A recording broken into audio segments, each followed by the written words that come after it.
Pain. It felt as though 1,000 searing steel needles were ruthlessly piercing through his internal organs, only to be violently stirred by a pair of iron pincers. Xiao Feng's consciousness was being violently yanked back to reality amidst this boundless agony. He suddenly opened his eyes, his vision initially blurred, before gradually coming into focus. What greeted him was not the familiar white ceiling of a battlefield hospital, nor the smoke-filled battlefield, but rather an exquisitely crafted gauze tent. A faint scent of sandalwood lingered in the air, both soothing and oddly unfamiliar. Where am I? He attempted to speak, but his throat could only emit a hoarse rasp, reminiscent of a broken wind instrument, which sent a jolt of pain through his chest, compelling him to cough. Violently once more. That moment. A memory, not his own, surged into his mind like a disjointed film, forcefully intruding upon his thoughts. The Dacian dynasty, the capital city of Shanjing, the son of an infamous general, Xiao Feng, a so-called hostage, yet in truth, a pitiful wretch whom anyone could bully. The third prince, Li Hao, galloping down the main street. In trying to evade, he startled a beast, which led to him being pinned down and mercilessly beaten by a few vile servants. Around him were countless indifferent onlookers, alongside the lofty third prince, whose lips curled into a derisive smirk as he disdainfully uttered two words. Waste. Boom. Xiao Feng's head felt as though it might explode. He clutched his skull tightly, gritting his teeth to stifle a cry of anguish that he was Xiao Feng, the premier sniper of the top Special Forces Unit Dragontooth in Huaxia, known by the codename Ghost. During his final mission, he had single-handedly held off an enhanced battalion to cover his comrades' retreat, sustaining multiple gunshot wounds and ultimately perishing. Alongside the enemy, he was also Xiao Feng, the only son of the most mysterious and feared intelligence organization Unruly People, led by the Supreme Commander Xiao Yuan of the Dacian dynasty, a veritable young marshal. He should have been destined for greatness, but due to the original owner's cowardly and timid nature, he squandered his advantageous position, becoming a laughingstock in the capital, easily trampled upon by others. Just half an hour ago, this same Xiao Feng, a pitiful coward, had been dragged back to his residence after being beaten by the third prince's thugs and had suffocated to death in utter humiliation. I have crossed over and into the body of a wretched coward who was just killed. A bitter self-mockery curved the corners of Xiao Feng's mouth. He struggled to sit up, but was immediately defeated by the weakness and excruciating pain emanating from this body. He looked down at his hands, pale and frail, with not a single callus on his knuckles. This was hardly the hand of a son of a powerful intelligence chief. Weak, far too weak. This body resembled a delicately nurtured porcelain artifact, fragile enough to shatter at the slightest touch. Xiao Feng closed his eyes, forcing himself to regain composure. The formidable psychological resilience of a soldier surged forth at that moment. He began to swiftly organize the chaotic memories in his mind, gradually separating the original owner's humiliations from his own iron will. The original owner's memories were nothing short of a chronicle of anguish. The third prince, Li Hao, publicly ridiculed him as a sick cat, and he could only lower his head, too frightened to speak. The son of the prime minister seized his monthly allowance, and he dared not utter a word. Even the servants from other royal households dared to point fingers at him. The so-called heir, spitting in his face, scenes of humiliation that had been deliberately forgotten now vividly resurfaced in Xiao Feng's mind. The profound sense of suffocation, helplessness, and despair threatened to consume his very soul. Enough! Xiao Feng roared in his heart. The ironclad will of the Special Forces Ghost seared into the weak soul like a red-hot brand, incinerating all negative emotions into ashes. He slowly opened his eyes once more. If he had previously harbored a glimmer of confusion and disorientation of a time traveler, now, his dark eyes were filled solely with an icy resolve and a chilling intent to kill. Since I have taken over your body, from this moment forward, I am Xiao Feng. I shall protect your family. I shall cleanse your humiliations. Those who once bullied, humiliated, and harmed you, I will make them repay you 100-fold, 1,000-fold. As if sensing his current mindset, an elderly voice filled with concern emerged from outside the door. Young master, are you awake? This old servant has brought you your medicine. With a creak, the door swung open, revealing an elderly man in gray cloth attire, his hair flecked with white, cautiously entering with a bowl of dark medicinal soup. His name was Fu Bo, the loyal steward of the royal household who had watched Xiao Feng grow up, the only person in this vast estate who genuinely cared for him. Young master? Fu Bo exclaimed upon seeing Xiao Feng sitting up, his murky eyes flashing with surprise, quickly replaced by deep concern. You have finally awoken. You frightened this old servant to death. How do you feel? Does your chest still hurt? The physician said you sustained serious injuries and need to recuperate. Fu Bo babbled on, swiftly placing the bowl of medicine by the bedside, reaching out to assist Xiaofeng. I am fine. Xiaofeng spoke, his voice still hoarse yet imbued with an unmistakable calmness, exuding a natural authority. Fu Bo's hand paused momentarily, a look of astonishment crossing his face as he regarded his young master. He sensed something was different about Xiaofeng. Previously, the young master's gaze always evaded, filled with timidity, but now those eyes glimmered like a hawk, sharp enough to make even an elder like him hesitate to meet his gaze. Fu Bo, Xiaofeng disregarded his astonishment and directly inquired, how is my mother's illness? Alas, at the mention of this, Fu Bo's face instantly clouded with worry. The lady is still the same, coughing all day, growing weaker by the day. The divine physician we consulted a few days ago said she requires a precious herb called dragon's spittle to sustain her life, but that herb has been monopolized by the local merchants, driving the price sky-high. We no longer have money. No money? Xiaofeng's brow furrowed. A household belonging to the infamous general would be short on funds? What a ludicrous joke. He quickly recalled the answer from the original owner's memories. His father, Xiao Yuan, had long been stationed at the northern frontier, neglecting matters in the capital. Meanwhile, the palace, particularly the crown prince's faction, consistently siphoned off funds from his household under various pretenses.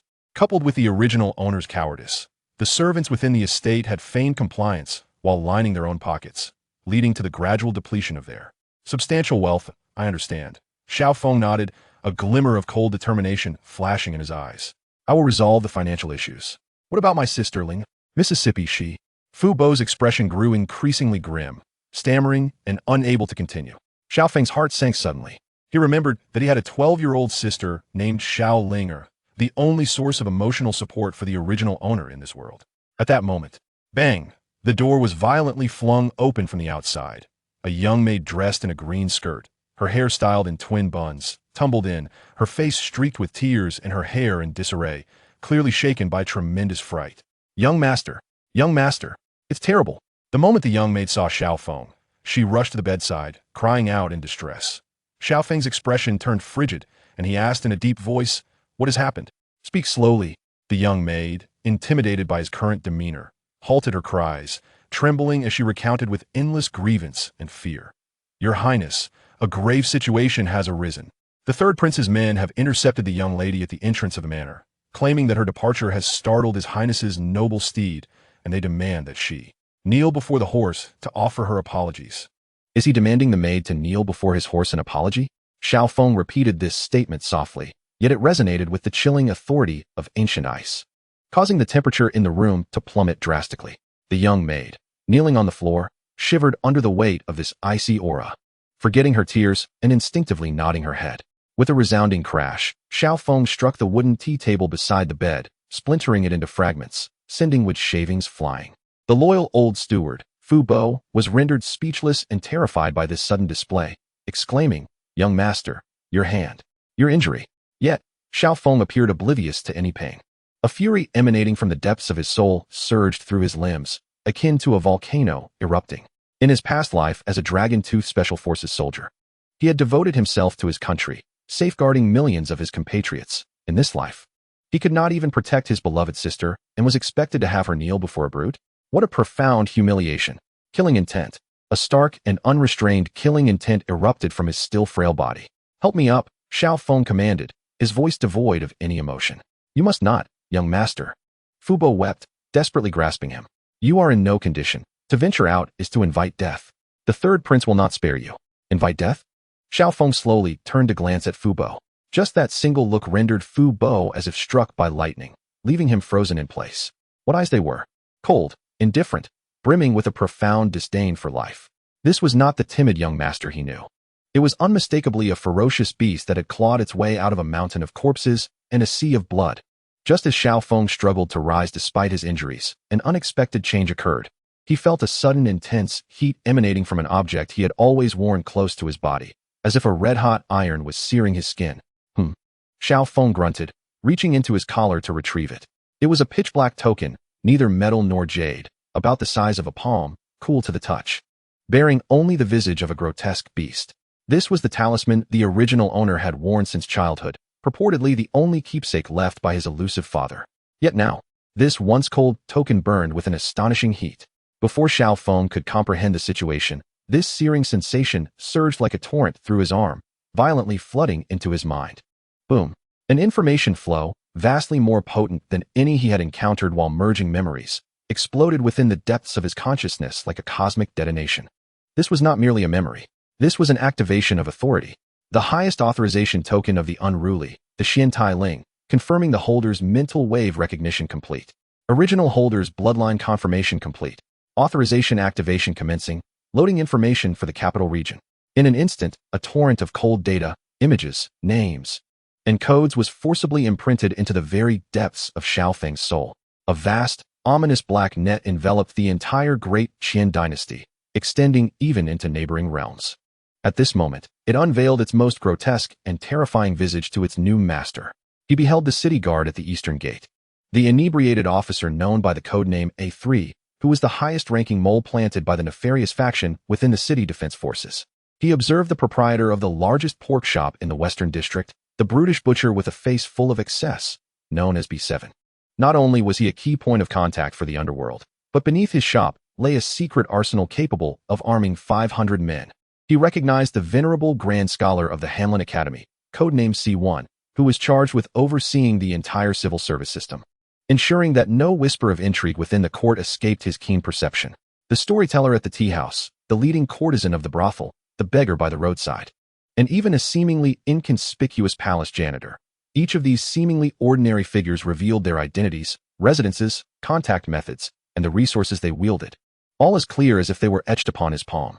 The nefarious organization, a specter of legend that could silence the cries of children, finally revealed to Xiao Feng a glimpse of its icy facade. The piece of dark iron medallion in his hand represented the ultimate authority over this formidable iceberg. It was the system, a cold, emotionless entity devoid of tasks, offering boundless support, the purest manifestation of power. Thus, the truth was laid bare. Xiao Feng gradually tightened his grip on the dark iron medallion. The once fiery sensation had waned, replaced by an overwhelming sense of connection and control, as if he were the very extension of his own being. He finally understood that his seemingly indifferent father had bestowed upon him a weapon potent enough to overturn the entire dynasty. The previous owner, a pitiful coward, had squandered this golden opportunity, failing to grasp its potential until the end. Your Highness, what troubles you? The old steward, Fu Bo, gazed at Xiao Feng, who had suddenly frozen in place, his countenance shifting in uncertainty. He feared that the young master's old wounds had flared up again, nearly moved to tears by anxiety.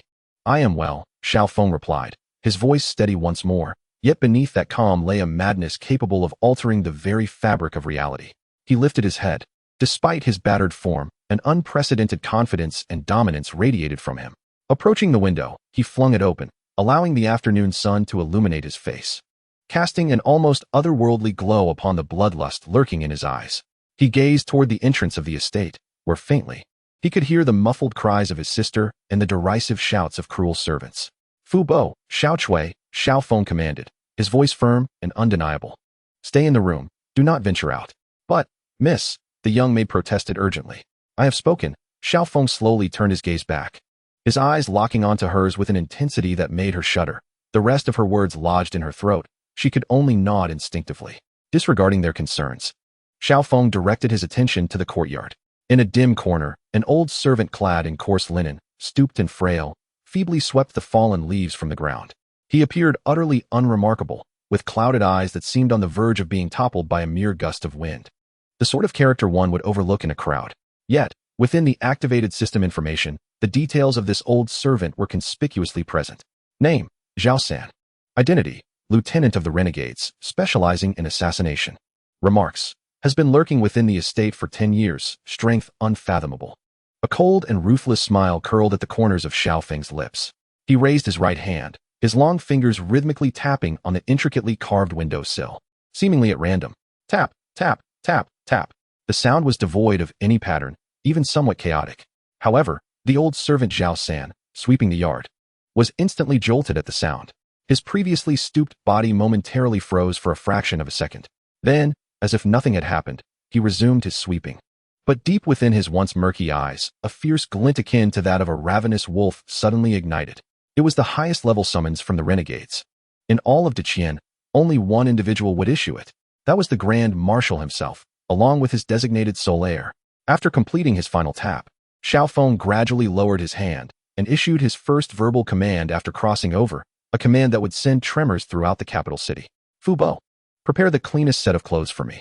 Xiao Chui, boil a kettle of the hottest water. I wish to bathe and change. Fu Bo and the young maid stood in stunned silence. Young master, what is the time, and you wish to bathe and change? Xiao Feng did not respond, merely gazing quietly out the window. He observed as the sweeping old servant had already set aside his broom, now stealthily advancing towards the gates of the royal residence with a swiftness that belied his age. Xiao Feng understood that within 5 minutes, the raucous thugs outside would be transformed into cold corpses. He would emerge from this room in a brand new guise to embrace the world that awaited him. Turning to the bewildered Fu Bo, he offered a slight smile infused with a hint of mockery and boundless authority. Just a few dogs to be dealt with, surely. My hands need not be sullied. Chapter 3. My mother is gravely ill, my sister has been insulted. I cannot swallow this indignity. In less than 5 minutes. Even before the hot water sent by Xiao Chui had fully boiled, the sweeping old servant Zhao Sen reappeared in the room, as silently as a ghost. His coarse, homespun garments remained unchanged, his stooped form still intact, but his once dull eyes now shone with remarkable brilliance. Ignoring the quivering Fu Bo and Xiao Chui beside him, he strode directly before Xiao Feng and knelt on one knee, his movements sharp and decisive, exuding a military-like iron will. I report to the young marshal. His voice had transformed from its previous frailty to a steady, hoarse timbre, akin to two pieces of iron grinding together. Outside the estate, the third prince and his 7 accompanying thugs have been entirely eliminated. My subordinates failed in their duties. 2 of them splattered blood upon the stone lions of the royal residence. I request the young marshal's punishment. Eliminated? Uncle Fu and Xiao Chui listened, their hearts pounding with trepidation. In just a few fleeting moments, 7 living souls had been erased. Who exactly was this old mute, who spent his days sweeping the courtyard, whom they had long believed to be a simpleton?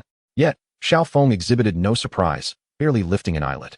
He merely inquired in a composed manner, what is the specific situation? In response, the young commander, Zhao San, lowered his head even further.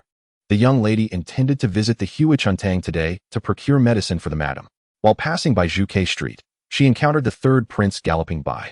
The young lady deftly sidestepped and avoided any collision, but the prince's horse was startled and his vile attendants intercepted her, subjecting her to humiliation and threatening to make her kneel in apology. As Zhao Sen uttered the words kneel in apology, a barely contained fury laced his voice.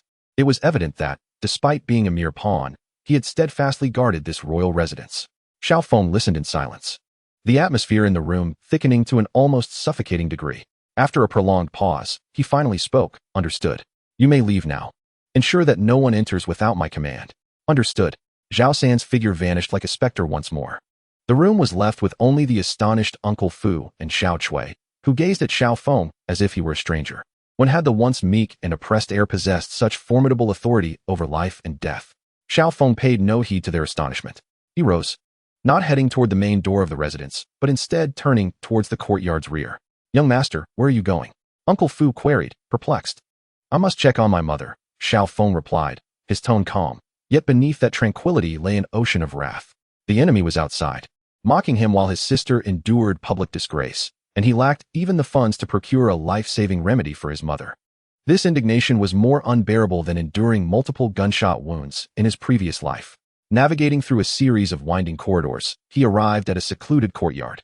Before he even entered, a suffocating, heart-rending cough echoed from within. Xiao Feng's heart tightened painfully. He pushed open the door, and a heavy, medicinal aroma assaulted his senses.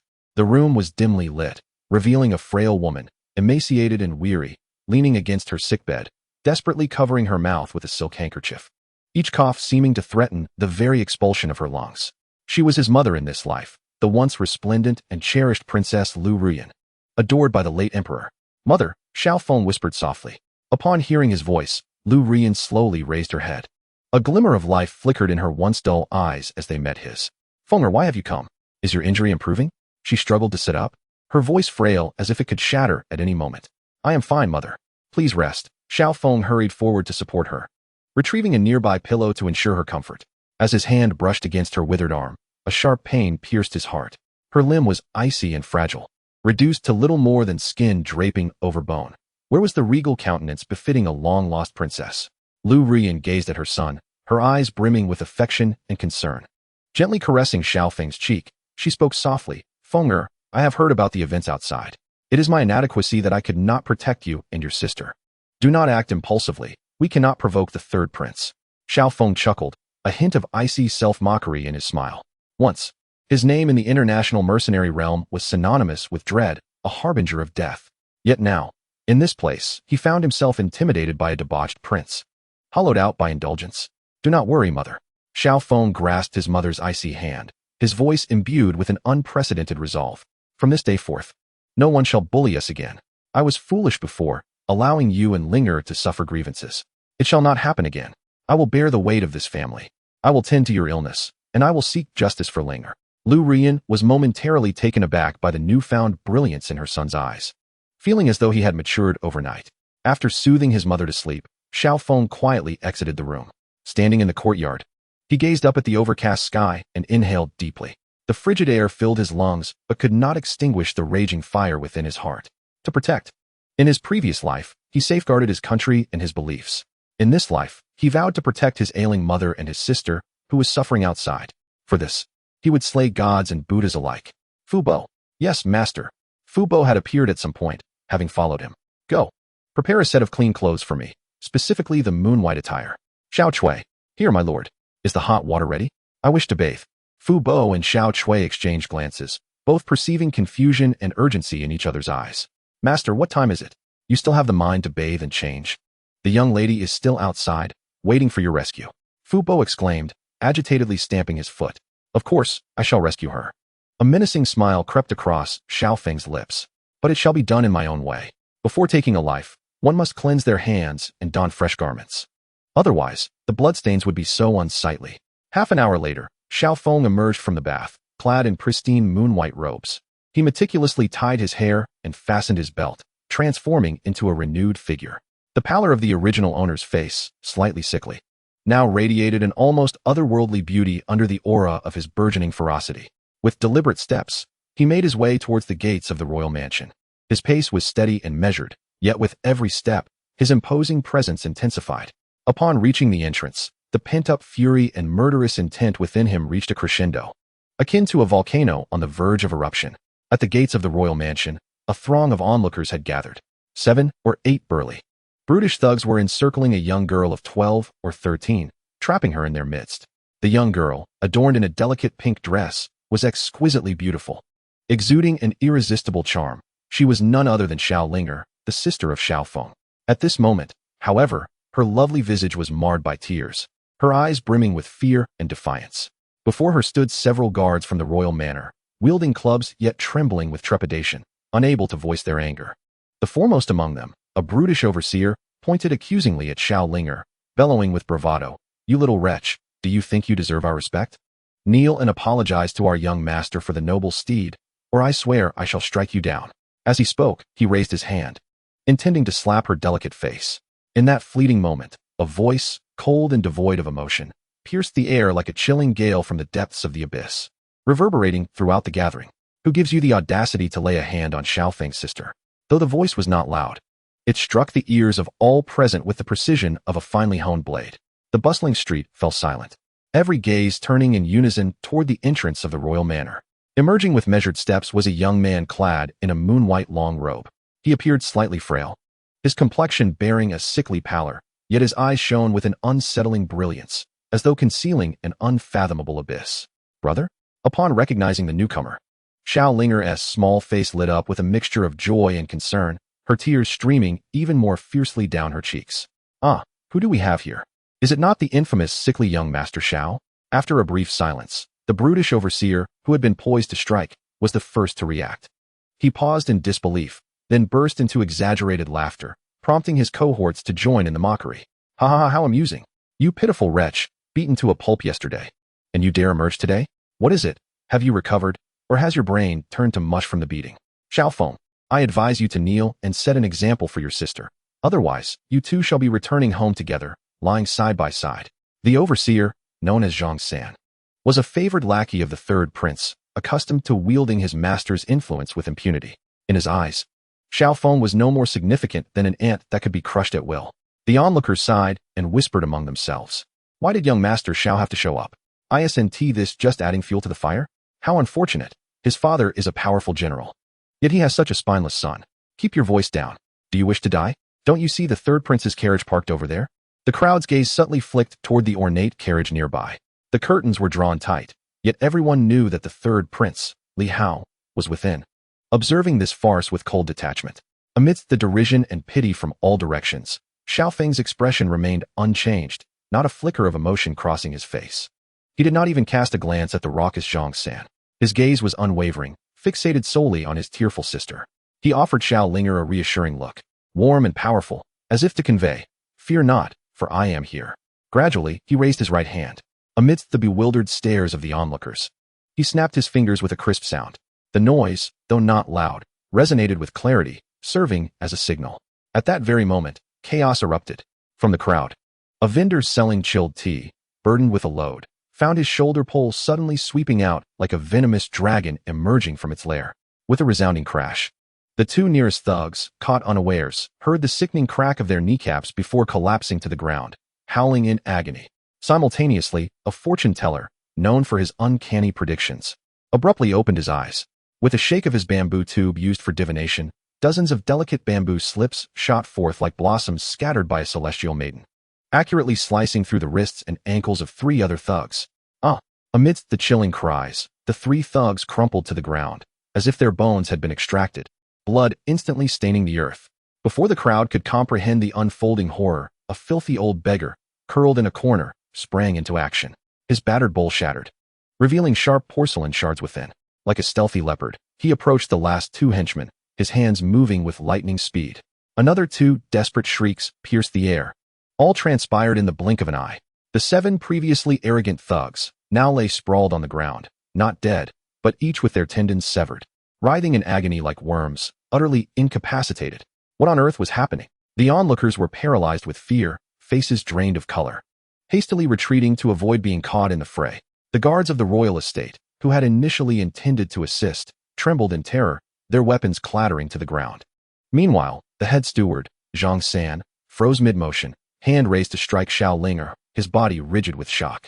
The cruel smirk on his face faded, replaced by an overwhelming dread, his body shaking uncontrollably. He watched as the tea vendor approached, step by deliberate step, devoid of the earlier shrewdness and sycophancy, now exuding a chilling indifference and lethal intent. "Who are you?" Zhang San's voice trembled. The vendor ignored him, advancing directly to Xiao Feng, discarding his shoulder pole and adjusting his attire before suddenly kneeling on one knee. Behind him, the fortune teller and the old beggar mirrored his movements with uncanny precision, both kneeling as well. Unruly faction, officer of the A class, Li Si. Unruly faction, officer of the B class, Qian Wu. In the midst of the chaos, the tea vendor Li Si, leading the group, raised his head, his gaze fervent as he addressed Xiao Feng in a voice resonant and imbued with a steely authority. "We pay our respects to the young marshal. We pay our respects to the young marshal. We pay our respects to the young marshal." The three resounding proclamations rang out in unison, echoing through the long street. The title Young Marshal struck like a thunderclap in the minds of all present, igniting a realization among the onlookers of the terrifying spectacle before them. The notorious organization known as the Bad People, feared for its ability to wield life and death over all, was concealed in their midst, and the ailing young master they had dismissed as a mere joke was indeed their young marshal. Xiao Linger, his sister, stood frozen in disbelief, her mouth agape as if unable to comprehend the reality before her. Meanwhile, Zhang San, the steward, felt the last vestige of his mental fortitude shatter upon hearing the name of the Bad People. With a thud, he collapsed to the ground, a foul liquid seeping from his trousers and pooling beneath him. Had he truly provoked the young marshal of the Bad People? It was over, utterly over. Xiao Feng paid no heed to the astonishment surrounding him. He stepped forward, gently pulling his still dazed sister behind him, removing his outer robe and draping it over her shoulders. Speaking softly, "Linger, do not fear, your brother is here. From this moment forth, no one shall dare to bully you again." With that, he slowly turned, his warm gaze transforming instantly into an icy glare akin to the frigid winds of Siberia. His eyes swept over the wretched figures writhing on the ground, past the paralyzed steward, and fixed directly on the opulent carriage nearby. The curtain of the carriage fluttered slightly, indicating that its occupant was also taken aback by the abrupt turn of events. Inside, the individuals listened intently, though Xiao Feng's voice was not loud. It penetrated the ears of all present with clarity. Return to your master and inform him that I have taken note of today's debt. He should cleanse his neck and await my arrival. Having said this, he dismissed the carriage with a glance, as though it housed not a noble prince, but merely an insignificant insect. Turning back, he issued his first decree in this world as the young marshal, a command that would send tremors through the entire underworld of the capital. Before nightfall, I require detailed information on all underground factions in the capital. From the petty thugs on the streets to the largest gangs, none shall be overlooked. From now on, the darkness of this city will heed only my command.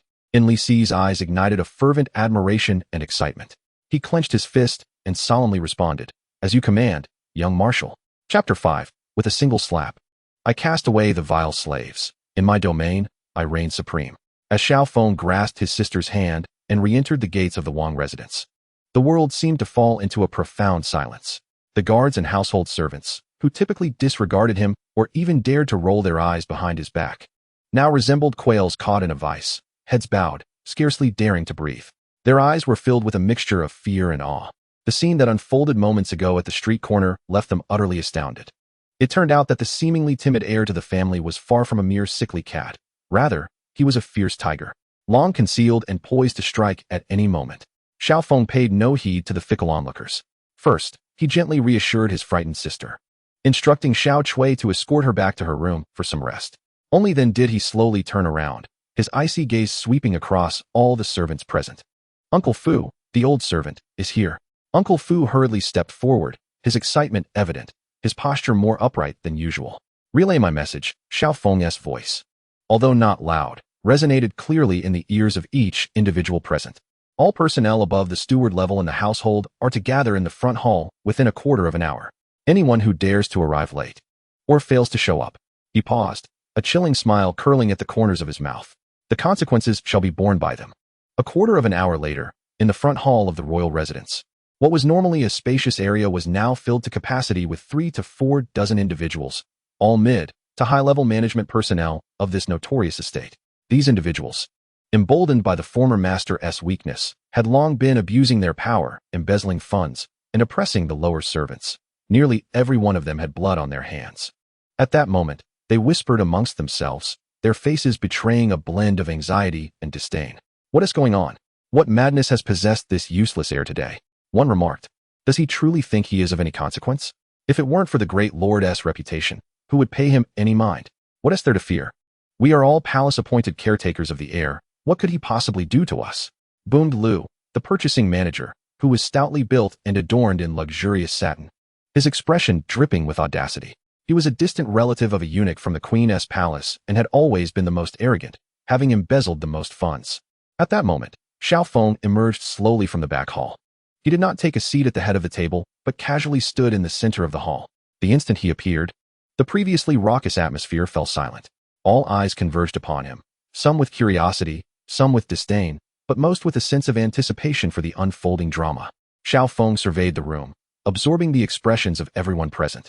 Without further ado, he withdrew a ledger from his robe and began to read aloud. His tone measured, "Kitchen steward, Wang Ermatzi." A gaunt man flinched at the mention of his name and instinctively stepped forward.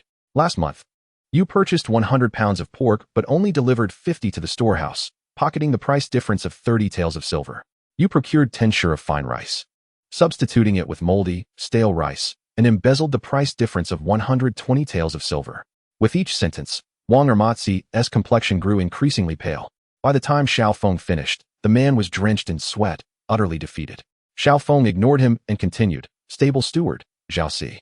You sold the premium fodder reserved for the estate to an outer city horse farm, replacing it with inferior hay, resulting in 3 fine steeds now reduced to mere skin and bones, while you pocketed 200 taels of silver. Warehouse steward, Li Dazue. You committed theft, pawning off a gold hairpin that belonged to the madam, receiving 300 taels of silver in return." One by one, names and their corresponding transgressions were recited by Xiao Feng in a tone devoid of any emotion. The booklet in his hand was evidently not the original, but rather a list hastily compiled by the nefarious individuals in a mere quarter of an hour, serving as a testament of allegiance. As more names were called, the atmosphere in the grand hall shifted from one of anticipation to a chilling silence, the faces of the attendees betraying shock and fear. They were bewildered by how this seemingly inept young master, who rarely ventured beyond the confines of his estate, possessed such intimate knowledge of their misdeeds. At last, Xiao Feng reached the final name, Lu Fugui, the head purchasing officer. The corpulent Lu's expression darkened as he stood up defiantly, his neck outstretched. "Young master." His voice boomed, an attempt to mask his trepidation. "What do you mean by this? You are slandering us without a shred of evidence. We, the servants, toil from dawn till dusk for the estate, and you cannot tarnish our reputation so." "Oh, slander?" Xiao Feng closed the booklet, regarding him with keen interest. "So you deny it?" "Of course I deny it." Lu puffed out his chest, a hint of arrogance creeping into his demeanor. "I advise you to choose your words wisely, young master. I, Lu Fugui, am sent by Lord Li from the palace. No matter what you say today, without evidence, you cannot besmirch my name." He was confident that Xiao Feng would not dare to act against him, for challenging him would mean disrespecting Lord Li and the Empress herself. He believed this timid young master lacked the audacity to confront him. "Evidence?" Xiao Feng chuckled, slowly advancing towards Lu. "In this household, my word is evidence. As for the powerful figure behind you." Xiao Feng leaned in closer, whispering in a tone audible only to them. "Even if the Empress were here today, she could not save you." With those words, Xiao Feng abruptly raised his hand, leaving Lu in a state of shock. "You dare!" Lu shouted, his bravado faltering. The reply was a resounding slap. The sharp sound echoed throughout the hall, striking each heart like a heavy blow. Time seemed to freeze in that instant, as all present stared in disbelief at the astonishing sight.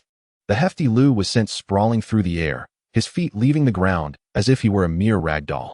He arced through the air, crashing heavily against a column several meters away before tumbling to the ground. With a sickening thud, blood mixed with fragments of teeth erupted from his mouth, painting the floor a deep crimson. He struggled to rise, but the world spun around him. One side of his face was numb, and his ears rang with silence. In that grand hall, one could hear a pin drop.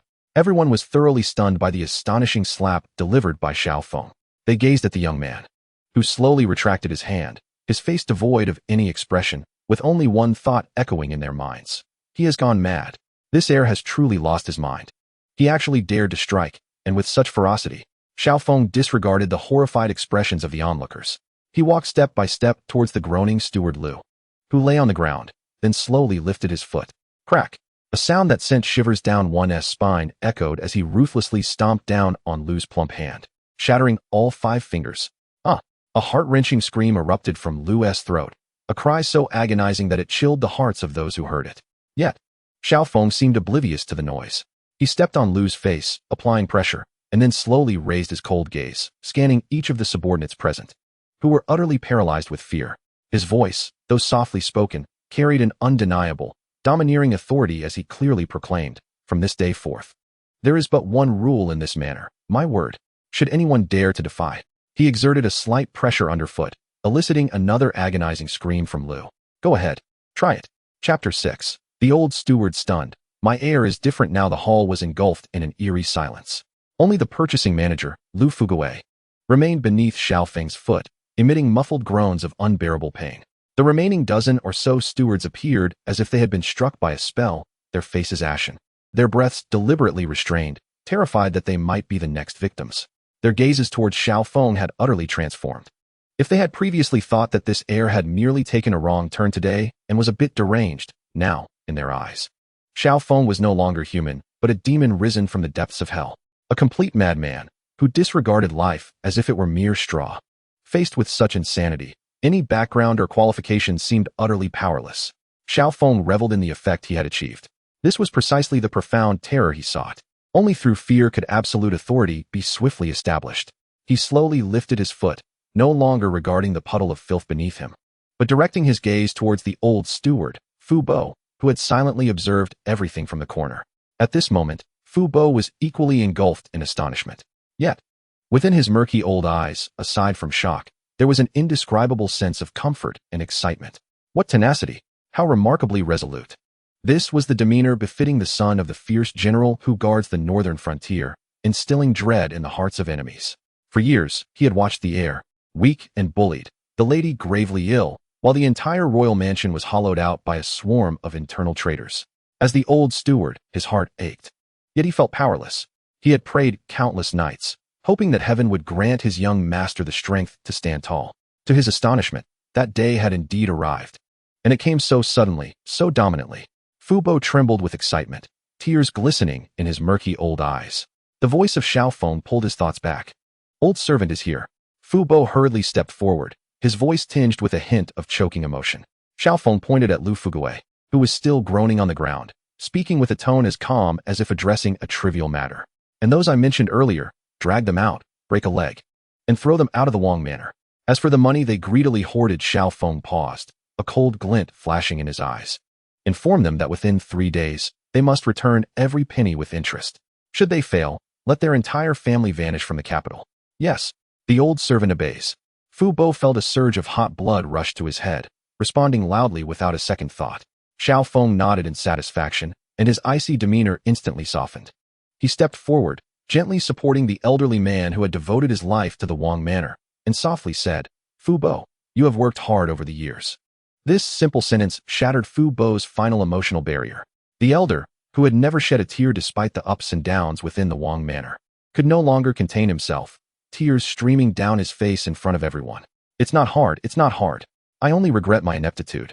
Unable to protect you and the young lady. I am guilty. He cried like a child, pouring out all the grievances and helplessness he had bottled up for years. Xiao Feng remained silent, gently patting his back until his emotions calmed somewhat. Then, he made an unexpected move. From his bosom, he produced a thick stack of silver notes. Each note was worth 1,000 taels, and there were at least a dozen of them. Wow, what is this? Fu Bo's sobs abruptly ceased, his eyes widening in shock. He recognized them clearly. They were silver notes from the most reputable bank of the De Qian dynasty, beyond any doubt. But the manor had long been emptied. Where did the young master acquire such wealth?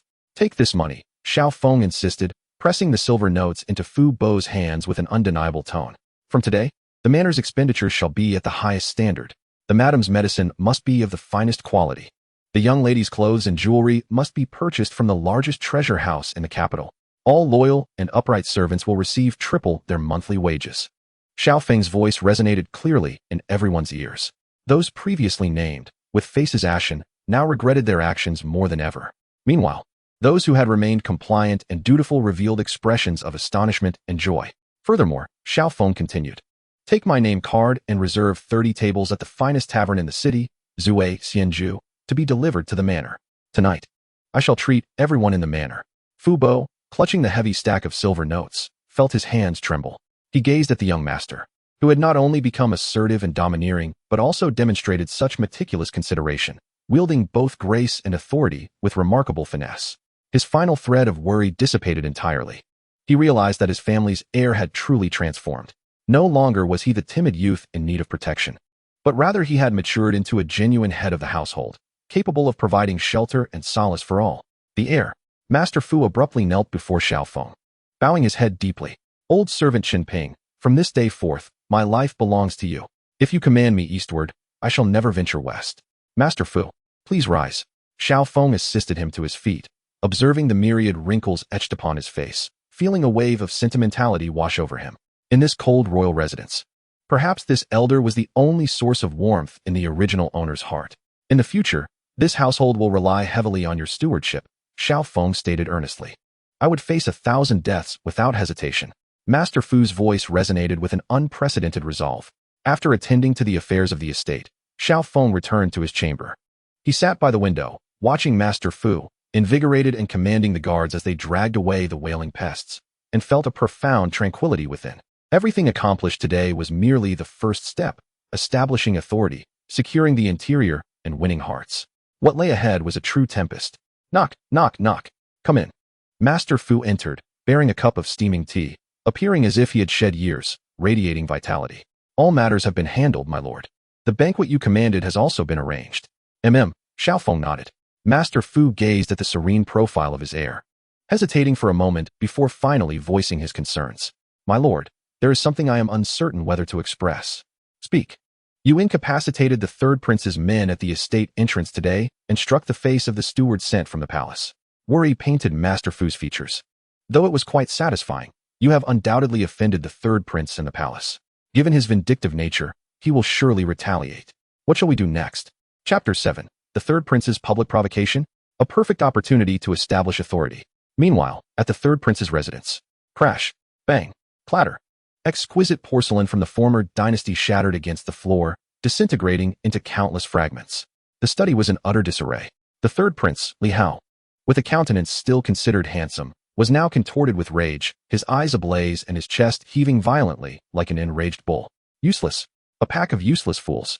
He shouted, pointing at the steward Zhang San, who knelt on the ground, his body swathed in bandages, along with several surviving servants who had returned by sheer luck. 8 of you, armed, and you couldn't even handle a sickly man? You allowed him to incapacitate you? You have brought disgrace upon my face. Your Highness, spare us. Zhang San cried in terror, banging his head against the ground. It is not our inadequacy. It is that Xiao Feng. He has somehow gathered a band of ruthless outlaws. And that notorious figure, he is the infamous young marshal. The infamous young marshal? Li Hao, upon hearing that name, was momentarily taken aback before his anger surged, mingled with a tinge of jealousy and resentment. What nonsense! The young marshal. He kicked Zhang San in the chest, sending him sprawling to the ground. His father, Xiao Yuan, had long resided in the desolate northern frontier, not returning to the capital for a decade. How could a mere child, still reeking of milk, command any formidable figures? In this prince's eyes, those so-called officers must have been hired actors, brought in to stage a farce. To think he could intimidate me with such despicable tactics? The more Li Hao pondered, the more convinced he became. To him, Xiao Feng remained the cowardly fool he had bullied since childhood. The only reason Xiao Feng turned the tables yesterday was sheer luck. He had merely summoned a few skilled martial artists from the underworld to bolster his facade. The thought of being intimidated by such a worthless creature, losing several capable subordinates in the process, made Li Hao's blood boil with fury. He could not swallow this humiliation. Absolutely not. Your Highness, what shall we do now? One of his trusted advisors cautiously inquired. What to do? Li Hao paced back and forth in the room, his expression oscillating between gloom and thunderous rage. Finally, a sinister smile crept upon his lips. He thinks he can fight? He thinks he can put on a show? This prince shall personally take action and, before the eyes of the entire capital, strip away that hypocritical facade of his, layer by layer. If he dares to harm my people, he shall learn what true royal authority means. The following day, as dawn broke, the entire unseemly residence still basked in tranquility. After last night's cleansing and rewards, the atmosphere within the estate had rejuvenated. The servants worked with renewed vigor, and upon seeing the patrolling Fu Bo, they bowed deeply with genuine respect. However, this serenity was abruptly shattered by the thunderous sound of hooves and raucous shouts. Xiao Feng, get out here, you coward! A voice, brimming with malice and provocation, roared like thunder before the gates of the royal residence. The servants inside were startled by the sudden disturbance, peering curiously toward the entrance. Before the gates, the wide street was now besieged by over 100 armored guards of the prince, brandishing sharp blades. At the forefront of this imposing procession was a young man clad in an ornate dragon robe, exuding arrogance, mounted atop a magnificent steed of fiery red. Undoubtedly a prized horse from the distant lands of Dayuan, worth its weight in gold. This rider was none other than the third prince, Li Hao. At this moment, he held a golden whip, looking down with haughty disdain at the tightly shut doors of the royal residence. Yesterday, his men had suffered humiliation here, and today, he intended to reclaim his lost dignity, with interest. Xiao Feng, you spineless turtle, are you deaf? Weren't you quite arrogant yesterday? Why are you cowering inside today? If you do not come out, believe me, I shall set your decrepit residence ablaze. The loyal guards behind Li Hao joined in the uproar, hurling vulgarities that were utterly unbearable. The sentinels at the entrance of the Wangfu turned pale with fear, although they had a new master. The deep-seated dread of imperial authority could not be eradicated in a day. What should we do? Hurry and report to the young master. Upon hearing the commotion, Uncle Fu hurriedly rushed from the back courtyard, his face drained of color at the sight of the tense standoff outside. What to do? What to do? He anxiously paced in place. Just as panic and chaos engulfed the entire Wangfu, a tranquil voice resonated from behind them. What is all this noise? Everyone turned to see Xiao Feng, yawning and appearing as if he had just awakened, leisurely emerging from the rear hall, clad only in a loose-fitting white robe. With disheveled hair, he looked like a neighborly youth who had just risen from bed, an incongruity amidst the menacing atmosphere outside. Young master, you have finally arrived. Uncle Fu, as if finding his anchor, quickly approached, speaking in a worried tone. Look, the third prince has blocked the door with his men. Oh, Xiao Feng's response was surprisingly nonchalant. He merely rubbed his eyes and stretched, as if the hundreds of armored soldiers outside were no more than a swarm of inconsequential flies. His languid demeanor nearly drove Uncle Fu to despair. Young master, you must think of a solution. Should I go out and speak to the third prince? Perhaps soften our stance. Xiao Feng raised an eyebrow, interrupting him with a playful smile. Why should we soften our stance? He is blocking his door. We shall open ours. Uncle Fu, go and open the main gate. What? Uncle Fu was taken aback. How can we open it? If we do, won't they rush in? Rush in? Xiao Feng chuckled. He wouldn't dare, even with 10 times the courage. Go on, open it. Xiao Feng's tone remained calm, yet it bore an undeniable confidence. Looking into his young master's profound eyes, Uncle Fu felt, for reasons unknown, his previously frantic heart miraculously settle. Gritting his teeth, he commanded the guards behind him in a deep voice, "Listen to the young master. Open the main gate." The heavy vermilion doors creaked open slowly. The cacophony of shouts outside abruptly ceased. All eyes focused on the young man standing behind the door, clad in white and still yawning. Li Hao gazed at Xiao Feng's relaxed demeanor, feeling an overwhelming surge of indignation. This was nothing short of blatant disregard. He had meticulously prepared all night, bringing with him hundreds of elite men to seek revenge, only for the other party to not even bother putting on proper attire. Xiao Feng. Li Hao pointed at him with his whip, his voice sharp with anger. "You've finally decided to show yourself." Only then did Xiao Feng lift his eyelids, lazily glancing at him. He first scrutinized Li Hao and the magnificent steed beneath him, a magnificent blood-sweating horse, and then a subtle smile crept upon his lips. A blend of 3 parts jest and 7 parts mockery. Under the scrutiny of countless gazes, he gracefully stepped forward, standing atop the steps of the royal manor. Looking down upon the ostentatious Li Hao with an utterly nonchalant demeanor, and spoke in a tone that was strikingly mundane. "Third Prince, why are you barking like a dog instead of sleeping in this early hour?" Chapter 8. Is your steed expensive? I think it's perfect for soup. Barking like a dog? Li Hao froze for a moment, before he realized that Xiao Feng was insulting him. A surge of blood rushed from his soul straight to the crown of his head. As a dignified prince, to be scorned as a dog by a notorious wastrel in front of hundreds of followers and countless citizens was more humiliating than a slap to the face. "Xiao Feng, you seek death." Li Hao's face turned a deep shade of anger, and he almost spat these words through clenched teeth. The golden horsewhip in his hand creaked ominously from the pressure of his grip. Pointing at his extraordinary blood-sweating steed, he wore a twisted expression of sickly superiority and bellowed, "Open your dog eyes and see clearly. What is this?" "This is the Crimson Flame Dragon steed, a tribute from the Dawan Kingdom. There are no more than 5 in the entire Daiqian dynasty. My father bestowed it upon me. Do you have any idea how much it is worth? I fear it would frighten you to death. You, a wastrel who can barely afford a meal, could never, in this lifetime or 10 lifetimes, acquire such a steed." As if mere words were insufficient for his humiliation, he clamped his legs around the horse's belly, urging the towering Crimson Flame Dragon steed to advance step by step toward Xiao Feng on the steps. The hooves struck the bluestone pavement with a crisp sound, resonating like war drums, echoing in the hearts of all present. The grand steed contrasted starkly with the somewhat slender figure on the steps, creating an overwhelming sense of intimidation. "Do you see this, wastrel?" Li Hao nearly thrust the horse's head into Xiao Feng's face, reveling in a sense of vengeful satisfaction. "Before this, prince, you are worth less than my horse's dung. Kneel immediately and apologize for your actions yesterday, or today I shall let my crimson flame trample over you." His loyal guards drew their blades, their edges glinting with a cold sheen in the morning light, and they all shouted in unison, "Kneel! Kneel! Kneel!" The atmosphere was terrifying, charged with murderous intent.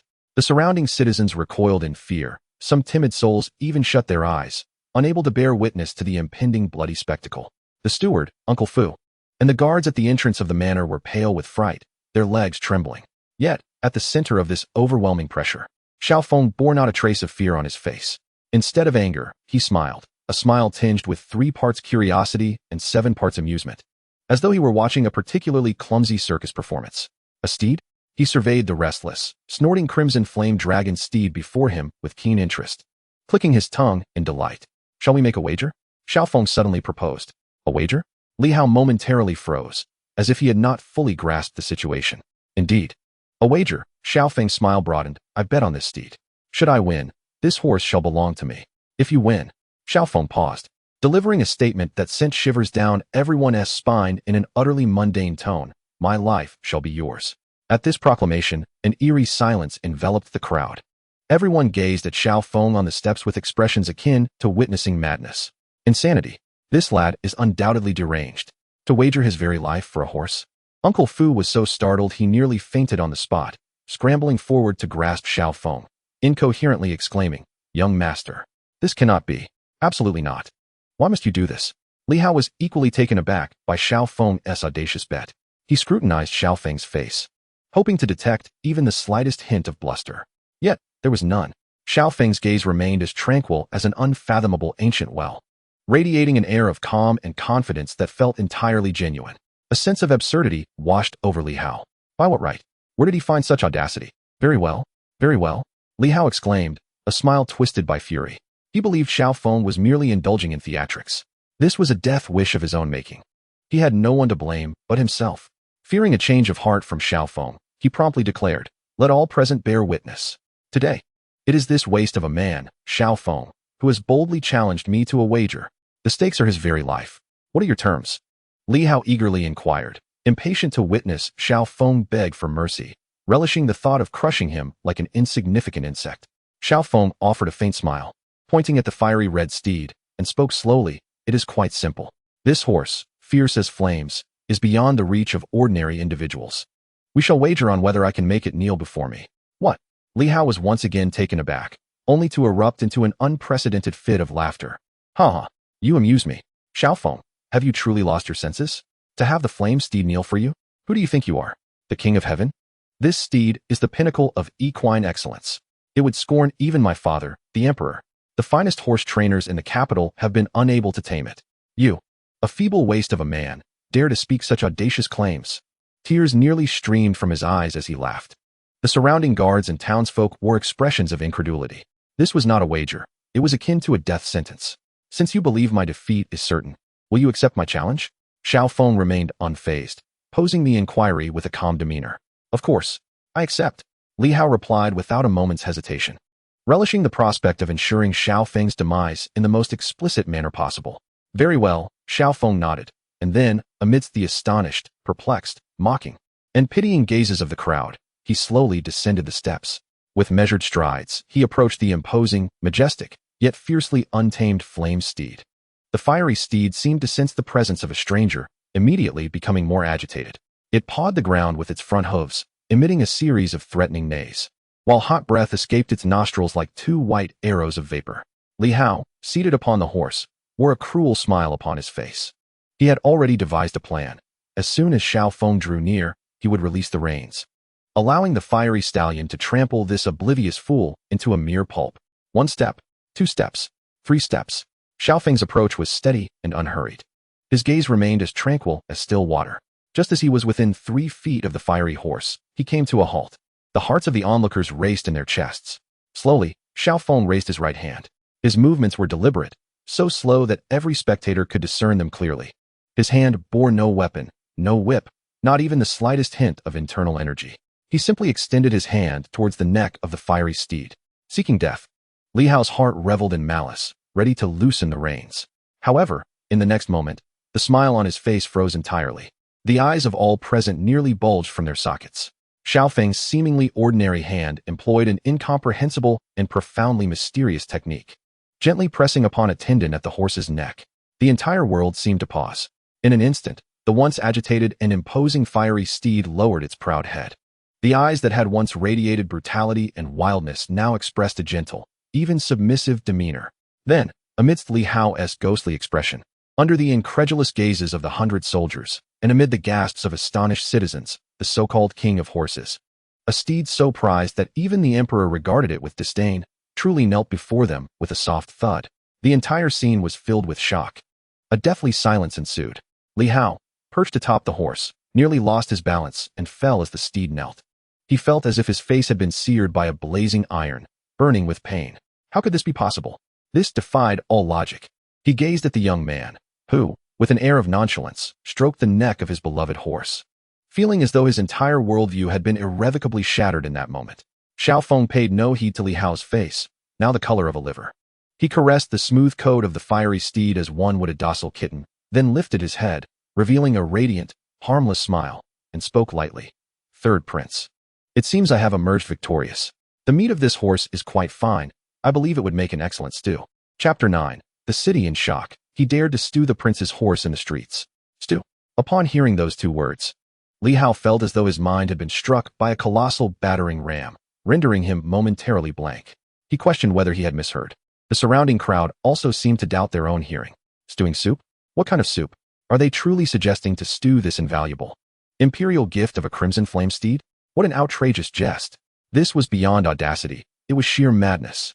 It was insanity, absolute insanity. Xiao Feng's voice trembled in response. A mixture of indignation and fear stemming from Xiao Feng's nonchalant demeanor. From those calm eyes, he sensed a seriousness that sent chills surging through him. You wouldn't dare. Li Hao shouted, attempting to leverage his princely status to quell the madness of his counterpart. This horse was a gift from the emperor himself. To lay a finger on it would be to disrespect imperial grace. Such an act would warrant annihilation of his entire lineage. He unleashed every accusation he could conjure. Yet, Xiao Feng merely regarded him quietly, as if observing a jester.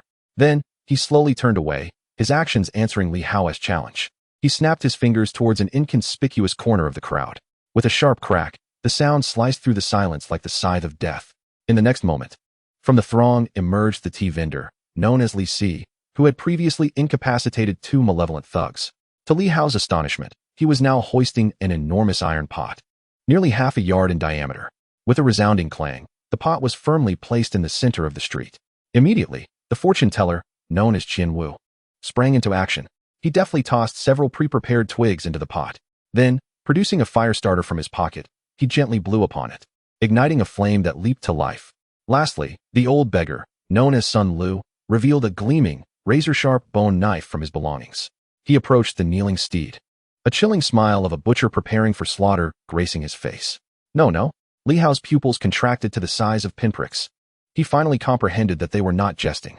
They truly intended to butcher his beloved horse before his very eyes. Stop. Everyone, cease this at once.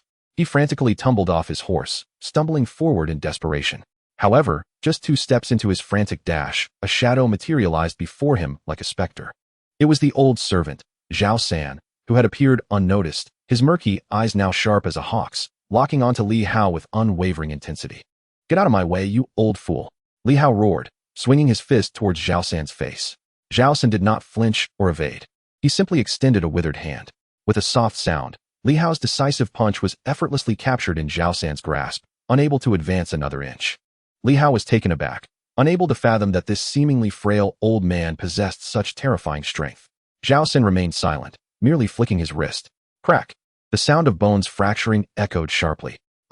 Li Hao let out a heart-wrenching scream. His right arm twisted at an unnatural angle, evidently shattered by sheer force.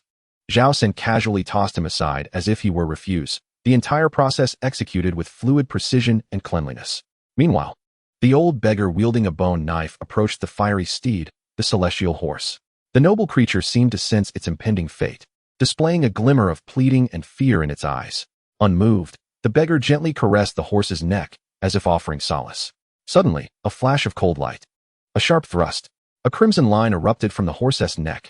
The extraordinary steed, renowned for its grace, did not even have time to emit a mournful cry before collapsing heavily to the ground, its vitality swiftly draining away. Blood. Vivid, scalding blood. It stained the bluestone pavement and the eyes of every onlooker. Madness. The only thoughts echoing in their minds were those 2 words. They had truly taken action. In front of the third prince, in the presence of hundreds of royal guards, before the eyes of the entire citizenry, they had slaughtered the emperor's prized steed. What utter lawlessness! What audacity! No, my celestial horse. Li Hao, cradling his shattered arm, gazed at the lifeless body of his beloved steed, unleashing a soul-wrenching wail. That horse was his most cherished possession, a symbol of his identity and status, yet now it lay cold and lifeless. This blow was more agonizing than death itself. However, the true devastation was yet to come. The 3 unscrupulous officers, in perfect synchrony, began to eviscerate the horse, stripping its hide and bones. Their movements were so practiced. It was as if they had performed the act countless times before. Soon, choice cuts of steaming horse meat were piled like little mountains beside them. The so-called fortune teller, Qian Wu, produced several jars from who knows where, pouring star anise, fennel, cinnamon, and various spices into a cauldron of boiling water. The rich aroma instantly filled the air. Glug, glug. Chunks of crimson horse meat were cast into the bubbling cauldron. This scene was nothing short of surreal. The esteemed prince cried out in despair on the ground, while the priceless steed rolled in the pot.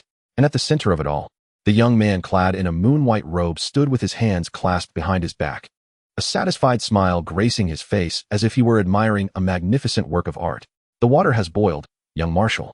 The vendor of herbal tea, Li Si, unexpectedly produced a large spoon from his burden and stirred the pot before respectfully addressing Xiao Feng. Nodding in acknowledgement, Xiao Feng then turned to face the onlookers, who had become utterly petrified, and slowly raised his hand. His voice, though not loud, resonated like spring thunder in the ears of all present. He declared with clarity, I, Xiao Feng, shall treat the citizens of this city to horse meat soup today. At these words, a profound silence enveloped the crowd, only to be shattered by an uproar. Madness! He has truly lost his mind. Not only has he slaughtered the prince's horse, but he also intends to share it with the entire populace. Is this lawlessness or a noble act of delivering the people from harm? The third prince, Li Hao, felt a surge of bitterness rise in his throat. And with a sudden gasp, he spat out a mouthful of blood. To kill is one thing, but to strike at the heart is another. Xiao Feng was not merely slapping his face. He was brazenly tossing both his and the royal family's dignity into the pot to be stewed and distributed among the common folk. Xiao Feng, you shall pay for this. Li Hao roared, his voice filled with venom as he summoned the last of his strength. He realized that he had already lost, utterly and completely. Remaining would only invite further humiliation. Struggling to rise, he fled with the aid of several equally terrified guards, leaving behind the 100 formidable attendants who had once surrounded him. Xiao Feng watched as Li Hao's retreating figure resembled that of a stray dog, and his smile grew increasingly frigid. He turned to the old steward, Fu Bo, and calmly instructed, Fu Bo, go and bring out all the large bowls from the estate. Today, we shall serve generously. Chapter 10. The aroma of meat fills the streets. The common people praise young Master Xiao in a large iron pot. A milky white broth bubbled vigorously. Chunks of horse meat, both fatty and lean, floated in the soup. After simmering with spices, the meat had become tender and flavorful, exuding an overwhelmingly rich aroma that enveloped the senses. This scent was akin to an invisible hand, gripping the throats of everyone present, compelling them to swallow their saliva uncontrollably. It was simply irresistible, especially in a year of famine when the common folk had not savored the taste of meat for months. This steaming pot of horse meat soup was the most exquisite temptation imaginable, yet no one dared to approach. The onlookers craned their necks, fixated on the pot with eyes gleaming with desire, while their feet felt as though they were nailed to the ground, paralyzed with fear. How absurd! This was the prince's horse being stewed. To partake in this meal would mean to openly defy the royal authority alongside this madman, Xiao Feng. Though enticing, this dish was perilously hot. In that moment, the atmosphere descended into a peculiar silence. Only the great iron pot continued to tirelessly emit steam, releasing an aroma that was both alluring and terrifying. Xiao Feng, observing the citizens caught between desire and trepidation, could not help but chuckle softly. He was acutely aware that fear loomed overhead like a sword. His resolve was to shatter that sword with his own hands. At this moment, Fu Bo, an elderly servant, found himself engulfed in a surreal sensation. He could scarcely fathom that he would, in his lifetime, have the opportunity to personally distribute the prince's horse meat to the entire city. Serve a bowl, Xiao Feng commanded nonchalantly. Yes. Fu Bo trembled as he filled a large bowl with steaming horse meat soup, presenting it reverently to Xiao Feng. Without a moment's hesitation, Xiao Feng accepted the bowl and, before the eyes of all, took a generous sip of the broth, followed by a tender piece of stewed horse meat. He closed his eyes, savoring the flavors, a look of indulgence spreading across his face. Indeed, the meat was firm and the broth rich in flavor. It was no wonder this exquisite dish was worth its weight in gold. The taste was unparalleled. His nonchalant enjoyment shattered the psychological barriers of those present. Even young Master Xiao himself partook. This indicated that consuming this meat might indeed pose no peril. At that moment, a stir arose from the outskirts of the crowd. A group of ragged, emaciated refugees, clearly having fled from the outskirts of the city, could no longer resist the allure of the fragrant meat and the gnawing hunger that threatened to consume them. They exchanged glances, summoning the courage to step forward. Leading them was a white-haired elder who, upon reaching Xiao Feng, fell to his knees with a thud, his voice hoarse as he pleaded, "Noble sir, I beseech you for a morsel. I have not eaten in 3 days, and my little grandson is on the brink of starvation." He gestured to a frail child in a woman's arms, barely clinging to life. Xiao Feng's gaze softened instantly. He set down the bowl and approached the elder, helping him to his feet as he spoke in a deep, reassuring voice. "Rise, good sir. Today, this pot of meat is meant for you." "Fu Bo," he called, turning sharply. "What are you standing there for? Fill a bowl for this elder and that child. Ensure it is plentiful. Right away." Fu Bo, as if awakening from a dream, hastily complied, swiftly preparing 2 large bowls and personally delivering them to the refugee family. Upon seeing the heaping portions of horse meat, the family trembled with emotion, tears streaming down their faces. They could scarcely wait for the broth to cool, ravenously devouring the food before them. stirring pangs of compassion in the hearts of those surrounding them. With the first act of generosity, the remaining citizens finally cast aside their fears. Especially for the impoverished and starving, the dread of royal authority paled in comparison to the desperate desire for survival. I want a bowl too. Noble sir, please, grant me a bowl. I can trade this bun for it. In an instant, the crowd surged toward the large pot like a tidal wave. Do not shove. Do not rush. Form an orderly line. There is enough for everyone. Fu Bo shouted as he worked tirelessly alongside the palace servants, distributing the horse meat soup bowl by bowl. Those fortunate enough to receive the broth expressed their profound gratitude, savoring every sip while bowing in appreciation towards Xiaofeng. In an instant, the long street transformed into a grand, steaming outdoor banquet. The ordinary citizens, initially skeptical, could no longer resist the allure and joined the queue. What is there to fear? The law does not punish the multitude. With so many partaking, could they possibly arrest us all? Indeed, this is a feast hosted by young Master Xiao. Even if the heavens were to fall, young Master Xiao would shield us. Once perceived as a coward, Xiaofeng had unexpectedly displayed such gallantry today, even daring to slay the royal steed for our benefit. The murmurs of the populace reached Xiaofeng's ears, confirming that his objective had been achieved. From this moment forth, his reputation began to reverse. In the eyes of these struggling commoners, the lofty imperial power paled in comparison to a bowl of life-saving hot soup.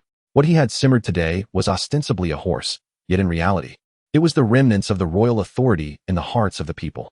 He intended to make it known that Xiaofeng not only dared to take lives, but also to win the hearts of the populace. The street buzzed with excitement.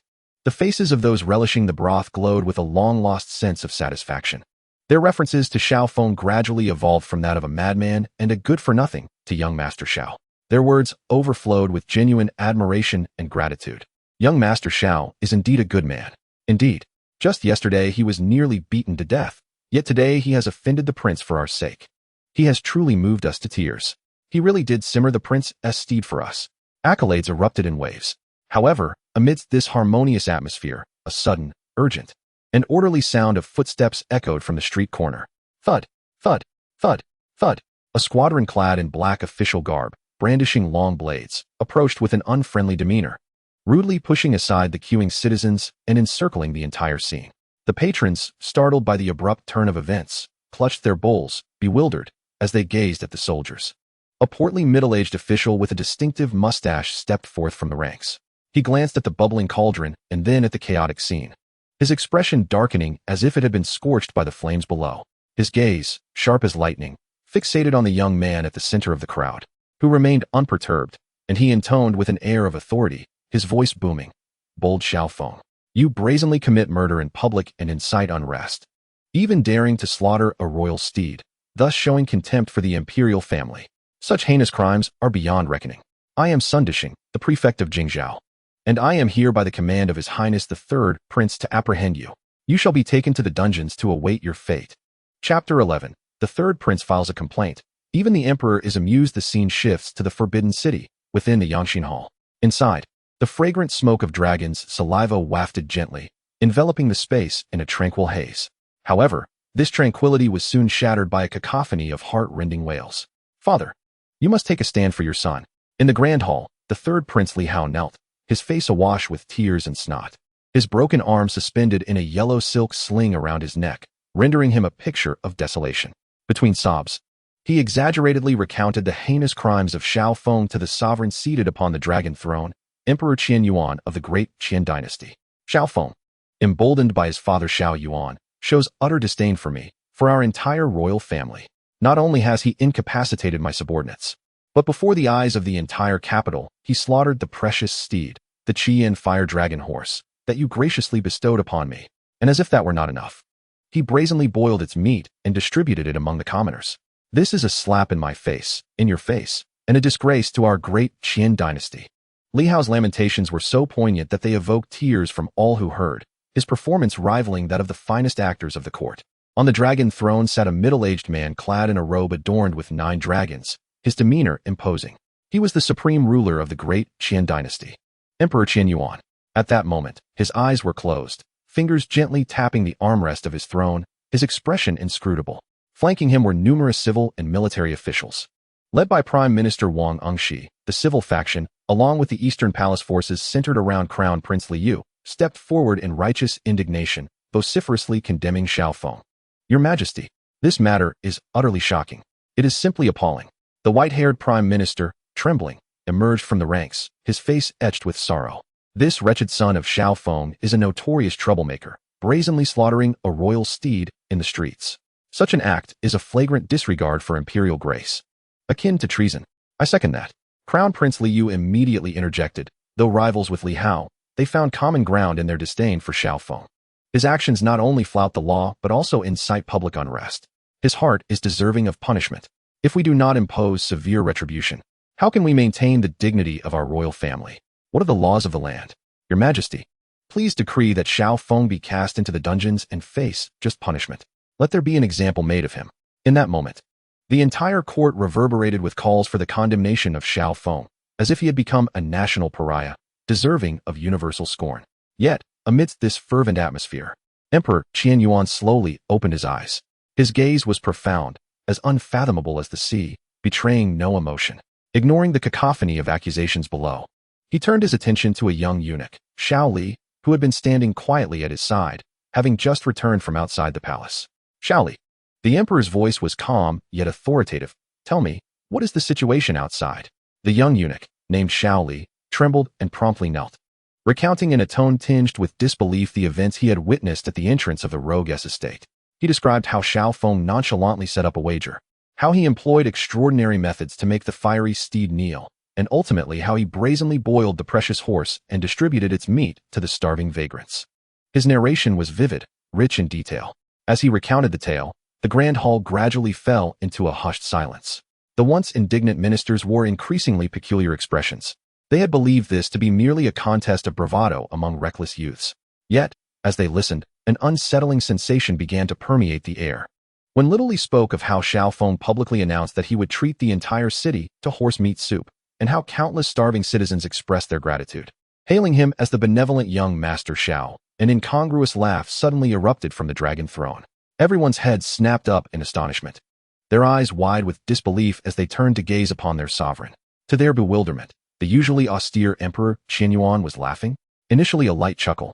It soon crescendoed into hearty guffaws that resonated throughout the hall, tears of mirth nearly spilling from his eyes. How amusing, truly delightful. This unexpected spectacle left all present in a state of shock. Even Li Hao, who had been kneeling and wailing, momentarily ceased his lamentations, his expression frozen in shock as he beheld his seemingly deranged father. What on earth was happening? This was not how the narrative was meant to unfold. Shouldn't the emperor be furious, ordering Xiaofeng to be torn to shreds? Yet here he was laughing. After a considerable time, the laughter finally subsided. The emperor wiped the corners of his eyes and muttered a curse, though his tone bore no trace of anger. Instead, it was tinged with an inexplicable admiration. He slowly rose from the dragon throne, pacing to the center of the hall, and looked at his still-dazed son, shaking his head with a hint of disappointment. My dear third son, you see only that he has slain your horse and struck your face. Yet you fail to recognize how he has garnered the hearts of the people using that very steed. Do you know what the refugees outside are saying about him? They call him a living bodhisattva, a true protector of the realm. And what do they say about you? The emperor's tone suddenly turned icy. They claim you, this prince, are indulgent and extravagant, valuing human life as little as grass, and that even a worthless young master who cares for the common folk surpasses you. You have lost. Utterly and completely. His words fell upon Li Hao like a bucket of ice water, dousing him in a chilling realization. It dawned on him that he had indeed been outmaneuvered by that so-called worthless scoundrel. The emperor then disregarded him, turning his gaze towards the equally uncomfortable ministers, and stated calmly, one horse traded for a reputation of benevolence, garnering the adoration of an entire city. This transaction is astoundingly profitable. Xiao Yuan, that old fox, has truly raised an exceptional son. He praised outwardly, yet within his profound gaze flickered an unperceived wariness. A young man who skillfully wields public sentiment and acts with such impunity is no mere tiger. He is, unmistakably, a dragon poised to break free from its confines.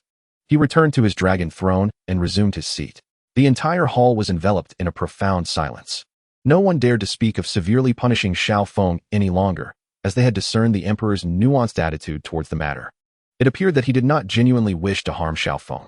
After a prolonged silence, the majestic voice of Emperor Qianyuan resonated once more. He gazed at the grand eunuch Zhao Gao, who stood motionless beside him, resembling a statue, devoid of presence. His tone bore a hint of amusement. "Zhao Gao," he called. "Your servant is here," Zhao Gao responded, his voice slithering like a serpent. "Go, summon the young master of the Shao family to the palace." The emperor emphasized the word summon. "I wish to personally ascertain the audacity of this Shao Yuan's treasured son." Chapter 12. The prefect of Jingzhou is coming for me? First, let him inquire about the knife in my hand. The voice of Sun Dishing, the prefect of Jingzhou, rang out, resounding with authority.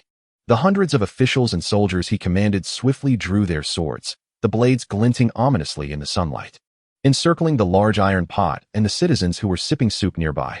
The once vibrant street fell into an icy silence. The citizens, who had been reveling in their meal, froze in place, their smiles fading, replaced by expressions of terror. It was over. The officials had truly arrived. They glanced at the fierce soldiers and then at the young man, who remained eerily calm at the center, their hearts racing with anxiety. This young master of the Shao family, though righteous, had perhaps truly overstepped this time. "Seize him," Sun Dushing commanded, not allowing Shao Feng a moment to defend himself. Immediately, four burly constables emerged from behind him, brandishing iron chains with malicious grins, charging towards Shao Feng. "I dare you to try?" Fu Bo exclaimed, urgency overshadowing his fear as he spread his arms to shield Shao Feng. Yet, someone was swifter. A towering figure, resembling an iron tower, silently positioned himself before Shao Feng. This was a man nearly 9 feet tall, clad in an unremarkable servant's tunic. However, his exposed arms were thickly muscled, akin to ancient tree roots, brimming with explosive strength. He wielded a butcher's knife, disproportionate to his stature. The blade, broad and rusted, bore traces of what seemed to be dried blood. He was none other than Zhao Tiniu, the butcher, known by the codename B7, who had flashed through Shao Feng's mind moments earlier. "Get out of the way," the leading constable sneered, dismissing the butcher with disdain as he swung his iron chain towards Zhao Tiniu's head. Without even glancing at him, Zhao Tiniu casually flicked his butcher's knife upward. Clang! The sharp sound of metal clashing echoed. The constable felt an irresistible force surging from the chain, his palm cracking under the pressure, blood streaming forth. The iron chain slipped from his grasp with a clatter, and he staggered back, tumbling to the ground, his face etched with disbelief. The other 3 constables, upon witnessing the scene, were equally taken aback, halting their steps and gazing warily at the menacing butcher before them, afraid to advance any further. The atmosphere became momentarily stagnant. Throughout this tumult, the central figure, Shao Feng, remained seemingly detached, leisurely seated in an imposing chair recently brought by Fu Bo, savoring a bowl of steaming horse meat soup, drinking it at a deliberate pace, without even raising his eyelids. This utter disdain caused the complexion of Sun Dishing, the magistrate of Jingzhou, to flush a deep, livid hue. After all, he was a third-rank official of the court, the local authority of the capital. When had he ever endured such affront? This was insurrection, an outright rebellion. Enraged to the point of trembling, Sun Dishing pointed at Shao Feng, his voice laden with authority as he bellowed, "Shao Feng, not only have you committed acts of violence in public, showing contempt for the royal family, but now you dare to openly resist arrest and defy the magistracy. Are you plotting rebellion?" The words plotting rebellion loomed like 2 colossal mountains, pressing heavily upon the hearts of everyone present. The surrounding citizens, terrified, retreated in haste, fearful of being associated with such a grave accusation. The guards of the Wang residence also trembled, their legs weakening in fear. Nevertheless, Shao Feng remained unfazed, as if he had not heard a word, continuing to leisurely enjoy his soup and meat, his composure and tranquility starkly contrasting with the tense atmosphere around him. "Bring them to me, all of you." Sun Dishing, nearly driven to madness by fury, drew his dagger from his waist, pointing it towards the hundreds of soldiers behind him. Screaming hysterically, "This ruffian is resisting fiercely and plotting rebellion. Execute him on the spot. I shall bear all consequences. Kill." At the command of their superior, the soldiers roared in unison, raising their steel blades like a surging tide, advancing towards Shao Feng. It was over. Fu Bo felt a wave of darkness wash over him.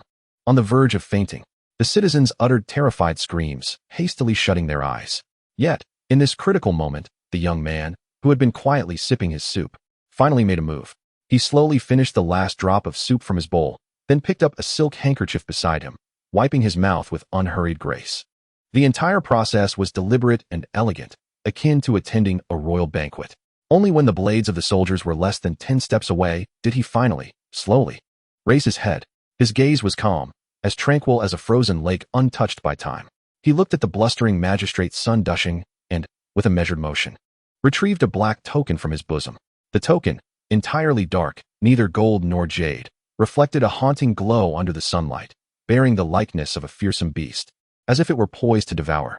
Sun Dushing, Xiao Feng spoke, his voice not loud, yet possessing a peculiar clarity that cut through the clamor of shouts and screams. Do you recognize this object? Sun Dushing's footsteps abruptly halted. He fixated on the uniquely shaped token in Xiao Feng's hand, momentarily stunned, as if he had suddenly recalled something profoundly terrifying. In that instant, his pupils constricted to the size of pinpoints. The anger and arrogance that had adorned his face vanished like the receding tide, replaced by an overwhelming, soul-deep fear. Is this the Xianyuan iron token? His voice trembled, nearly devoid of modulation.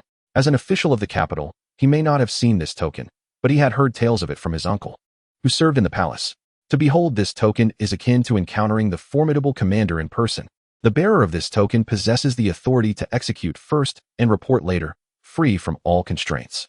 This token symbolizes the most primal and unyielding violence, existing beyond the bureaucratic framework of the great Qin dynasty. No, it cannot be. Sun Dushing's lips quivered. How could this be in your possession? Xiao Feng did not respond. He simply rose and walked slowly toward Sun Dushing. Then, to the astonishment of all present, he casually tossed the Xianyuan iron token, which could instill dread in 100 officials, at Sun Dushing's face as if discarding a piece of refuse. The edge of the token grazed his plump cheek, leaving a faint trace of blood.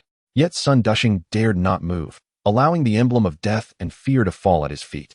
Xiao Feng looked down upon him, a cold, mocking smile gracing his lips, as he enunciated each word with clarity. Do the miscreants require your Jingzhou prefecture's approval to act? Begone. Chapter 13. Reveal the miscreant's golden badge and depart. Begone. Xiao Feng's utterance struck like a death knell, searing itself into the very depths of Sun Dushing's soul. He stood frozen, as if ensnared by an enchantment, unable to stir. Cold sweat poured from his corpulent face, soaking his official robes. Gazing at the black token, now resting at his feet and emanating an eerie glow, he felt it was not merely a token, but a thunderous force capable of obliterating him entirely. Miscreants. They truly are miscreants. For the officials of the great Qin dynasty, these three words hung ominously above them like the sword of Damocles, the ultimate nightmare that could awaken them in a cold sweat during the dead of night. This was an institution ungoverned by any department, directly obeying the emperor, in theory, wielding the terrifying privilege of executing first and reporting later. Their mandate was to oversee the realm, from the highest-ranking officials in the court to the lowly local clerks.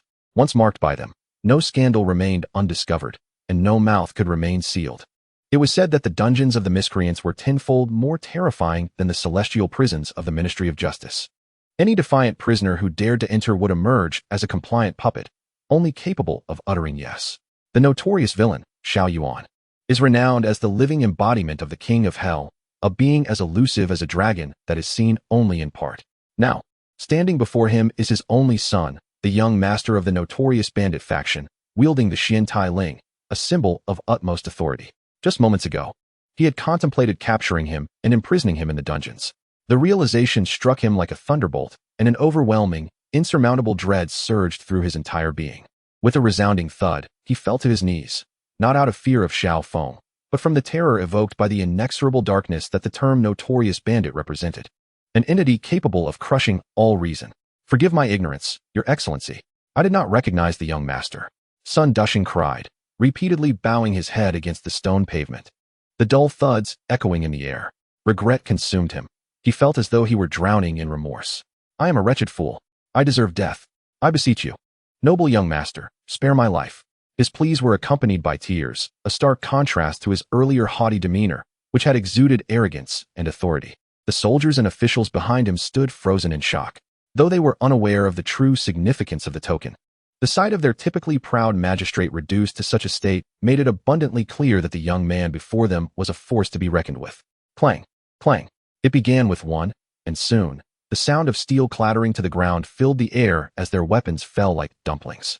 One by one, they emulated Sun Dushing, kneeling in silence, not daring to utter a breath. The atmosphere, once charged with hostility, transformed into a comical spectacle of collective submission. The onlookers, witnessing this dramatic turn of events, were left speechless. While they may not have comprehended the intricacies of the notorious bandits or the young master, they recognized the absurdity of the once mighty official now reduced to a dog-like kneel. It was this so-called madman, the young master Xiao, who had compelled their magistrate to bow. In that moment, their perception of Xiao Feng shifted profoundly. It was no longer mere sympathy or gratitude, but a profound respect blossomed within them. To command the submission of a magistrate must indicate an extraordinary individual of immense power. Xiao Feng paid no heed to the quivering masses before him. He simply bent down to retrieve the Xian Tai Ling, leisurely polishing the non-existent dust from its surface with his sleeve. Then, he turned his gaze back to the still prostrating Sun Dushing and spoke with an unruffled demeanor. "Minister Sunday." "Here I am," Sun Dushing responded, as if jolted by an electric shock. "I shall repeat myself. Take your dog and leave." Xiao Feng's tone remained calm. Yes, yes, I shall depart at once," Sun Dushing exclaimed, feeling as though a weight had been lifted.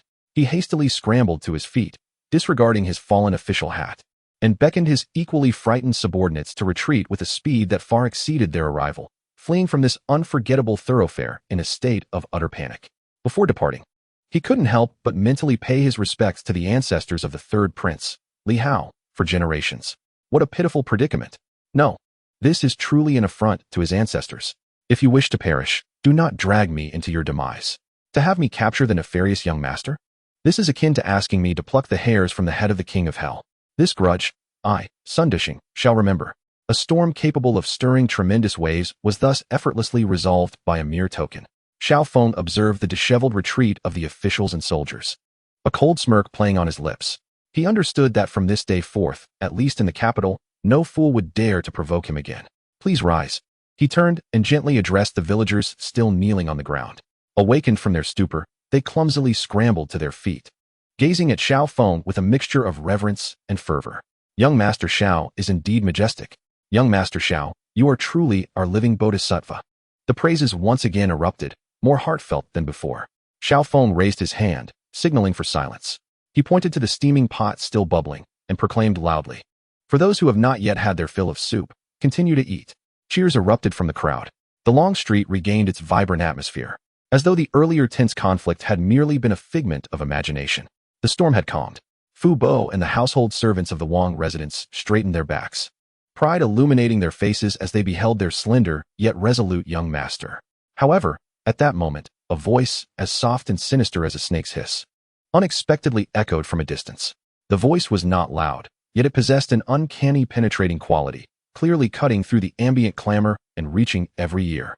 "Young Master Xiao, what great authority you wield. Even within the palace, we have heard of your esteemed name. Seeing you today, it is indeed as the rumors say. Yet I wonder, how much of this authority will remain in the presence of His Majesty?" The crowd turned to see at the end of the street a squadron of imperial guards clad in embroidered fish attire, wielding ornate spring knives. Amidst the guards, a middle-aged eunuch, dressed in a deep purple dragon robe, with a pale face devoid of a beard and cold, piercing eyes, approached slowly while holding a bright yellow imperial edict. Each of his deliberate steps seemed to chill the air, causing the temperature around him to drop several degrees. All who beheld him instinctively lowered their heads, unwilling to meet his gaze. For he was none other than Zhao Gao, the favored eunuch of the current emperor, wielding immense power, head of the Eastern Depot, and second only to the emperor himself. Chapter 14. The Grand Eunuch's Nighttime Visit. Seeking to establish authority over me that night, in the abode of the nefarious young master, the study was quiet. Outside the window, the moon shone coolly, and silence enveloped the night. Xiao Feng had not yet succumbed to slumber. The tumult of the day, though forcefully suppressed by him, was merely an appetizer in his eyes. The true challenge lay ahead. He had declined the emperor's summons under the pretext of illness. The rationale was simple. His current physical condition was indeed unsuitable for a visit to the palace. More importantly, he needed time to assimilate all the information received that day and to prepare comprehensively for the forthcoming confrontation. He understood well that the lofty Emperor Qianyuan was far from the foolish figure he appeared to be, maintaining a delicate balance among his ravenous sons, while sitting on the throne for over 20 years spoke volumes of his wit and cunning, qualities that the third prince, Li Hao, could never hope to match. How would he respond to me? Xiao Feng sat behind his desk, his fingers lightly tapping the surface as his mind raced with thoughts. Suppression? Co-opting? Or perhaps a deadly flattery? Just as he pondered, the candle in the room, which had been quietly burning, flickered unexpectedly. A faint, chilling aura crept into the space, akin to a serpent slithering silently from the shadowy corners of the room. It has arrived. Xiao Feng's gaze sharpened slightly, yet he did not turn around, nor did he pause in his rhythmic tapping. Instead, he leisurely drew a uniquely designed dagger from its sheath. The dagger was entirely black, its sleek and cold lines exuding a modern industrial beauty. A blood groove ran along the blade, a remnant of his past life's standard-issue military knife from the Dragon Tooth Special Forces, inexplicably accompanying his soul through the ages. He picked up a soft silk cloth and began to meticulously wipe the razor-sharp edge of the blade, as if he were the sole inhabitant of the room. Suddenly, a sinister, owl-like laughter emanated from the shadows behind him. "Young Master Xiao, such elegance. Our family has been nestled here for a fragrant incense's length of time. And you still have the leisure to polish your knife?" As the voice trailed off, a figure emerged from the darkness like a wraith. Clad in a crimson-purple python robe with a clean-shaven face, it was none other than Zhao Gao, the Grand Secretary who had appeared earlier at the palace gate. His entrance had been so silent that even the guards outside remained oblivious. Such mastery placed him among the top echelon of martial prowess in the realm. He had anticipated that his stealthy arrival would elicit at least a hint of surprise or fluster from the young heir. However, to his dismay, there was none. Xiaofeng did not even bother to turn his head. He simply spoke in a tone as casual as if conversing with an old friend. Yet the sarcasm and disdain in his words were unmistakable. "Grand Secretary Zhao, next time you visit, do remember to use the front door. The beams in my study are quite dilapidated. Should they collapse one day and crush you, the Emperor's favored one, I would be unable to afford the reparations." Zhao Gao's expression stiffened slightly, and a cold glint flickered in his serpent-like eyes. What an audacious young man. He took a deep breath, suppressing the discontent within, and once again donned a mask of insincere joviality as he slowly approached the desk. "Young Master Xiao, you jest.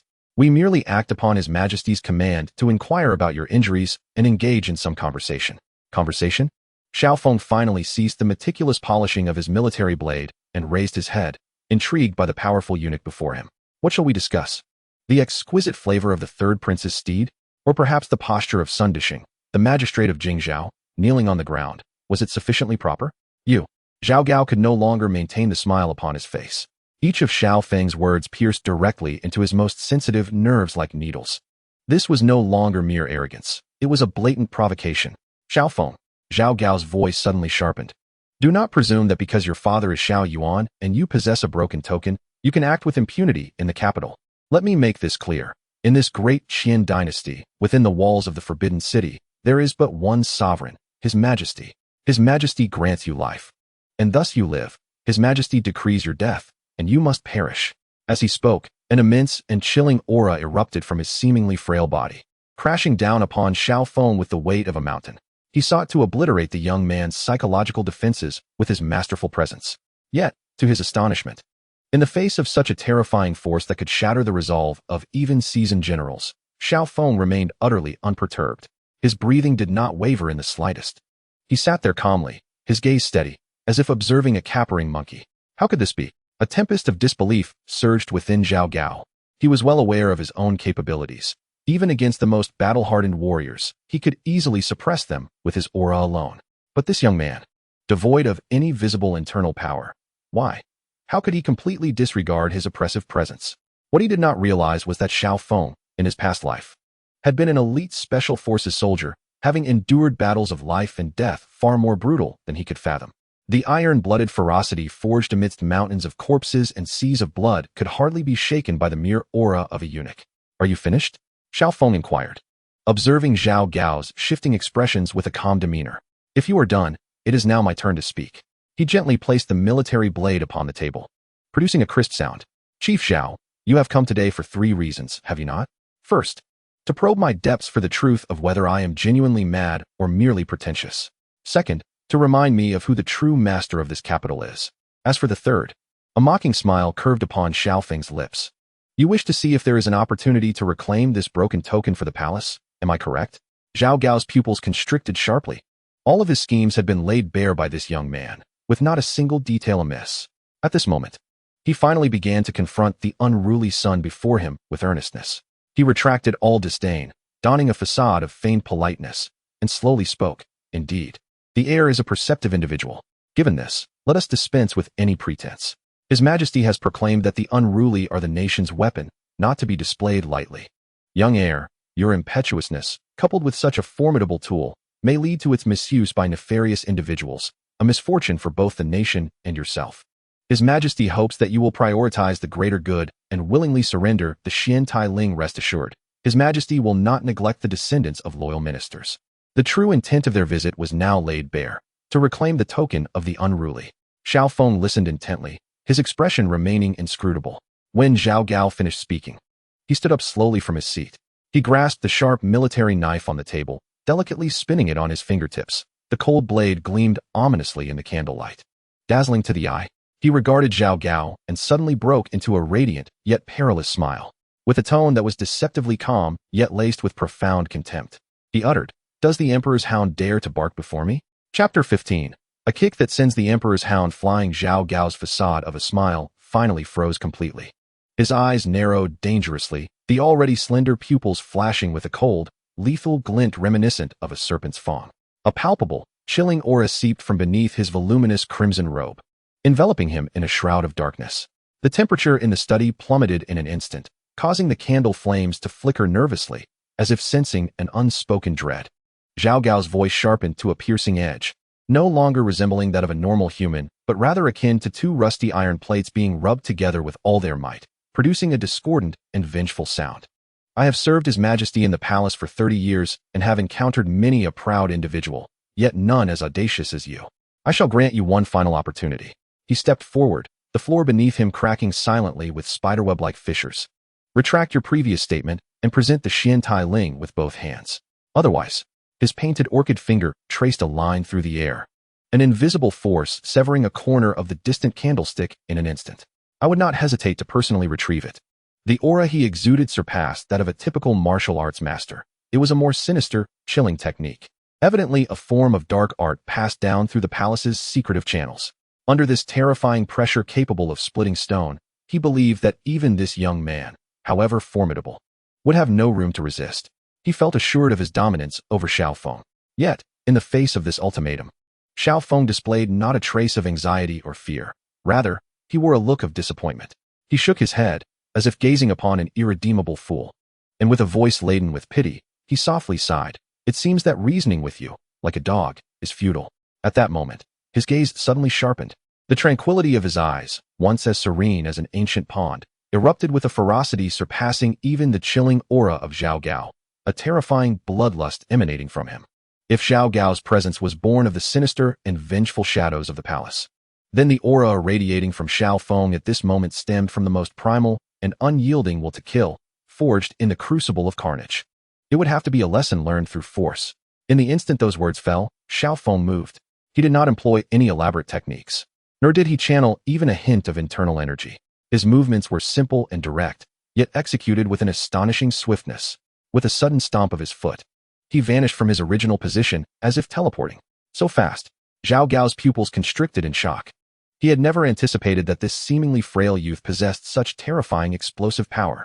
This velocity surpassed the limits of his reaction. He barely registered a blur before a fierce gust of wind rushed toward him. "This is bad."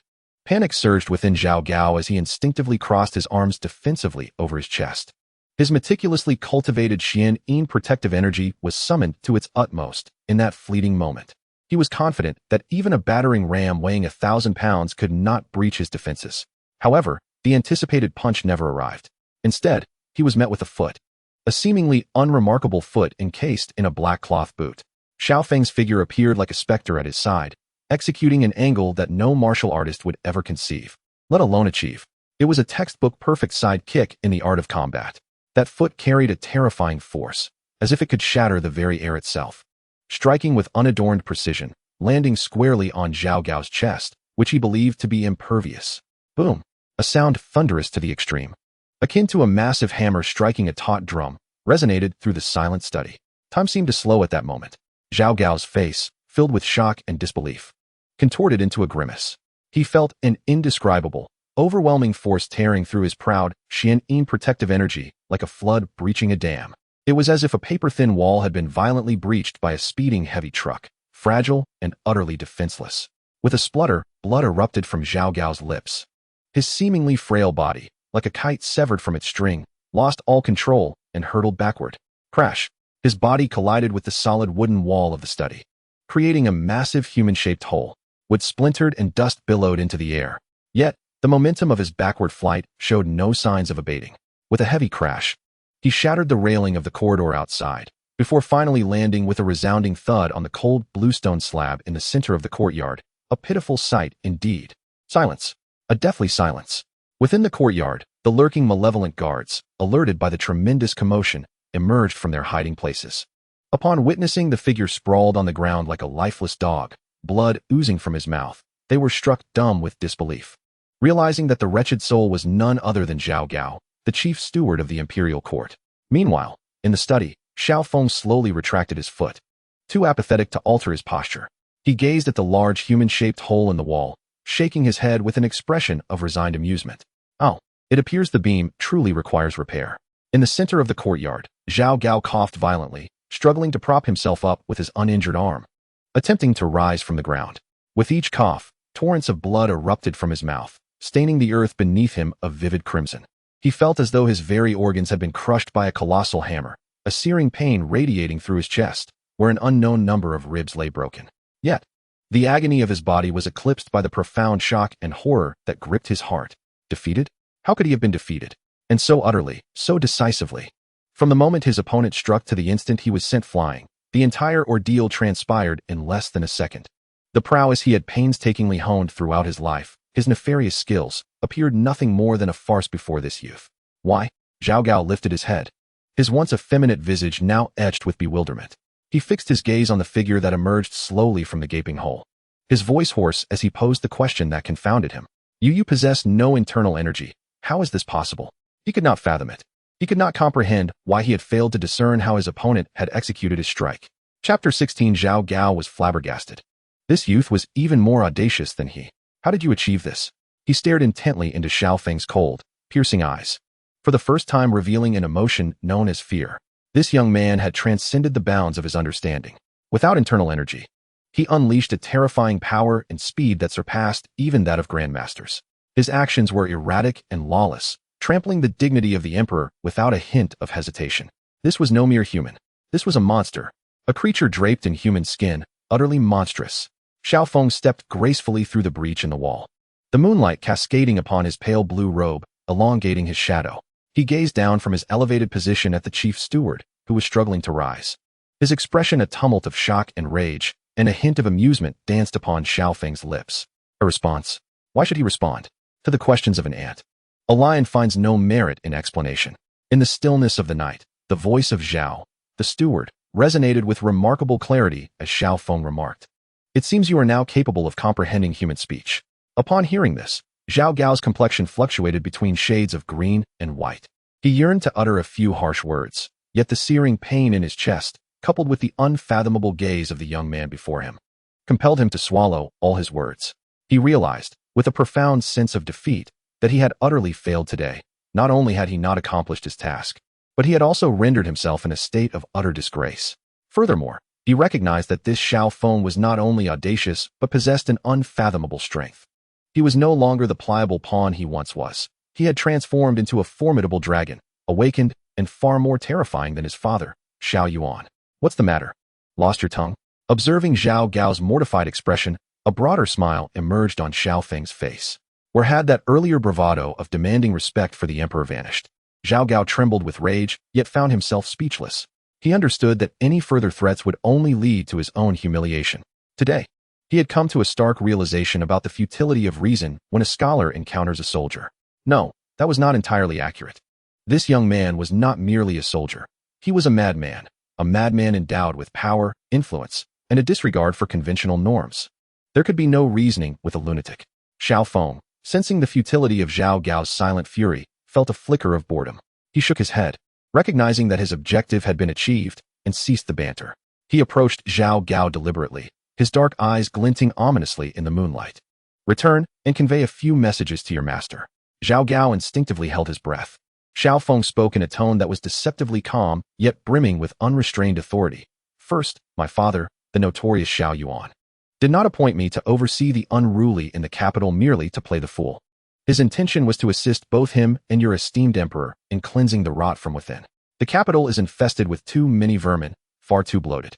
If left unchecked, it may soon collapse under the weight of its decay.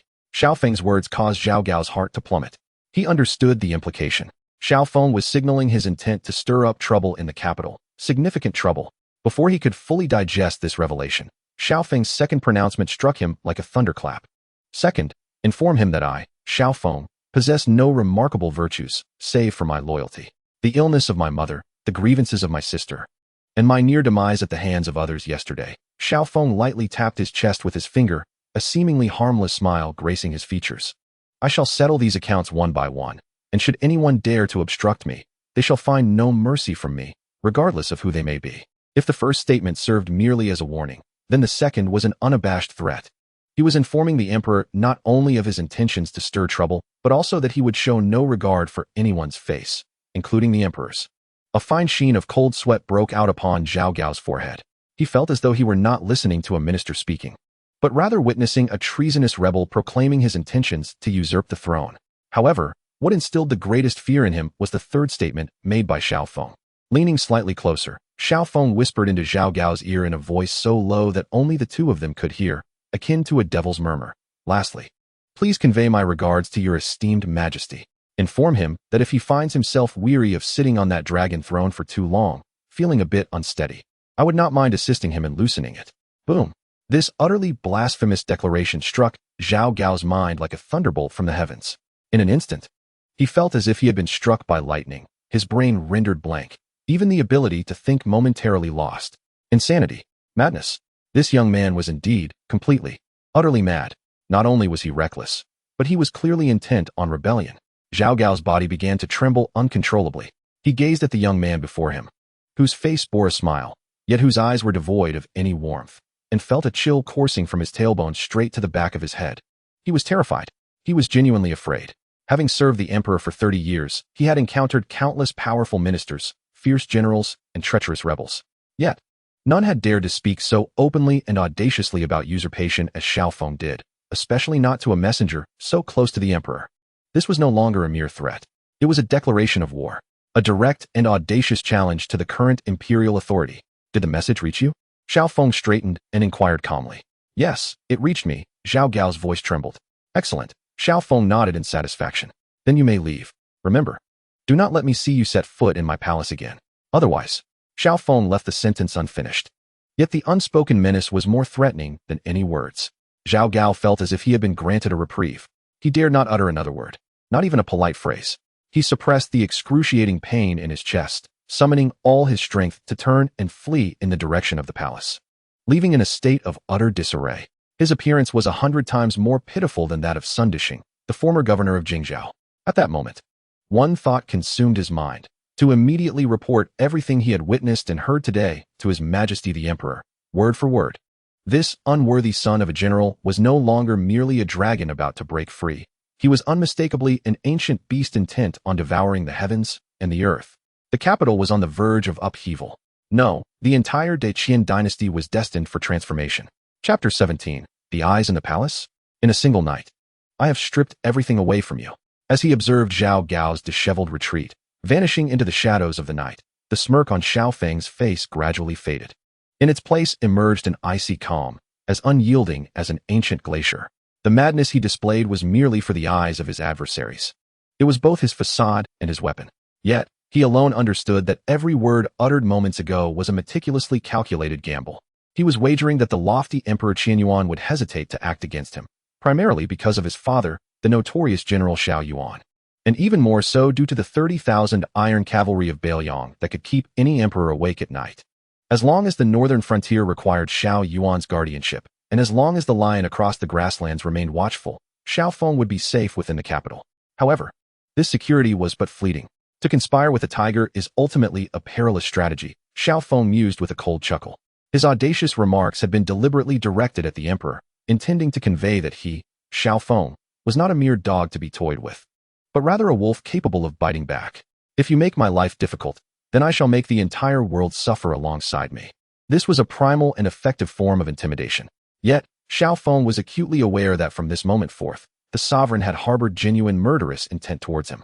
The delicate veil separating ruler and subject had been torn asunder by his own hand.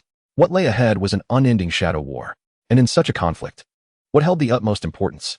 Intelligence, and the eradication of all enemy eyes. Zhao San, Xiao Feng spoke into the empty courtyard, his voice steady. At your service? Came the response from the old servant, appearing silently like a specter at his side. Relay this message. Summon all the captains of the A, B, and C divisions in the capital. We shall convene in the study in 15 minutes. As you command. Zhao San's figure melted back into the darkness. 15 minutes later, the study, still bearing a gaping hole in its wall, was filled with an assembly of individuals. Li Si, the tea vendor, Qian Wu, the fortune teller, and Sun Lu. The old beggar, those three captains who had appeared on the street during the day, were prominently present. In addition, there were 7 or 8 equally fierce and capable men and women. Some adorned in merchant attire, others resembling frail scholars, and even one young woman from a prominent brothel in the capital. These individuals were the core leaders of the nefarious faction, strategically placed across various strata of the capital, responsible for intelligence and operations. At this moment, they all knelt on one knee, their expressions a mixture of reverence and fervor as they gazed at the young man seated behind the desk. Rise. Xiaofeng gestured for them to stand. Without further ado, he cut straight to the point. I assume you are all aware of the events that transpired today and just now. Majesty's might is unparalleled. Li Si immediately clasped his fists, his face alight with admiration. We are utterly in awe of you. Indeed, for all these years, I have never encountered a master as formidable as you, young marshal. The brothel girl echoed, her voice imbued with a spirited charm. Enough of the flattery, Xiaofeng interrupted, his gaze suddenly sharpening. I summoned you here today for one purpose, to eradicate the vermin. He cast the booklet he had previously wielded to intimidate the servants onto the table. Within this lies a list of the parasites infesting our estate. However, this is merely the beginning. Xiaofeng rose slowly, advancing towards the gathered individuals, his icy stare sweeping across each face. Our notorious mansion resembles a sieve, permeable to all manner of spies, whether they be from the crown prince, the third prince, or the chancellor's residence. I care not for their affiliations or the powers that support them. His voice escalated, infused with an undeniable iron resolve. I grant you one night.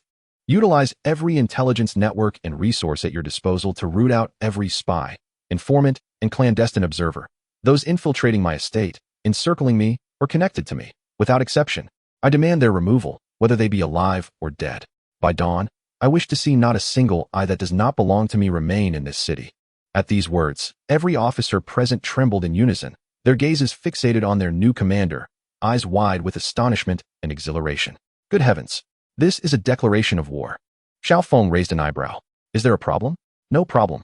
Li Si was the first to respond, thumping his chest in fervent agreement. Rest assured, young commander. We will accomplish the task. The others echoed his sentiments, their voices brimming with bloodthirsty excitement.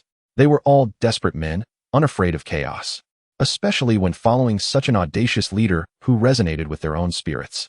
Excellent. Xiaofeng nodded in satisfaction. I have but one requirement.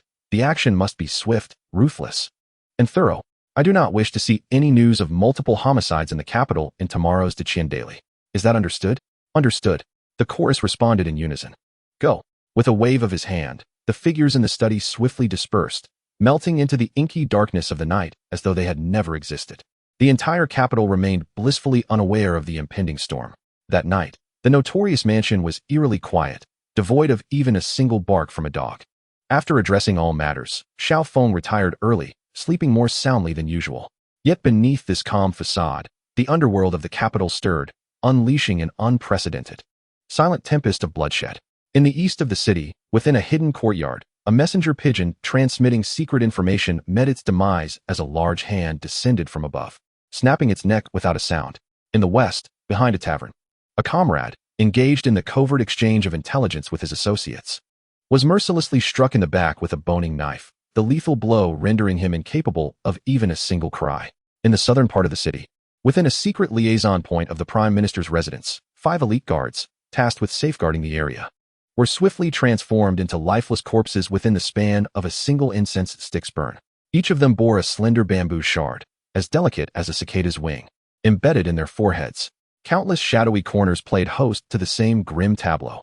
The notorious organization, which had long lain dormant, unveiled its fangs for the first time under the will of its new master, a display potent enough to instill fear in the hearts of the entire world.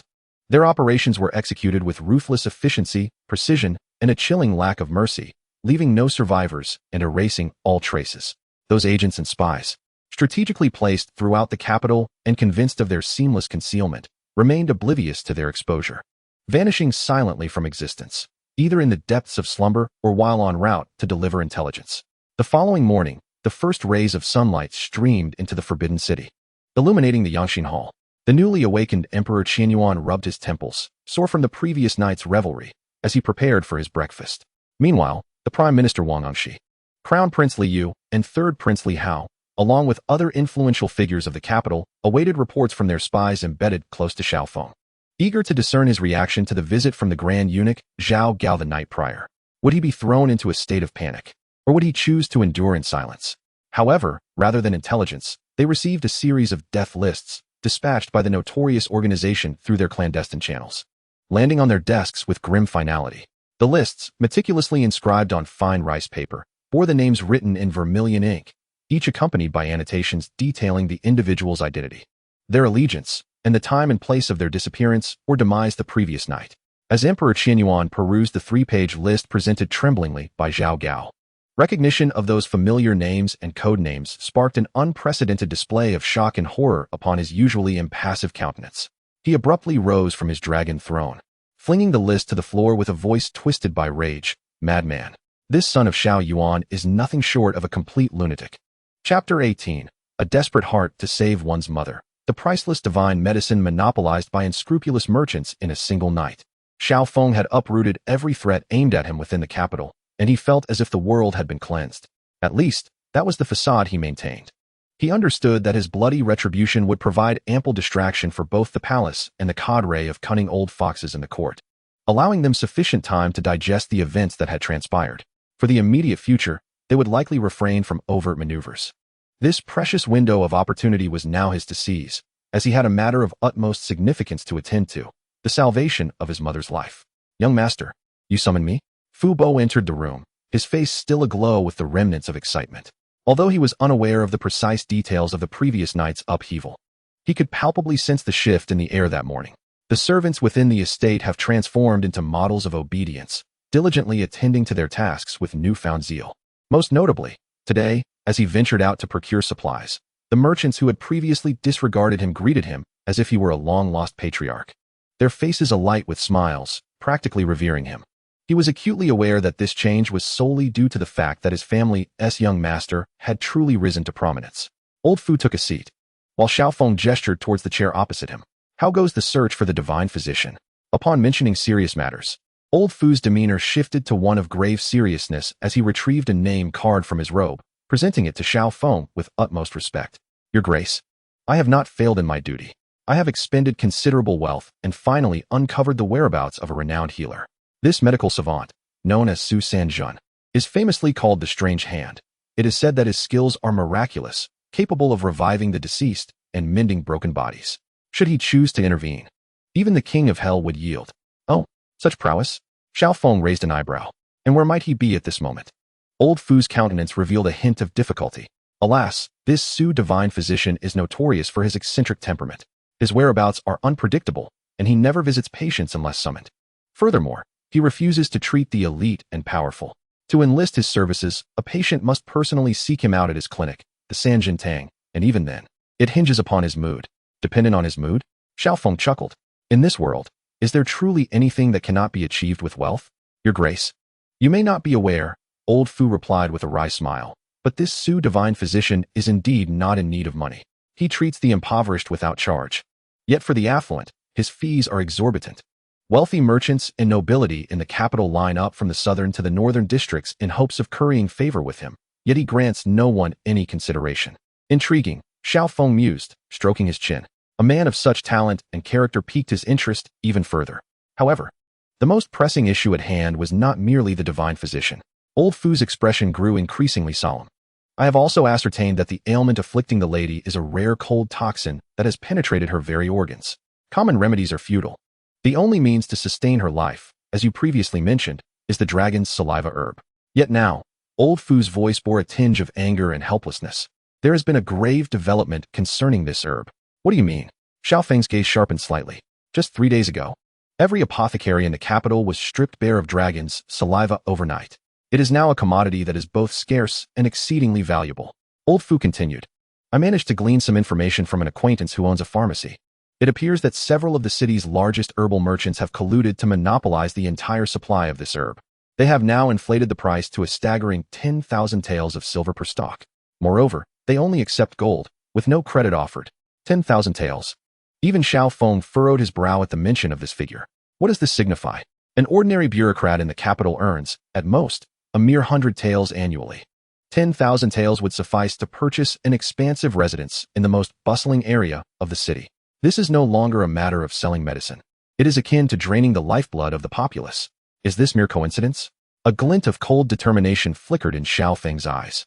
In the early hours of the day, when the monopoly had not yet taken hold, it was rather peculiar that, at the very moment he required this specific medicine, the entire city had run out of Dragon's saliva grass. What a remarkable coincidence in this world. Your Highness, are you suggesting that Master Fu has become so astute with age that he immediately realized someone is scheming behind the scenes? More or less. Xiao Feng replied with a cold smirk. When brute force fails, they resort to underhanded tactics. Unable to act against him openly, they strike at his most cherished kin, using his mother's life as leverage to constrict his throat. What a cunning stratagem to undermine him. Who could it be? Xiao Feng's voice had turned as frigid as the winds of the harshest winter. Old servant, I am unaware. Master Fu shook his head. The actions of the adversary are shrouded in secrecy. The proprietors of the apothecaries only know that the orders originate from a prominent merchant above them. They do not have deeper connections. Very well, I understand, Xiao Feng said, rising and moving to the window, gazing out at the clear sky, yet devoid of warmth in his eyes. Master Fu, I am here. Send someone to keep watch near the Sanjin-Tang. As soon as there is news of Physician Su, have them report back immediately. As for the matter of the herbs, a chilling smile curved his lips. I shall resolve it myself. Your Highness, I harbor some concerns for Master Fu, came the cautious reply. Rest assured, Xiao Feng reassured, patting his shoulder. They are merely a band of unscrupulous merchants who profit from misfortune. Do they think that by concealing their goods, I would be unable to find them? Such naivete. Once Master Fu departed, Xiao Feng stood silently in his study for an extended duration. The depths of his gaze radiated a chilling light, revealing a thirst for vengeance. A dragon possesses a reverse scale, and to touch it is to face death. His family was the only reverse scale for Xiao Feng in this lifetime. These individuals had utterly crossed the line by using his mother's life as a bargaining chip against him. They had successfully ignited the volcano of fury within him. Li Si, Xiao Feng called out to the empty room, his tone icy. With a swift motion, a shadow emerged silently before him, kneeling on one knee. It was none other than Li Si, the lieutenant from the tea-selling department. What are your orders, young master? Investigate for me, Xiao Feng commanded, his voice devoid of emotion. Ascertain which merchants in the capital are hoarding Dragon's saliva grass. Identify where they are concealing the medicine. Moreover, uncover who stands behind them. A glint of bloodlust flashed in Xiao Feng's eyes. I grant you 2 hours. In 2 hours, I expect to see a complete and satisfactory list. Understood. Li Si uttered without a moment's hesitation, his figure vanishing as swiftly as he had appeared, as if he had never existed. In less than 2 hours, a top-secret report sealed with beeswax quietly appeared on Xiao Feng's desk. He broke the seal and extracted the letter, reading it with keen intensity. The contents of the intelligence were exhaustively detailed. In the capital, the 3 largest medicinal herb establishments, by Chaotang, Jishitang, and Rengsintang, are meticulously documented, revealing not only the identities of their proprietors and their residences, but also their personal preferences and even the number of concubines they maintain. The clandestine warehouses where they hoard ambergris total 5, with each location specifics, including the number of guards and the distribution of traps, meticulously illustrated on detailed maps. At the conclusion of the intelligence report, in vermilion ink, are inscribed 2 names that evoke no surprise in Xiao Feng: Chancellor Wang Engshi and Crown Prince Li Yu. These 2 individuals are the principal shareholders behind the 3 largest herb shops, the most formidable magnates of the current regime. Xiao Feng, observing the intelligence, let out a sardonic laugh fueled by rage. Wang Engshi and Li Yu, splendid indeed. He brought the report closer to the candle flame, watching as the paper, laden with nefarious deeds, gradually succumbed to the fire, transforming into ash. His pitch-black eyes gleamed with a chilling light, an aura of murderous intent nearly palpable. Do you truly believe that such underhanded tactics can subdue me? Utterly naive. Chapter 19. The unruly investigators obtain the list of city scoundrels. The efficiency of the unruly ones is always measured by results. Xiao Feng set a deadline of 2 hours. Yet in reality, a mere hour and a half sufficed for a dossier far thicker than the previous encrypted intelligence to silently materialize upon his desk. If the prior document merely unveiled the shadowy puppeteer, this one served as a death warrant capable of consigning the entire medicinal herb industry in the capital to ruin. Xiao Feng carefully unsealed the wax and unfurled the lengthy rice paper. Under candlelight, Names and transgressions sprawled across the page, dense and alarming. The list commenced with the three major establishments, Bai Chaotang, Jishitang, and Rengsintang. Their owners, Qian Dehai, Sun Maokai, and Li Weidong, appeared to operate independently, occasionally clashing over business matters. However, behind the scenes, they had forged a defensive alliance through intermarriage and shared interests, firmly monopolizing over 70% of the capital's high-end medicinal trade. As Xiao Feng anticipated, their backgrounds were equally revealing. Qian Dehai of Bai Chaotang is a distant cousin of Chancellor Wang Engxi's wife. Sun Maokai of Jishitang has a daughter who is the favored concubine of Crown Prince Li Yu. As for Li Weidong, he is a former companion of the Crown Prince. A loyal dog since childhood. A den of snakes and rats, entwined in corrupt collusion. A cold smirk curved Xiao Feng's lips as he continued down the list. Beyond these three giants, numerous small to medium-sized pharmacies were prominently featured. These establishments served as accomplices and subordinates in the monopolistic endeavor, responsible for spreading rumors, inflating prices, and inciting panic. Behind each unscrupulous merchant's name, their misdeeds were meticulously annotated in vermilion ink. One such pharmacy sold moldy herbs disguised as quality goods to the impoverished in the southern district, resulting in dozens suffering from severe gastrointestinal distress.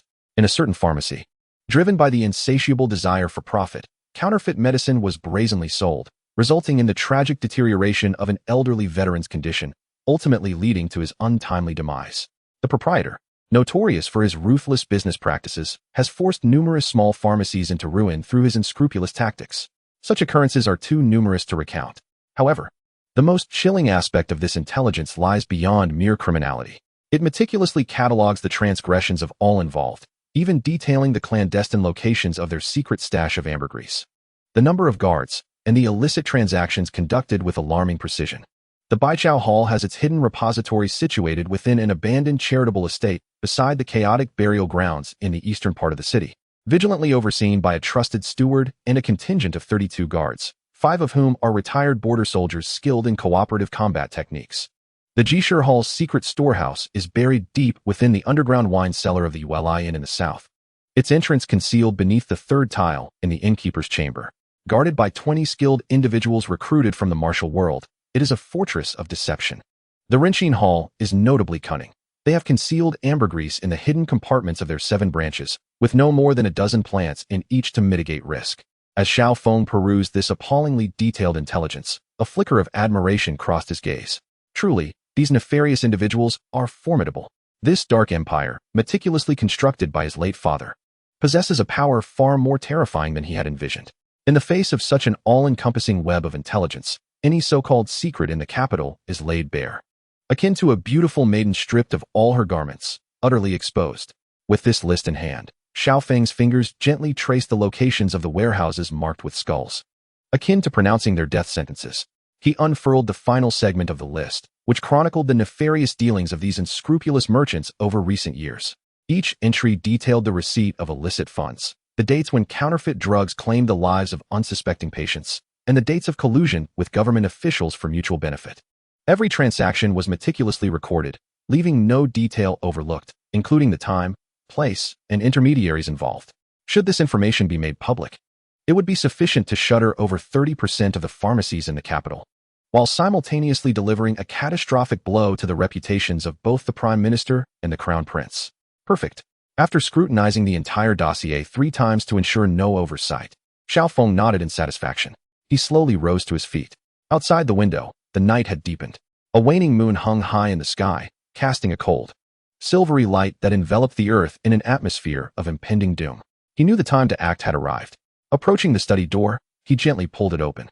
Outside, Li Si, Qian Wu, Sun Lu, Zhao San, and a dozen corps lieutenants of the nefarious faction stood like statues, silently awaiting his command. Each radiated an icy, blade-like aura of lethal intent. They were waiting, anticipating the orders of their new master. Young Marshal. Upon seeing Xiao Feng emerge, they all knelt in unison, their movements synchronized. Not a whisper escaping their lips. Xiao Feng's gaze slowly swept over the faces before him, each one filled with fervor and loyalty. He then raised the list in his hand, stained with the taint of malevolence. High above his head, his voice cold and devoid of emotion, reminiscent of the Grim Reaper pronouncing a final decree from the depths of the underworld. Each name on the list, one by one, bore the weight of their transgressions, colluding with the powerful, monopolizing medicinal herbs, and callously disregarding human life. Their crimes were unforgivable. I, the notorious young commander, Xiao Feng, tonight shall enact divine retribution. He forcefully slammed the list upon the stone table beside him. The sharp crack resonated through the stillness of the night, piercingly jarring. He regarded all the officers before him, their eyes gleaming with murderous intent, and issued the final, most sanguinary command. Prepare to act. Li Si, you shall lead the A-class team to oversee the charity hall at Baijiaotang. Qin Wu, you shall take the B-class team to manage the wine cellar at Jishitang. Sun Lu, you are to command the C-class team responsible for all branches of Renqingtang. Zhao San, he directed his gaze toward the inscrutable old servant. You shall lead the elite D-class team to eliminate any remaining threats and ensure all traces are meticulously handled. I have but one demand. His voice rose sharply, akin to a blade unsheathed, its edge gleaming. Humans may be spared, but not a single herb or ledger can be left unaccounted for. Before dawn, I wish to see everything presented before me, intact. As for those whose names adorned the list, a cruel smile curled at the corners of Xiao Feng's mouth. Tonight, I shall make them understand what it means to be bankrupt. Chapter 20. Tonight, let all unscrupulous merchants be brought to ruin. At the stroke of midnight in the capital, the night enveloped the magnificent city like spilled ink, shrouding it in profound darkness. The sound of the night watchman's clapper echoed through the desolate streets, amplifying the solitude of the hour. Aside from the occasional bark of a dog, the entire city lay in slumber, appearing as tranquil as ever.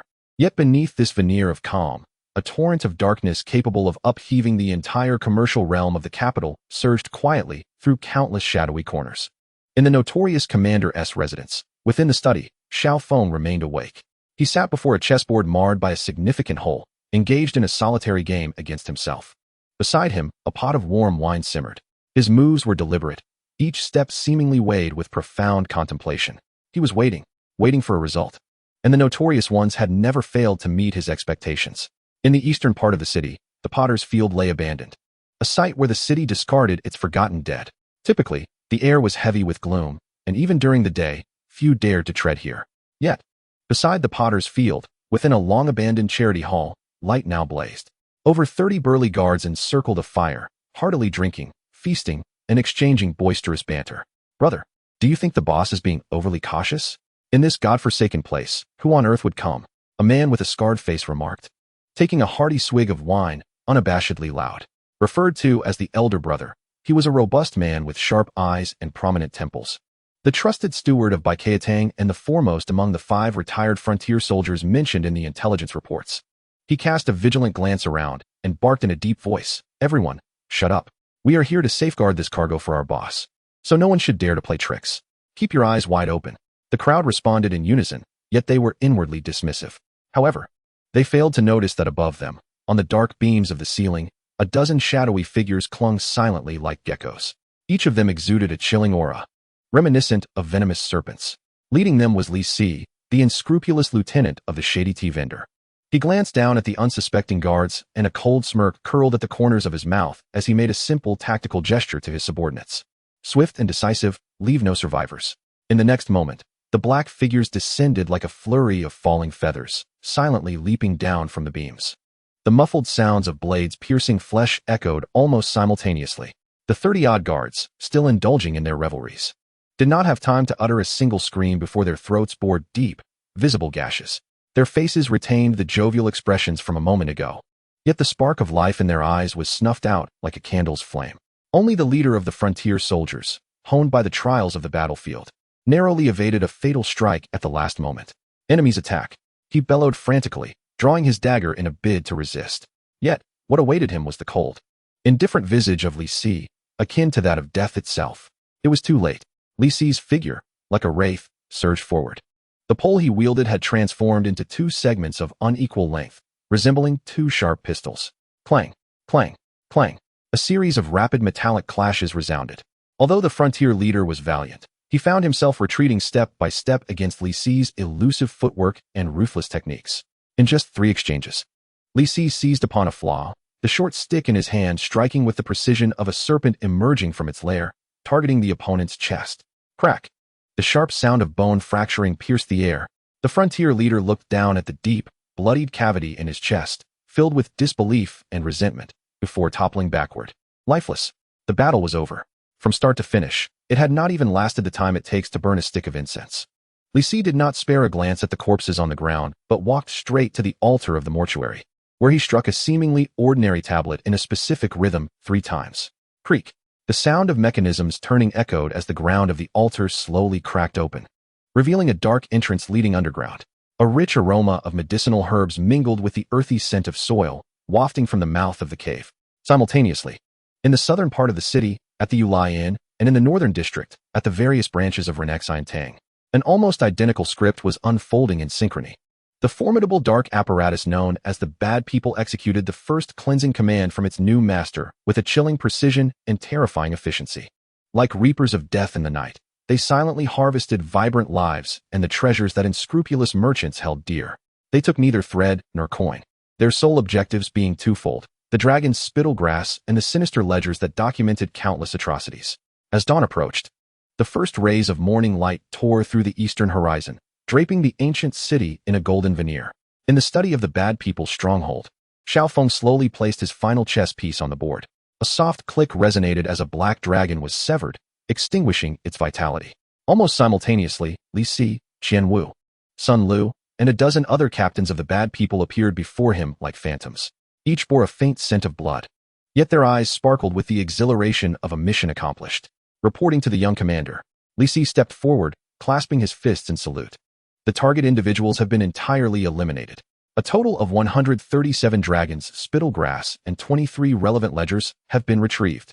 Reporting to the young commander, the task at Ji Shitang has been completed. 94 dragons, spittle grass, and 15 ledgers are accounted for. Reporting to the young commander, the results from Ren Xian Tang were reported clearly. In a single night, the dark industry that the Crown Prince and the Chancellor had operated within the capital's medicinal sector for decades was uprooted by Xiaofeng. Excellent. Xiaofeng nodded in satisfaction. You have all worked hard. Go and rest. For the young commander, we would gladly face 1,000 deaths. The crowd responded in unison before quietly withdrawing.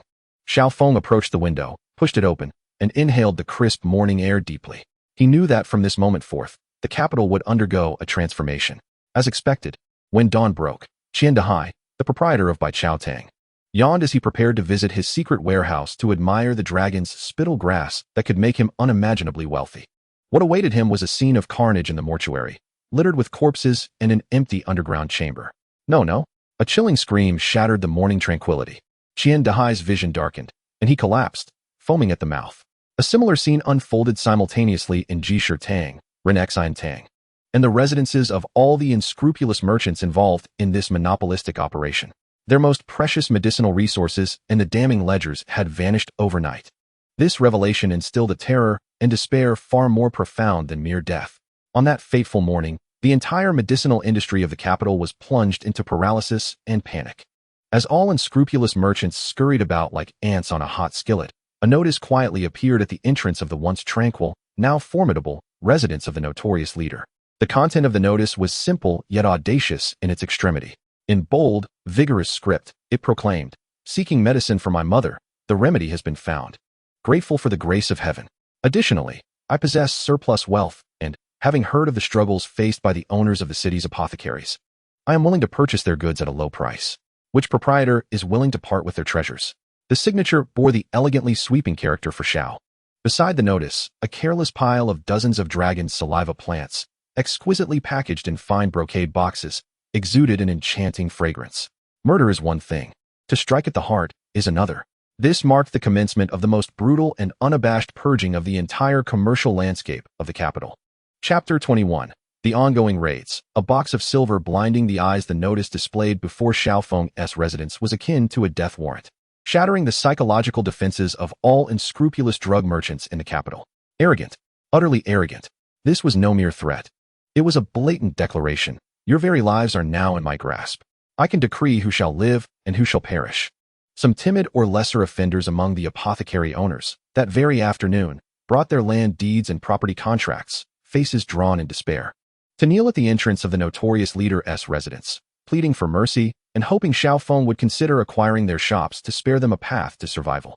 Meanwhile, others, fully aware of their grave transgressions and the futility of redemption, hastily packed their gold and silver, intending to flee the capital with their families. Yet, they grossly underestimated the power of the unscrupulous. Before they could escape the city gates, they were ensnared by a massive net, capturing them along with their goods. In a single night, the capital's pharmaceutical industry was engulfed in panic and despair. However, Xiao Feng was far from satisfied. Absorbing these small fry held no significance for him. What he desired was to dismantle the few most stubborn nails, utterly obliterating the foundation of the chancellor and the crown prince in this industry. The next morning, while the owners of major firms such as Baichao Hall and Jishir Hall were frantically devising strategies within their residences, a most unexpected visitor arrived at their doorsteps, the prefect of Jingzhou, Sun Dishing. This gentleman, who had yesterday been thoroughly intimidated by Xiao Feng, today appeared transformed, his face radiant and posture erect, flanked by hundreds of imposing constables. "Lord Sun, you have finally arrived," exclaimed Qian Dehai, the proprietor of Baichao Hall, as he rushed forward like a man seeing a savior, thrusting a thick stack of banknotes into Sun's hands. "You must advocate for us."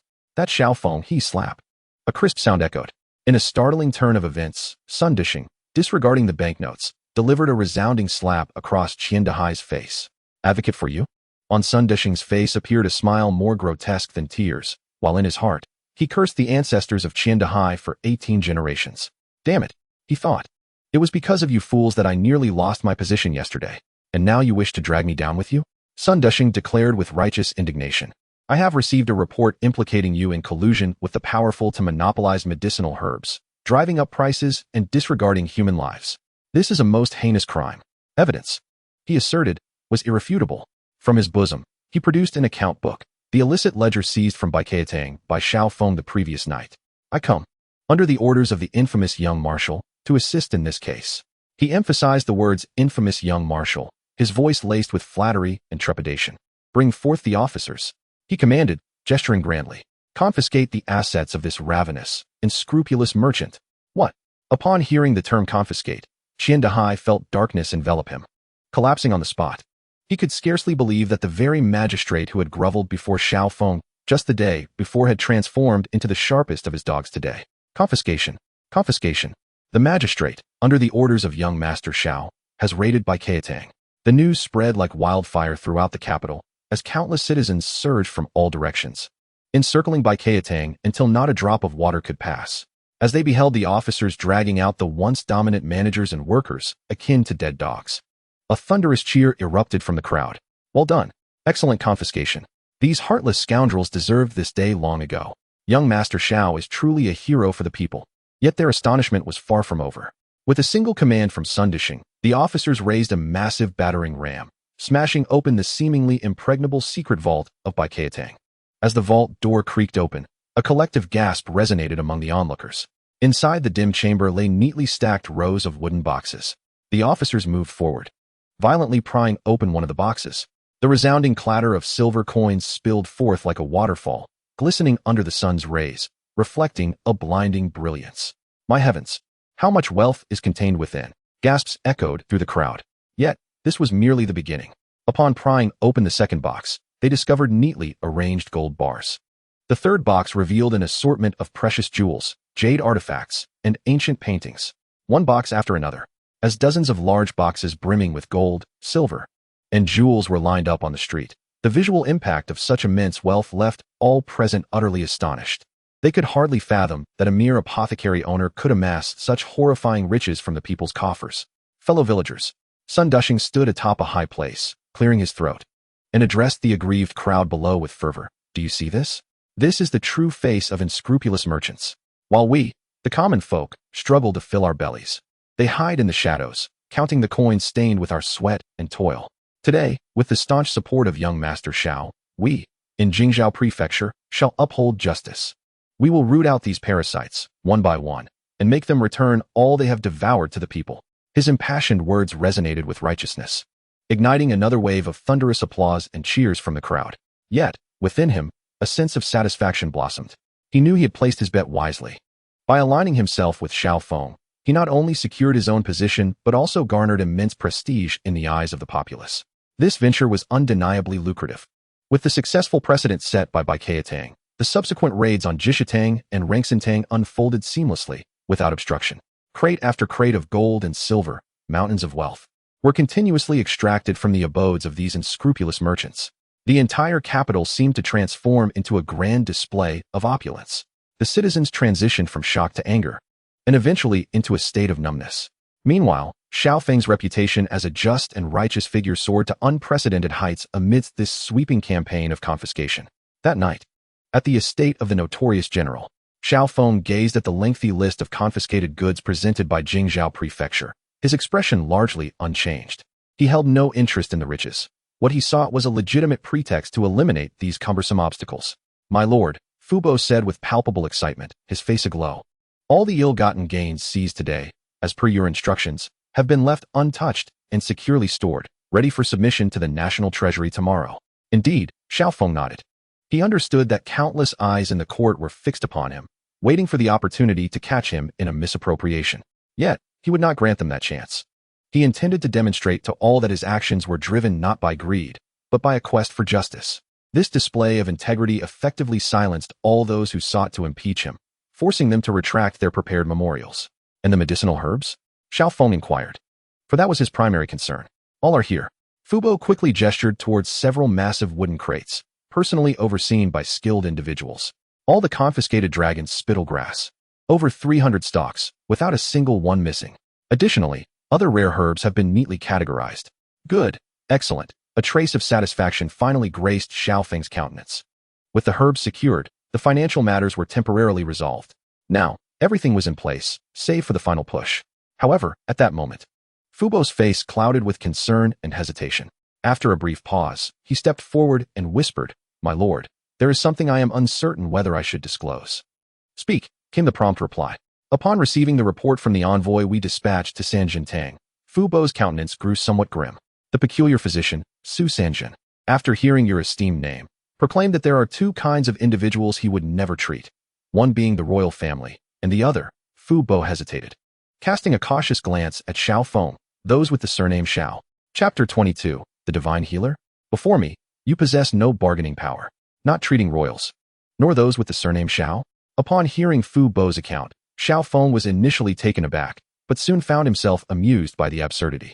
What a fine situation. He had been directly named. "My lord," Fu Bo's face was etched with concern. "This Su physician has a notoriously capricious temperament and is known for his unwavering stance. If he has declared such, it is likely he is resolute in his refusal. Should I consider alternative options? The capital is not devoid of other physicians." "That will not be necessary," Xiao Feng interjected with a wave of his hand. He slowly rose, a glint of icy determination flashing in his deep-set eyes. "A divine healer? His arrogance is indeed considerable. It appears he has been excessively elevated by flattery and has grown spoiled." Approaching the entrance, he addressed Zhao Tainyo, who stood like a statue outside. With a calm command, "Prepare the carriage. I shall personally invite him." Half an hour later, in a secluded alleyway to the west of the city, Xiao Feng's carriage came to a steady halt before an unassuming little courtyard of gray bricks. At the entrance hung a crooked wooden sign, inscribed in flamboyant characters, Sanjin Tang. This was the clinic of the capital's most renowned healer, the eccentric Su Sanjun. At this moment, a long queue formed at the clinic's entrance, primarily consisting of ragged and impoverished citizens. In stark contrast stood several lavishly adorned carriages at the alley's mouth, where a few anxious figures, clearly affluent stewards, awaited impatiently, evidently seeking medical assistance, but unable to gain entry. "My lord, this is the place," Fu Bo whispered. Xiao Feng nodded, disregarding both the lined-up commoners and the anxious wealthy patrons. He made his way directly to the tightly shut vermilion doors. "Knock, knock, knock." Fu Bo stepped forward respectfully and rapped on the door knocker. After an extended wait, a drowsy and irritable voice came from within. "Who is it? Are you unaware of the rules? Queue for treatment. Those bringing gifts may leave." "Open the door," Xiao Feng uttered succinctly, his voice soft yet imbued with an unusual charm that rendered the previously irate apprentice speechless. With a creak, the door opened a crack. A young apprentice peeked out, impatience etched on his face. "I've already said," but upon catching sight of Xiao Feng's regal demeanor and the imposing presence of his fierce guards, the remainder of his words lodged in his throat. "May I inquire who you are?" The apprentice's tone shifted, becoming markedly more respectful. "Xiao Feng of the Buliang Shui Mansion," Fu Bo stated gravely from the side, "here to seek an audience with the esteemed Su Shenyi." "Xiao Feng." Upon hearing that name, the young apothecary's complexion turned pale in an instant. With a resounding bang, he slammed the door shut, bolting it from the inside as if the figure outside were not a mere person, but rather a ferocious tiger poised to devour him. "My master has decreed, no visitors. You must leave at once." The panic-laden voice of the apothecary echoed from behind the door. Old Fu's expression instantly soured. This Su Sanjun is truly lacking in respect.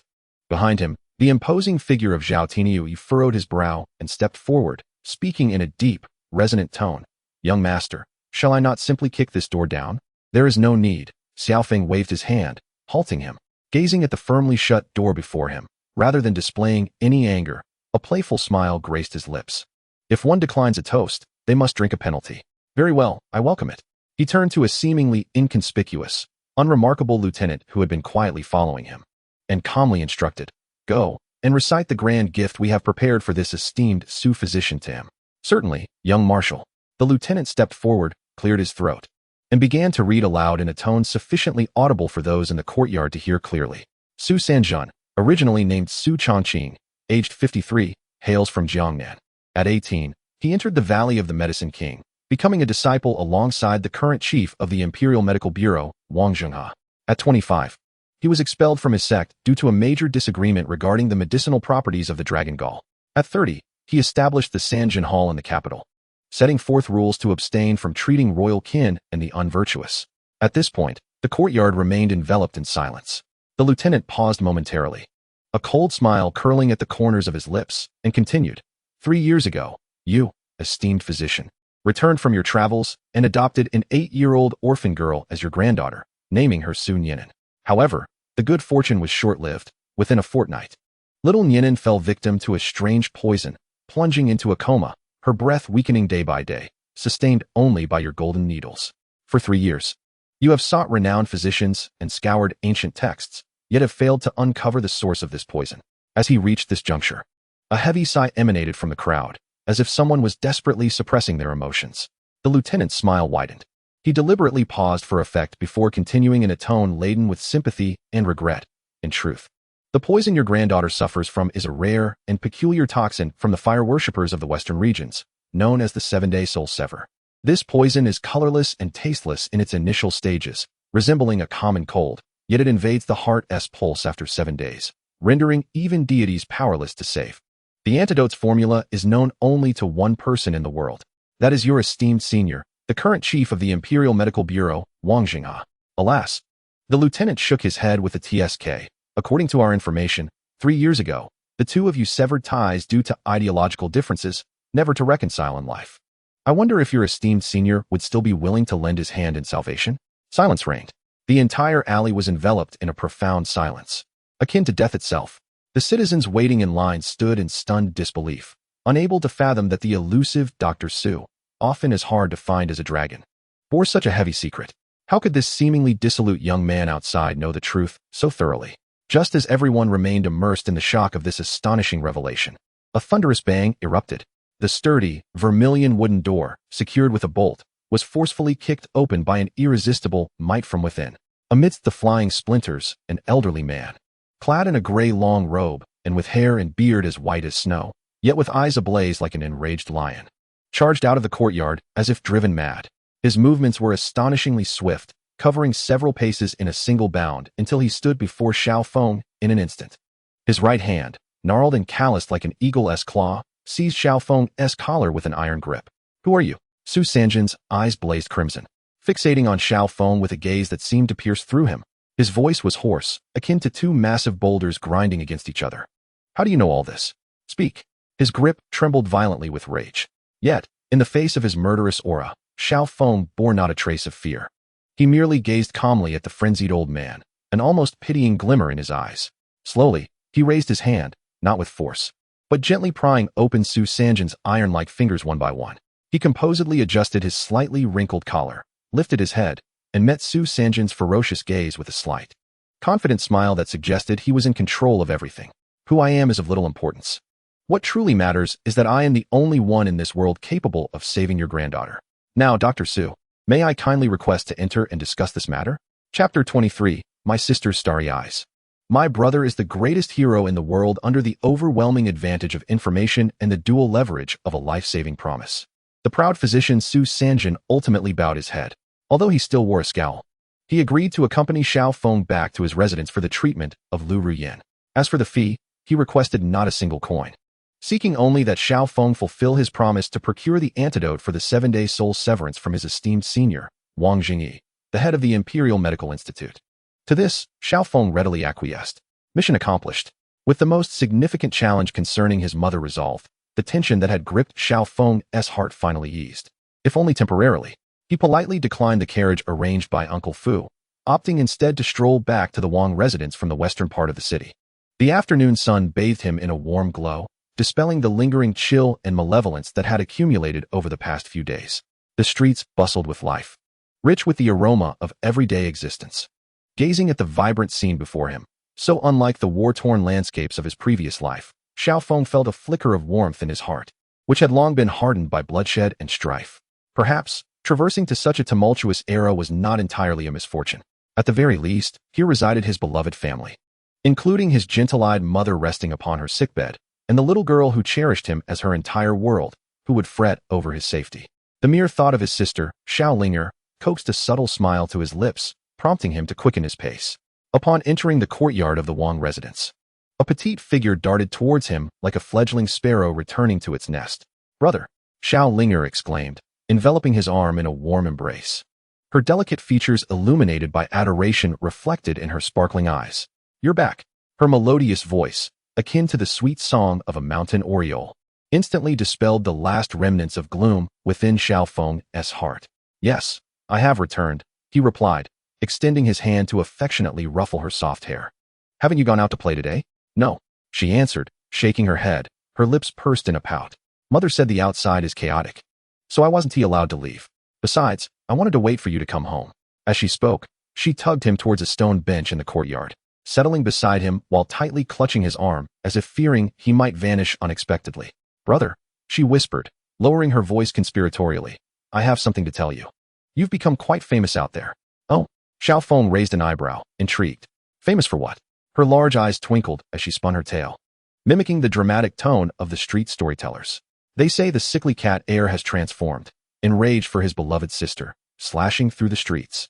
No, it's enraged for his dear sister, furiously cooking the prince's horse." She could hardly contain her laughter, collapsing into giggles, resembling a mischievous little fox that had indulged in honey. "Now, everyone outside calls you a great hero. I secretly overheard the servants chatting today. They said the city's storytellers have turned your deeds from yesterday into tales. They proclaim that when the heir is angry, blood spills 5 paces, and when he smiles, the populace feasts, transforming the sweat of horses into delicacies. And more," she continued, her excitement mounting, her cheeks flushed with enthusiasm. "They also said that this morning you brought people from the Jingzhou prefecture to raid those unscrupulous merchants selling counterfeit medicines and inflating prices. You amassed their ill-gotten wealth and displayed it all on the street. Now, not a single commoner speaks ill of you. They all say you are the living embodiment of justice, a true bodhisattva." As Xiao Linger chattered away, her bright eyes sparkled with pride and admiration for her brother. In her eyes, he was the mightiest hero in the world. Xiao Feng listened quietly, a gentle smile gracing his face, allowing her to revel in her exuberance. Fully aware that these tales, though grandiose, held a kernel of truth. Yet behind this facade lies an immense pressure and peril, too profound to be disclosed to outsiders. However, gazing at his sister's innocent exuberance and endearing demeanor, he felt that everything was indeed worthwhile. "Brother, look." Xiao Linger suddenly seemed to recall something, her small hand delving into her bosom, rummaging for a while before presenting an object to Xiao Feng with a flourish. It was a jade pendant. The jade itself was of mediocre quality, marred by imperfections, and the craftsmanship appeared somewhat crude, merely inscribed with the simple character for safety. At first glance, it resembled the inexpensive trinkets sold at street stalls for mere coins. Yet, Xiao Linger cherished it as if it were a treasure, carefully wrapping it in a clean handkerchief. This puzzled Xiao Feng somewhat. It's for you." A hint of bashfulness colored Xiao Linger's face. "I saved up my pocket money for a long time and secretly asked Uncle Fu to buy it for me. They all say that now you've accomplished so much, you must have offended many people and could be in danger. I can't help much, so I got you a talisman, hoping the Buddha will bless you with safety." As she spoke, her voice dwindled, and her little head bowed in apparent shyness. Holding the warm, albeit unremarkable, jade pendant that still bore the essence of youth, Xiao Feng felt a profound sensation stir within him. The heart, once hardened like iron, was gently struck in its softest recesses by this small token. A bittersweet warmth enveloped him. In his past life, he had been an orphan, raised amidst bloodshed and flames, never having experienced the warmth of familial love. Now, he had it. A sister who cared enough to worry for him, who would spend her hard-earned pocket money to buy him a charm for safety. How wonderful it was. Xiao Feng silently marveled, extending his hand to gently ruffle Xiao Linger's hair, this time with an extra tenderness. Thank you, Linger. This is the finest gift I have ever received. He carefully hung the jade pendant at his waist. He, delighted by her brother's praise. Xiao Linger beamed with satisfaction and laughed joyfully once more. The afternoon sunlight filtered through the leaves, casting dappled shadows around them. The siblings sat quietly on the stone bench, savoring this rare moment of warmth and tranquility. In that instant, Xiao Feng resolutely reaffirmed his determination. Everything before him was what he would protect with his very life. For this, he would not hesitate to confront not just a mere prince or a prime minister, but even the entire world if necessary. Yet, such moments of warmth are fleeting. Just as the siblings were still basking in their serene joy, a shadowy figure appeared like a wraith in the corner of the courtyard. It was the purveyor of herbal tea, the nefarious Sergeant Li Si. He gestured towards Xiao Feng with a tactical sign understood only among the rogue ranks, indicating urgency and danger. Xiao Feng's gaze sharpened with intensity. He gently patted his sister's shoulder, his voice soft as he said, Linger, please return to your room and check if Mother has awakened. I have some matters to attend to. Though reluctant, Xiao Linger obediently nodded and skipped towards their mother's courtyard. Once her figure vanished from sight, the warmth on Xiao Feng's face swiftly dissipated, replaced by an icy demeanor brimming with menace. What has transpired? Li Si hurriedly stepped forward. Kneeling on one knee, his voice urgent and grave as he reported, Young Marshal, there is unrest in the Eastern Palace. Our informants within the Crown Prince's residence have just reported that Crown Prince Li Yu has secretly allied with the Censorate and several officials within the court who are on friendly terms with him. They seem to have compiled a list of your 10 alleged crimes, preparing to present them in court tomorrow, advocating for your impeachment with their lives. Chapter 24. The Crown Prince Li Yu's attention.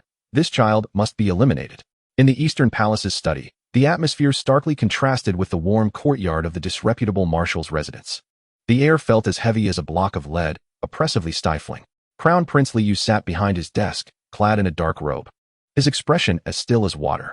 His fingers rhythmically tapped the surface of the table, producing a soft, echoing sound that resonated like a heartbeat against the chest of the loyal strategist kneeling before him.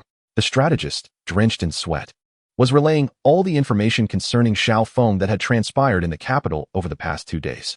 Yesterday, Xiao Feng brazenly showcased the imperial steed he had brazed in public, drawing a crowd of thousands. Sun Disheng, the governor of Jingzhou, attempted to apprehend him but was thwarted by the display of Xiao Feng's formidable iron decree. That night, the Grand Steward Zhao Gao, under the emperor's orders, secretly visited Xiao Feng. What transpired during their discussion remains a mystery, but it was known that Zhao left grievously injured, returning to the palace in disarray.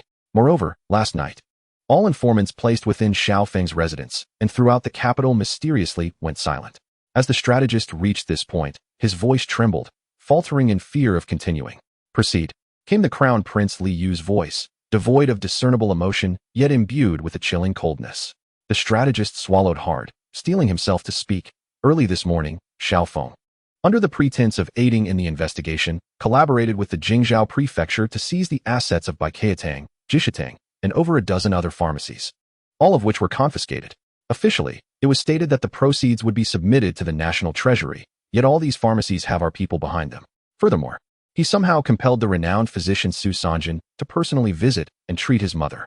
The strategist's voice dwindled as he noted the Crown Prince's expression darkening to an almost palpable gloom.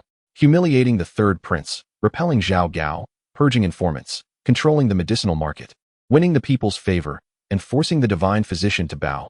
Each of these actions alone would suffice to stir considerable unrest in the capital. Yet now, all these deeds had been accomplished by the same individual in less than 3 days. Moreover, this individual, not long ago regarded by them all as a useless, sickly cat, an easily manipulated soft persimmon, was none other than Xiao Feng. How could he be a mere soft persimmon? He was unmistakably a prehistoric crocodile masquerading as a pig. Bang! Li Yu slammed his palm onto the table, causing the exquisite writing desk crafted from fine golden Nanmu wood to splinter with visible cracks. Useless. A pack of useless individuals. His voice, restrained yet brimming with fury, echoed. A single Xiao Feng had thrown you all into chaos. What purpose do I serve in nurturing this group of people? The strategist trembled in fear, immediately bowing his head repeatedly, pleading, Your Highness, please quell your anger. It is truly that Xiao Feng whose actions are exceedingly bizarre. Entirely disregarding common sense. Disregarding common sense? Li Yu scoffed, a glint of jealousy and murderous intent flashing in his narrow eyes. It is not that he disregards reason. Rather, he holds our collective rationale in utter contempt. Your Highness, do you mean to say? The strategist ventured cautiously. Humph. Li Yu leaned back in his chair, striving to quell his emotions, yet his voice remained icy. He had gravely underestimated him. Li Yu had always believed Xiao Feng to be a trivial pawn placed in the capital by Xiao Yuan, merely a piece to placate the emperor. It now appeared he was profoundly mistaken. This seemingly docile watchdog was not a dog at all, but rather a wolf that had long been starved and had just awakened. Furthermore, he was a cunning alpha wolf, adept at both exploiting rules and subverting them. A deep-seated wariness flickered in Li Yu's eyes. He was more perceptive than his simplistic younger brother, able to see further and deeper.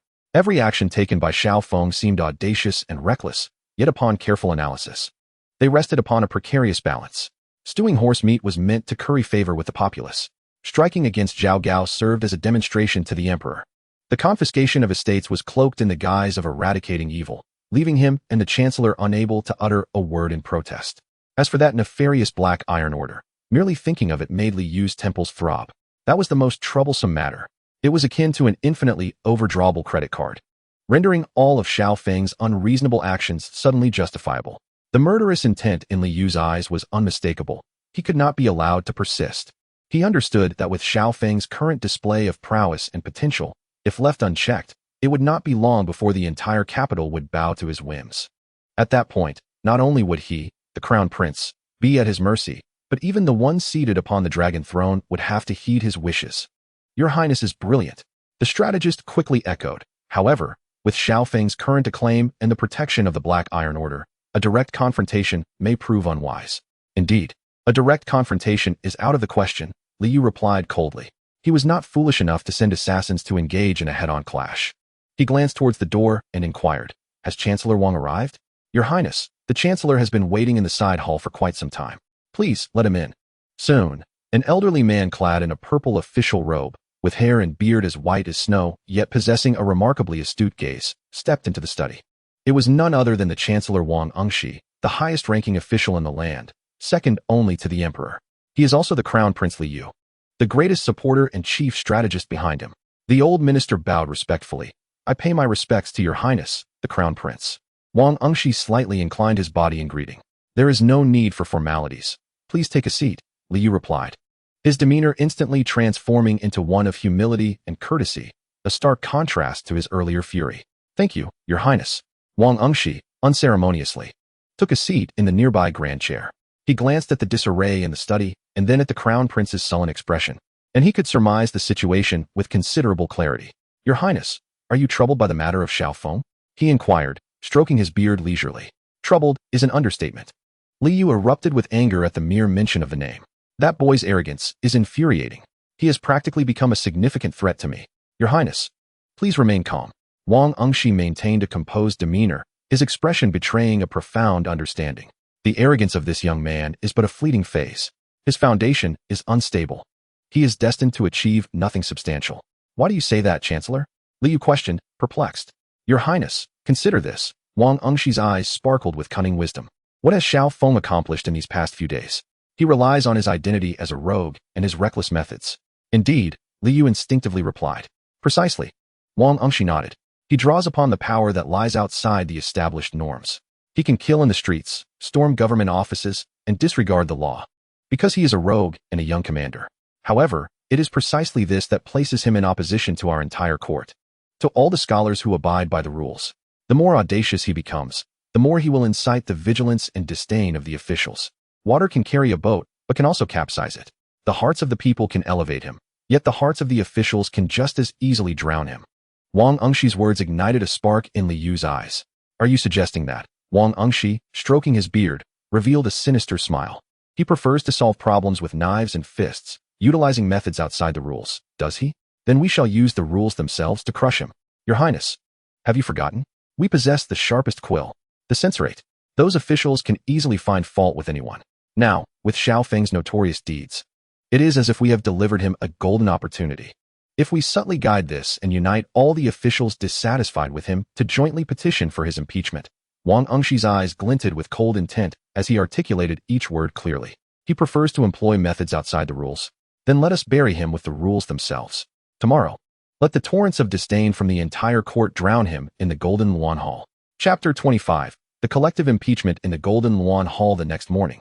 In the Golden Luan Hall, before dawn had broken, civil and military officials donned their court robes and stood silently in 2 rows, awaiting the commencement of the morning assembly. Within the hall, the atmosphere was somewhat ominous. Led by Chancellor Wang Angshi, the group of civil officials wore solemn expressions. Their exchanged glances suggesting that a monumental storm was brewing. On the other side, the military nobles, led by several powerful dukes and marquises, largely remained indifferent, displaying a sense of detached amusement, as if they were mere spectators reveling in the unfolding drama. Amidst this peculiar atmosphere, there stood one individual whose demeanor was strikingly different, Xiaofeng.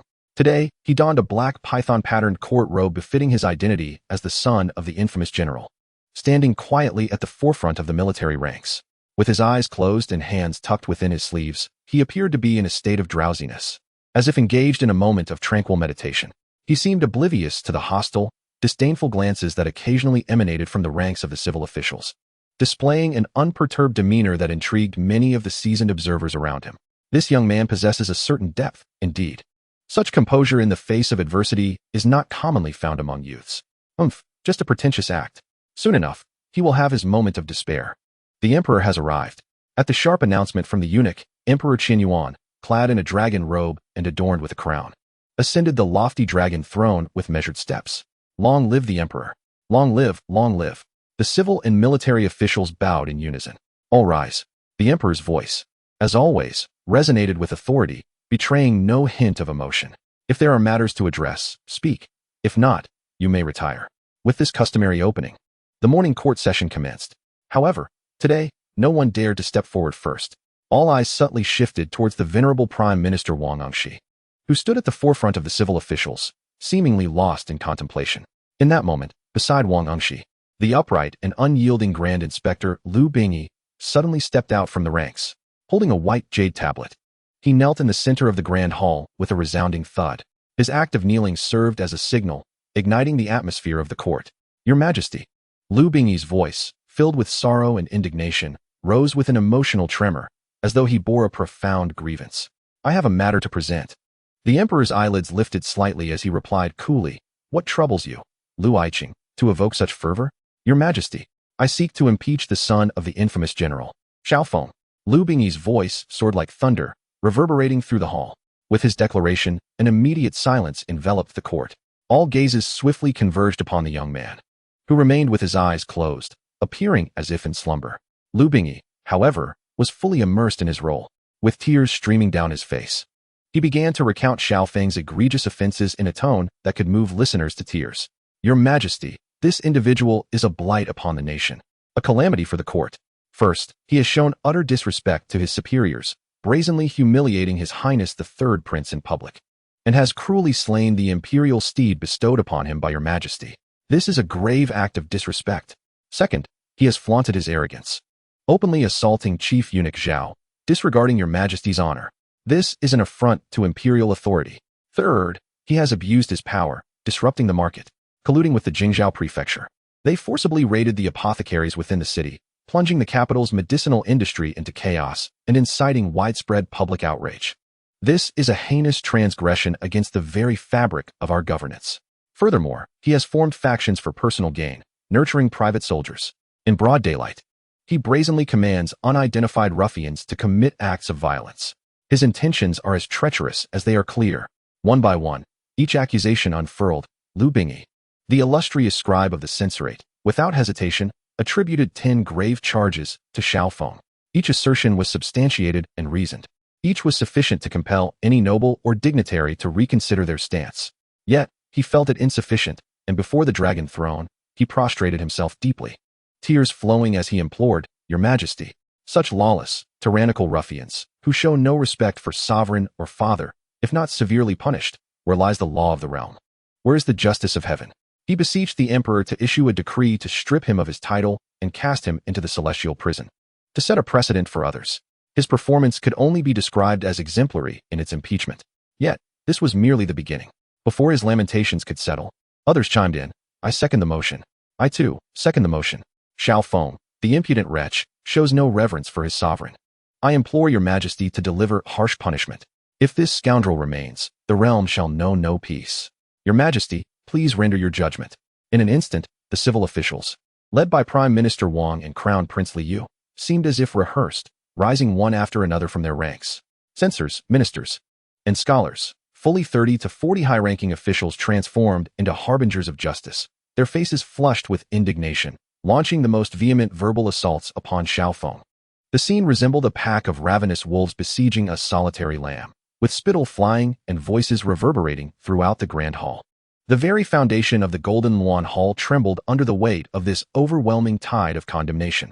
Among the ranks of military generals, some old comrades of Xiao Yuan, though wishing to speak in defense of Xiao Feng, found their voices stifled in the face of such a terrifying wave of bureaucratic fervor, ultimately exhaling a resigned sigh. It was over. This lad, today, was likely beyond salvation. This singular thought echoed in the minds of all present who refrained from joining the onslaught. Yet, at the eye of the storm, Xiao Feng remained with eyes closed, his expression unchanged, as if the deluge of vitriol surrounding him were merely the irritating buzz of flies. Upon the dragon throne, Emperor Qian Yuan observed the almost one-sided spectacle below with an inscrutable countenance, his profound gaze flickering with a complex light that none could decipher. At the forefront of the civil officials stood Crown Prince Liu, and as he gazed upon the figure besieged by the multitude, a trace of uncontainable, triumphant scorn flickered in his eyes. He knew that victory was assured. Before such overwhelming public pressure, even his father could no longer favor that wretch. Finally, when the last official concluded his impassioned address, a brief silence enveloped the grand hall once more. All eyes turned to the young man who had remained silent throughout, awaiting his defense, his pleas for mercy, his final struggles. In this deathly silence, when everyone believed that Xiao Feng had been rendered speechless and could only submit, he slowly opened his eyes. Then, before the assembly of officials and the exalted emperor, he audaciously stifled a grand yawn, as if the harrowing siege was merely a theatrical prelude to slumber. Rubbing his drowsy eyes, he surveyed the furious faces of the officials, their complexions flushed with indignation. And then, with a tone that bore the essence of both curiosity and theatricality, he languidly inquired, "Is that all? Just this?" In Chapter 26, The Verbal Duel with the Scholars, I shall unveil all your dark secrets. Just this? Xiao Feng's flippant retort struck like a red-hot ember tossed into a cauldron of boiling oil, igniting an uproar within the Golden Luan Hall. The hall erupted with cries of outrage. This impudent wretch. How brazen. Utterly audacious. Your Majesty, do you see? This is his attitude. He holds neither you nor us. The entire court, in any regard. Particularly incensed was the chief censors, Lu Bingyi, trembling with rage, his aged visage turning the color of liver. He pointed a quivering finger at Xiao Feng, his voice sharp with fury. Xiao Feng, even at death's door, you dare to be defiant. The evidence against you is irrefutable. With witnesses and material proof aplenty, the entire realm bears witness. Do you still wish to quibble? He had presumed that his righteous interrogation would provoke at least a flicker of alarm in Xiao Feng. Yet, to his astonishment, there was none. Instead, Xiao Feng smiled. It was a smile tinged with mockery, as if he were watching a jester desperately performing. Quibble? Xiao Feng shook his head and stepped forward from the ranks of the martial generals to the center of the hall. His smile widened as he regarded the enraged chief censor. Lu Daren, you misunderstand. I have never intended to quibble. Because, as for the matters you speak of, he paused, surveying the furious officials surrounding him, and then with an air of utmost nonchalance, yet brazen arrogance, he declared, I did them all. At this proclamation, the hall fell into a profound silence. All present regarded Xiao Feng in disbelief, as if gazing upon a lunatic or a fool. Mad. This lad is truly mad. He admits it all. Even the emperor, seated upon the dragon throne, revealed a flicker of astonishment in his deep-set eyes. The Crown Prince Liu and Prime Minister Wang Engshi exchanged glances, each reading a spark of elation in the other's eyes. They had anticipated a lengthy exchange. Yet here was their adversary, eagerly courting his own demise. Ha! The chief censor, Lu Bingyi, after a brief moment of shock, erupted into an unprecedented fit of laughter. Well, what audacity! Truly remarkable. Your Majesty, did you hear? He has confessed. The evidence is irrefutable, undeniable. Your Majesty, I implore you to issue an immediate decree against these audacious rogues who disregard the law. However, Before he could finish his statement, he was effortlessly interrupted by Xiaofeng. Lord Lu, do not be so hasty, Xiaofeng said, a disarming smile still gracing his face. He remained utterly unperturbed and leisurely withdrew a hefty tome bound in black from the confines of his grand python-patterned robe. The book appeared to be aged, its cover corners slightly curled. Before your majesty pronounces my sentence, Xiaofeng weighed the tome in his hands, his smile taking on a mischievous quality. I would first like to converse with you, Lord Lu. What is there to discuss with you? Lu Bingyi scoffed, dismissively turning away, embodying an air of superior disdain. Oh, is that so? Xiaofeng arched an eyebrow and gradually opened the tome, reading aloud in a tone that was neither too loud nor too soft, yet resonated clearly throughout the grand hall. Lord Lu, just a moment ago, you accused me of forming factions for personal gain, did you not? Humph, is that not the case? Indeed, it is, Xiaofeng nodded, then shifted the topic. I would like to inquire, Lord Lu. During the autumn of the 7th year of Deqian, you, then an inspector of Jiangnan, accepted 300,000 taels of silver from the Qin salt merchants, utilizing your authority to fabricate charges against their most formidable competitor, the Lin Salt House, resulting in the wrongful imprisonment of the Lin family patriarch, who ultimately perished in prison. Xiaofeng's voice was calm, akin to reciting an inconsequential historical account, yet each word struck like a hammer against the heart of the Grand Inspector Lu Bingyi. Does this not constitute forming factions for personal gain? You. Lu Bingyi's face, which had been flushed with anger, abruptly turned as pale as a sheet. He spun around, fixing a terrified gaze on Xiaofeng, his eyes wide with shock and dread. You lie? You slander me! He shouted hoarsely, but the tremor in his voice betrayed the fear within. This was the most clandestine and prideful act of his life. Apart from himself and the head of the Qin family, there could be no third party privy to this information. How could this young man possibly know? Xiaofeng paid no heed to his outburst. He slowly shifted his gaze from the black tome to another individual, the Minister of Revenue, who had been most vehement in his accusations against him. Lord Zhang, he called out, and the minister was seized by an ominous premonition. Xiaofeng continued in his emotionless tone, you just accused me of disrespecting the royal family and disregarding the law, correct? And what of it? The minister retorted, defiantly raising his chin. Nothing of consequence, Xiaofeng replied with a smile. I merely wish to inquire about your cherished son, who last spring, in a villa on the west side of the city, forcefully abducted a commoner maiden, driving her to despair and ultimately to her death. You managed to suppress this tragedy with a mere 500 taels and a fabricated charge of accidental drowning. This matter, Xiaofeng's gaze suddenly turned icy. Does it not constitute a flagrant disregard for the law? Boom. The Minister of Revenue felt as if his mind had been struck by a thunderbolt, leaving him utterly stunned. His legs buckled, and with a thud, he collapsed to the ground, his face ashen, unable to utter a single word. In that moment, the entire Golden Hall fell into an eerie silence. Everyone was thoroughly immobilized by Xiaofeng's astonishing counterattack. They gazed at the black tome in Xiaofeng's hand, their eyes filled with inexorable terror. What on earth was that thing? Why did it contain scandalous information that even they themselves had nearly forgotten? However, Xiaofeng's performance was far from over. His gaze, akin to the scythe of death, slowly swept across the faces of each official who had just impeached him. Minister of Personnel, Lord Wang, you accused me of disturbing the market. Does your private misappropriation of disaster relief funds to lend at interest not count as market disruption? Scholar son of the Hanlin Academy, you charged me with forming cliques for personal gain. What do you call your collusion with your students to engage in rampant fraud during this year's imperial examination? And you, Lord Li, and you, Lord Zhao. With each name he uttered, he unveiled a scandal that could lead to their ruin and the annihilation of their families.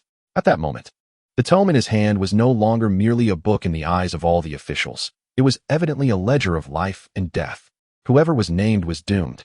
Thud, thud, thud. As Xiaofeng continued to name names, those previously filled with righteous indignation and fervor collapsed one after another to the ground, resembling dumplings falling into boiling water. Each of them turned pale, drenched in sweat, their eyes towards Xiaofeng filled with pleading and dread. Stripped of any semblance of arrogance or superiority, the Golden Hall was instantly shrouded in silence. Only the calm and chilling voice of Xiaofeng echoed steadily. In that moment, he was not merely fighting alone. He was single-handedly confronting the entire bureaucratic establishment. The Crown Prince, Li Yu, beheld this absurd yet terrifying scene, his expression darker than the bottom of a pot. The Chancellor, Wang Engshi, whose eyes were usually as tranquil as a still pond, now reflected an uncontrollable astonishment for the first time. They could never have imagined that Xiaofeng's counterattack would be so brutally straightforward, so lethally effective. He did not engage in reasoned debate. He simply turned the table. Finally, as Xiao Feng concluded with the last name, he slowly closed the tome in his hand. He lifted his gaze, his deep eyes transcending the group of quaking officials below, landing directly on the exalted dragon throne. He raised the black ledger high, a radiant, innocuous smile gracing his face. His voice, though soft, resonated clearly in everyone's ears like a death knell. Your Majesty, this tome also records quite a few amusing anecdotes about the esteemed lords present. Would you care for me to recount them one by one? Chapter 27. The Emperor's Head Ached. This young man is a tough nut to crack. Would you care to hear my account, in detail? Xiao Feng's voice, though not loud, resonated like an invisible hammer, striking heavily upon the golden hall and echoing in the hearts of everyone present, particularly the exalted ruler himself. The Qianyuan Emperor gazed down at the young man holding a black booklet, his face adorned with a radiant smile, and felt his temples throb violently. A headache. An unprecedented headache. Having reigned as emperor for over 20 years, he had witnessed countless spectacles. He had quelled rebellions by feudal lords, dealt with power-hungry ministers, and turned a blind eye to the crown prince's factionalism. One could say that the entire great Qian dynasty was under his dominion, both overtly and covertly. Yet today, for the first time, he experienced a sense of losing control, a powerful and unsettling feeling that events were spiraling far beyond his expectations. He glanced at the officials below, who just moments ago had been fervently passionate and filled with righteous indignation, ready to martyr themselves for their cause. Now, they resembled wilted eggplants, collapsed upon the ground, rendered mute and paralyzed by fear, akin to quails ensnared by a hawk, trembling in terror. Then, he looked at the instigator, Xiao Feng. The young man maintained an air of calm indifference, as if nothing out of the ordinary had transpired. Yet, the black booklet in his hand loomed over everyone like a guillotine poised to descend. He was not merely questioning the officials. He was, in effect, holding the entire court hostage. He had taken the entire civil service captive, using their lives and fortunes as leverage to threaten the emperor himself. A tough nut to crack. This was unequivocally a dire predicament. The Qianyuan emperor could not help but curse inwardly. He finally comprehended why Zhao Gao had returned last night with a look of utter despair, as if he had seen a ghost.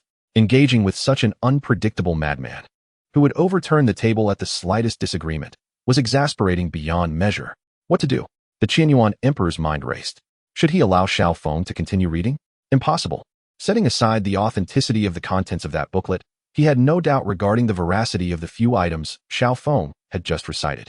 For unscrupulous individuals were indeed capable of such acts. That black booklet was no hastily prepared evidence.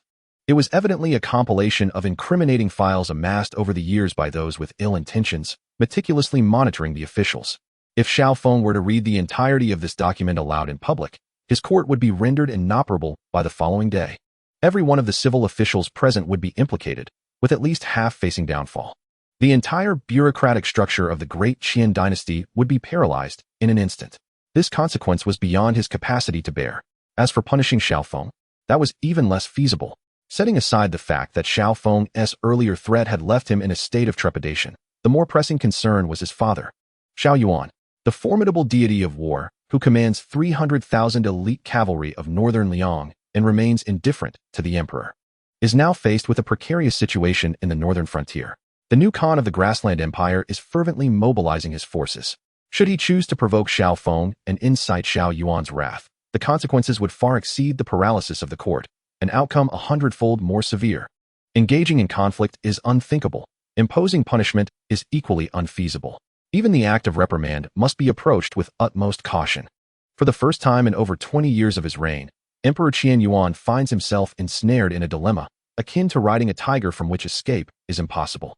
He gazes down at the seemingly innocuous Xiao Feng, feeling an itch of resentment in his very bones. That old fox, Xiao Yuan. What precisely is his intention in casting such a formidable figure into the capital?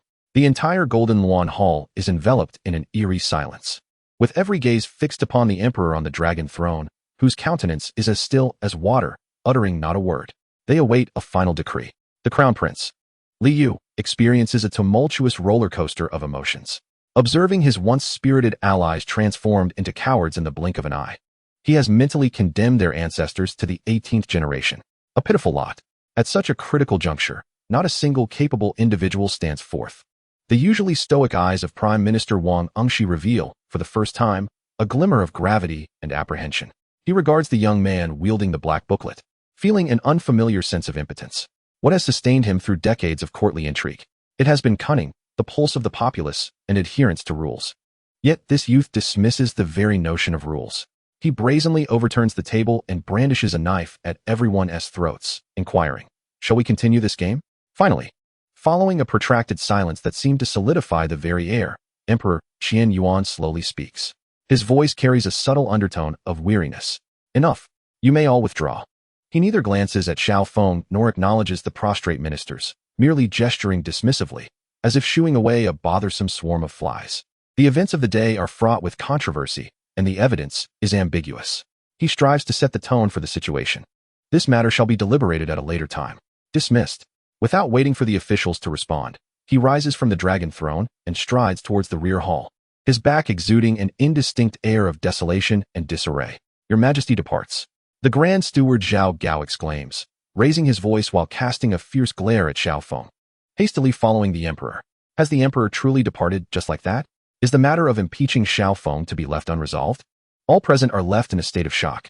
Subsequently, the ministers, who had been sprawled on the ground, rise as if granted a reprieve, exchanging glances imbued with the relief of having narrowly escaped disaster. Prince Li Yu and Prime Minister Wang Engshi cast a murderous glare at the figure standing calmly in the center of the grand hall. Their eyes filled with a palpable animosity. They had suffered a resounding defeat, one so comprehensive that it left them utterly humiliated. What had begun as a meticulously orchestrated ambush, aimed at certain victory, ended in the most absurd and disgraceful manner. Not only had they failed to so much as harm Xiao Feng, but they had transformed themselves into the greatest jest of the realm. Xiao Feng sensed their venomous stares and slowly turned to face Prince Li Yu, offering a radiant smile that was as warm as the sun, tinged ever so slightly with shyness. He formed a silent question with his lips, and though no sound escaped, all who witnessed understood his unspoken words. "Is that all?" The prince felt a surge of bitterness rise in his throat, nearly choking on the blood that threatened to spill forth. Disregarding Li Yu entirely, Xiao Feng gracefully tucked the black ledger of life and death back into his robes. Amidst a sea of gazes filled with awe, fear, resentment, and jealousy, he strode confidently out of the Golden Throne Hall, the very embodiment of unscathed triumph. Yet, just as his silhouette was about to vanish at the threshold, a voice pierced the air. "Your Majesty, Your Majesty, something terrible has happened." A soldier clad in the armor of the Imperial Guard rushed in, tumbling over himself, the helmet lost in his frantic haste. His face was a canvas of sheer terror and despair. He disregarded all protocols, collapsing in the center of the hall, his voice breaking as he exclaimed, "Your Majesty, it's dire. Outside the city, hundreds of thousands of refugees have risen in revolt. They are storming the capital." Chapter 28. The Crisis of Famine. Refugees assault the capital, a revolt by refugees? An assault on the capital? The anguished cry of the Imperial Guard struck like a stone cast into the seemingly tranquil waters of the Golden Throne Hall, instantly stirring tumultuous waves. The officials, who had only just regained their composure from the fear instilled by Xiao Feng, turned pale at the news. What? How is this possible? The refugees outside the city have always been relatively docile. How could they suddenly revolt? The court erupted into chaos, the air thick with shock and disbelief. This revelation was a true calamity that threatened the very foundations of the nation, far more significant than the petty intrigues that had preoccupied them moments before.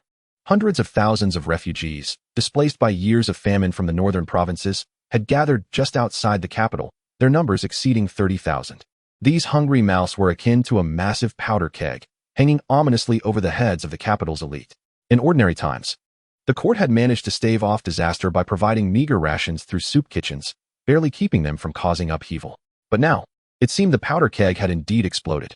"Your Majesty," Prime Minister Wang Engshi could no longer afford to harbor resentment toward Xiao Feng. His aged visage, usually a mask of composure, now betrayed a rare expression of panic. "This matter concerns the safety of the capital and the lifeblood of the nation. We must not delay." The expression on Prince Li Yu's face also turned exceedingly grim. Just moments ago, they had been engaged in a fierce struggle over trifling matters of power within the court. Yet, they had forgotten that beyond the seemingly impregnable walls of this capital city lay countless starving wolves, ready to rend them all to pieces. What is there to fear? A commanding roar resonated from the inner hall. The recently retreating Emperor Qian Yuan had returned, his visage still marked by fatigue. Yet within his dragon-like eyes flickered the calm and authority befitting an emperor. "The sky has not yet fallen." He hastened back to his throne and declared in a deep voice, "Where are the city defense troops? Where are the Imperial Guards?" Immediately convey my decree. Order the chief of the 9 gates to shut all city gates. The entire city is to be under martial law. All soldiers guarding the city must ascend the walls at once. Ensure that the rioters remain outside. Should any rioter dare to storm the gates, the emperor's eyes flashed with a ruthless glint. No mercy shall be shown. As commanded, a few military officials promptly took their leave. The entire Golden Luan Hall, after a brief bout of chaos, gradually stabilized under the emperor's formidable suppression. However, a thick veil of apprehension shrouded the hearts of all present. They understood that the true crisis was only just beginning. In stark contrast to the turmoil within the Golden Luan Hall, upon hearing news of the rioting refugees, Xiao Feng's brows knitted tightly. Something was amiss. It was far too unusual, though he had recently traversed into this world. He gleaned from the original owner's memories that the refugees outside the city, despite their vast numbers, had long been drained of all bloodthirst and courage by hunger, reduced to mere husks of humanity, mindlessly queuing for gruel. How could such a group suddenly possess the organization and audacity to assault the impregnable capital? When anomalies arise, there must be a hidden scheme. Someone is certainly instigating this. He disregarded the bureaucratic clamor within the court and turned, striding purposefully out of the Golden Luan Hall. Young master, where are you going? Uncle Fu hurriedly followed. To the city walls. Xiao Feng's voice was concise, yet resolute. He recognized that this was not the time for quarrels within the court. He must witness firsthand what transpired outside the city. Half an hour later, at the North City Gate, Xuanwu Gate, as Xiao Feng ascended the majestic Tinzhonghai city walls, even he, a battle-hardened soldier accustomed to the sights of carnage, could not help but be profoundly shaken by the scene before him. Beyond the walls, the vast plain was a sea of black, teeming with people. A glance revealed an endless throng. This was not an army, but a surging ocean of countless ragged, emaciated disaster victims. In their hands, they bore no proper weapons, only hoes, wooden sticks, and even bare fists and teeth. Yet on their faces, there was a twisted, frenzied expression born from extreme hunger. Their eyes blazed with the flames of despair. Open the gates. Open the gates. Give us food. If we are not granted a path to survive, we will rush in and take it ourselves. The thunderous roar of hundreds of thousands gathered together reverberated like rolling thunder, shaking the very foundations of the sturdy city walls beneath their feet. At the city gates, thousands of refugees were hoisting a crude, battering ram fashioned from the trunks of several great trees, striking repeatedly and frantically against the immensely thick ironclad gates. Boom, boom, boom. Each impact resonated with a deafening crash, causing the hearts of all the soldiers stationed atop the walls to tremble in unison. Chaos reigned upon the ramparts. Although thousands of soldiers stood armed with sharp blades and clad in sturdy armor, they were rendered pale and weak-kneed in the face of such a terrifying onslaught. Akin to a mountain of cries and a tsunami of anguish, some of the younger soldiers struggled to maintain their grip on their bows and arrows. General, we cannot hold. The gates are about to be breached. A young officer stumbled and crawled to the commanding general responsible for the city's defense, his voice laced with desperation. General Zhang, drenched in sweat and pale with fear, gazed upon the seemingly endless sea of dark figures below, a flicker of profound dread and ferocity crossing his features. What are you panicking for? He kicked the officer aside and bellowed, drawing his sword with a fierce intent. Relay my orders. All archers, prepare. But before he could finish his command, a strong hand seized his raised arm like a vice. Who dares? General Zhang, now infuriated, spun around only to be taken aback by the sight of a young man clad in a black python-patterned robe. Who are you? How dare you impede a general's orders? Do you wish to rebel? The response came in the form of piercingly cold eyes. I shall repeat myself. Put your hand down. Xiao Feng's voice, though not loud, carried an undeniable authority. Why you? General Zhang felt a chill creeping into his heart, yet he defiantly retorted. I am the appointed commander of the city. With the rabble attacking, I have the right to execute them on the spot. Should you dare to obstruct me, do not blame me for taking your life as well. Xiao Feng regarded the blustering general with a shake of his head. He released his grip, but his voice was laced with a chilling warning. Open your eyes and see clearly. Those below are not foes. They are the unarmed citizens of Deqian. They are our compatriots. Should you let an arrow fly, you might momentarily quell them. Yet, you could be striking down their fathers, their sons, their husbands. This will only incite greater hatred, igniting a full-blown rebellion. At that point, it will not only be your little capital at stake, but the entire Deqian dynasty, doomed to irreparable ruin. Xiao Feng's words fell like a bucket of cold water, instantly cooling the wrath of General Zhang, who had been on the verge of exploding. Yet, As he gazed upon the increasingly frenzied crowd of refugees below and the city gate that began to emit mournful creaks, he was overcome with urgency. Beads of sweat dotting his forehead. With a voice trembling on the brink of despair, he shouted at Xiao Feng, "What do you propose we do? Should we merely stand idly by while they breach the city gate?" Chapter 29. Soaring Grain Prices, a heartbreaking tale of families selling their children outside the city. The anguished cries of hundreds of thousands of refugees resounded like a tolling death knell, shaking the very heavens. Within the city, unrest brewed just as fiercely. Panic, a more terrifying emotion than any plague, swept through the streets of the capital like wildfire. As news of the impending siege by the refugees spread, it enveloped the city in a chaotic frenzy reminiscent of an apocalypse. The first to react was the price of grain. Already exorbitant due to the year of famine, the prices soared once more under the influence of panic, nearly doubling overnight. In a state of despair, the cost of a dough of rice, which previously had been 1 tael of silver, now escalated to 3, 5, or even 10 taels within a mere day, and still, there was no market to be found. All the rice shops in the city, large and small, simultaneously closed their doors, claiming they had run out of stock. Yet, everyone understood that they were not out of grain. They were hoarding it, biding their time for an even higher price, draining the lifeblood of the city's impoverished populace. Standing atop the high city walls, Xiao Feng calmly directed the soldiers to strengthen the city's defenses with logs and stones while stabilizing the situation outside. Simultaneously, he dispatched all of his spies, spreading them like an invisible web throughout every corner of the capital, vigilantly monitoring every movement within the city. Reports from within poured in like snowflakes, continuously accumulating in his hands. Each piece of information weighed heavily on his heart, already hardened like iron. In the eastern city, at Kaishiku, a gaunt man knelt on the ground, cradling his 7 or 8-year-old daughter in his arms. The girl, thin yet strikingly beautiful, had a straw inserted behind her. "Selling my daughter. Selling my daughter." The man's voice was hoarse and filled with despair as he repeatedly pleaded with the indifferent crowd around him. "Please, someone have mercy. Just give her a morsel of food. No need for payment. Just let her live." As he cried out, he banged his head against the ground, his forehead already a gruesome mess of blood. His daughter, seemingly aware of her fate, did not weep or wail. Instead, she extended her frail little hands to gently wipe the blood from her father's brow. "I won't leave if you don't sell me," she said obediently. Tears streamed down the man's face, unable to be contained, mingling with the blood upon his forehead. In the western city, before the Fuyun rice shop, rumors began to circulate, who knew from where, that the shopkeeper was preparing to flee under the cover of night, holding a final clearance sale. A multitude of desperate souls surged frantically before the grain shop, relentlessly battering against the sturdy wooden door. "Open the door. Open it, you unscrupulous merchant. Hand over the food." Panic had stripped the people of their reason. Amidst the thronging chaos, a woman clutching her child stumbled and fell to the ground. Before she could rise, the relentless tide of the crowd mercilessly trampled over her.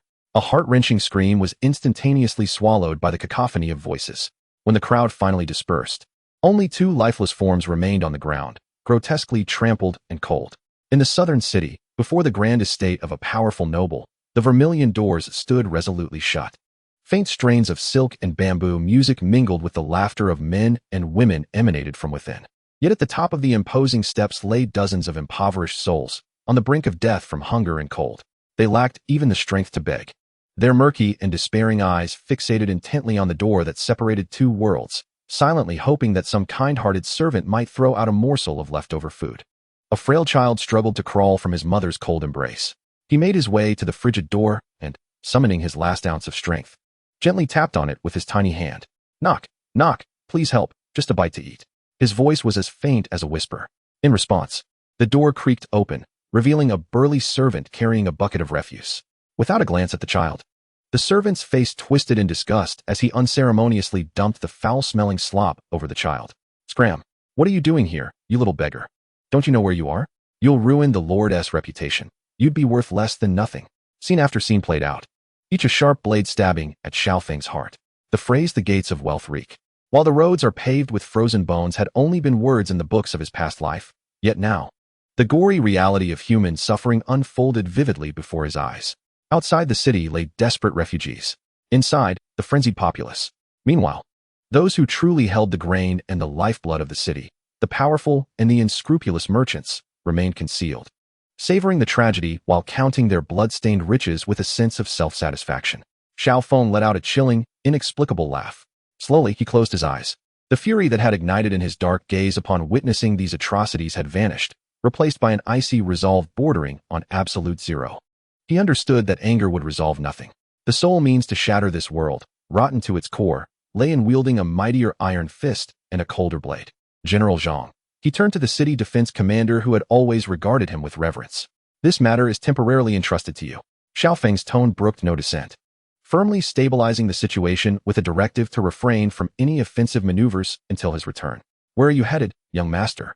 General Zhang inquired, puzzled. Xiaofeng offered no response. He simply pivoted and strode purposefully down the city wall. At that moment, a disreputable lieutenant appeared at his side like a wraith, kneeling on one knee to present an urgent message sealed with beeswax. Young master. The lieutenant's voice was low, yet trembled with barely contained fury. We have uncovered the truth. Within the city, there is no shortage of grain. Led by Fu Yunlai, several major grain merchants have hoarded enough provisions in their secret granaries to sustain the entire populace for 3 full months. Moreover, the lieutenant raised his gaze, his eyes glimmering with a predatory light. They are colluding to inflate prices. Just moments ago, they announced their latest rate, 20 taels of silver for a dough of rice. They are preparing to profit from this national calamity. Chapter 30. The Hidden Hand. Surprisingly, a relative of the current chancellor, 20 taels of silver for a dough of rice. Xiaofeng scrutinized the intelligence in his hand, his dark eyes brimming with palpable murderous intent. This is no longer mere commerce. This is akin to cannibalism, and a particularly insidious form at that. The lieutenant, still kneeling, raised his head, his own eyes ablaze with righteous indignation. These unscrupulous merchants are utterly devoid of conscience. Were it not for your orders, I would have taken men to flay them alive this very moment. Patience, Xiaofeng replied, slowly crumpling the intelligence in his grasp. His voice was frigid, devoid of any emotion. Flaying them is inevitable. However, before I take such action, I must ascertain one crucial matter. He lifted his gaze, his eyes sharp as a hawk's, once again surveying the throng outside the city, an ocean of humanity, dark and tumultuous. A herd of sheep, worn down by hunger, could not suddenly transform into a pack of wolves daring to assault the capital. Clearly, someone was bolstering them, handing them weapons. The uprising of the common folk was far more complex than mere starvation. The soaring grain prices within the city were not simply a product of mercenary greed. These two events erupted almost simultaneously, perfectly synchronized. This was evidently a meticulously orchestrated conspiracy, a collusion from within and without. Someone desired chaos to engulf the capital. Someone sought to profit immensely from this turmoil, perhaps even to gain greater political leverage. Who could it be? Several names flashed through Xiaofeng's mind. The third prince, Li Hao. No, that fool lacks the intellect. The crown prince, Li Yu. Perhaps this heir apparent, shrewd and cunning, would resort to any means to undermine me. Chancellor Wang Angshi? Even more likely. This old fox excels at manipulating the hearts of men and stirring the winds of change. Go. A cold resolve flickered in Xiaofeng's eyes. Follow the trail of these grain merchants, Fu Yunlai, and dig deeper. I yearn to uncover the true powers that stand behind them. I am equally eager to discern the identities of those refugees outside the city who are so insidiously fanning the flames of unrest. Xiaofeng paused, his voice turning chillingly grave. 1 hour. Understood. Without uttering a single word of protest, the rogue lieutenant vanished into thin air once more. An hour later, Xiaofeng had returned to the study of the royal residence. Before him lay a dossier, more detailed and more harrowing than any he had previously encountered. A top-secret intelligence report that had materialized silently upon his desk. The contents of this report confirmed the most sinister and malevolent of his suspicions. The first section of the report pertained to the grain merchants within the city. The prominent merchants known as Fortune Coming and others, who hoarded grain and inflated prices, shared an astonishingly uniform background. Behind them loomed the same formidable patron, a young man of considerable repute within the capital's elite circles, known as the Little God of Wealth, Wang Kuei. This Wang Kuei possessed an even more significant identity. He was a distant nephew of the current Prime Minister, Wang Angshi. Although the familial connection was tenuous, this young man adeptly maneuvered through the corridors of power, leveraging his uncle's name to establish dominance in the capital, cultivating relationships with both the influential and the underworld alike. Notably, he maintained a particularly close rapport with the crown prince, Li Yu, effectively serving as the prince's intermediary in the business realm. Upon reading the names Wang Angshi and Li Yu, a flicker of realization crossed Xiaofeng's eyes. Indeed, it was they again. The second portion of the intelligence further corroborated his suspicions. Just 3 days prior to the refugee uprising, Wang Kuei had dispatched trusted confidants to infiltrate the encampments of the displaced outside the city. What they carried was neither food nor medicine, but rather insidious rumors. They spread the word that the government's granaries were already bare, and that the porridge kitchens were but a facade. They informed the desperate refugees that within the mansions of the affluent in the capital, grain was piled high and gold and silver lay in abundance.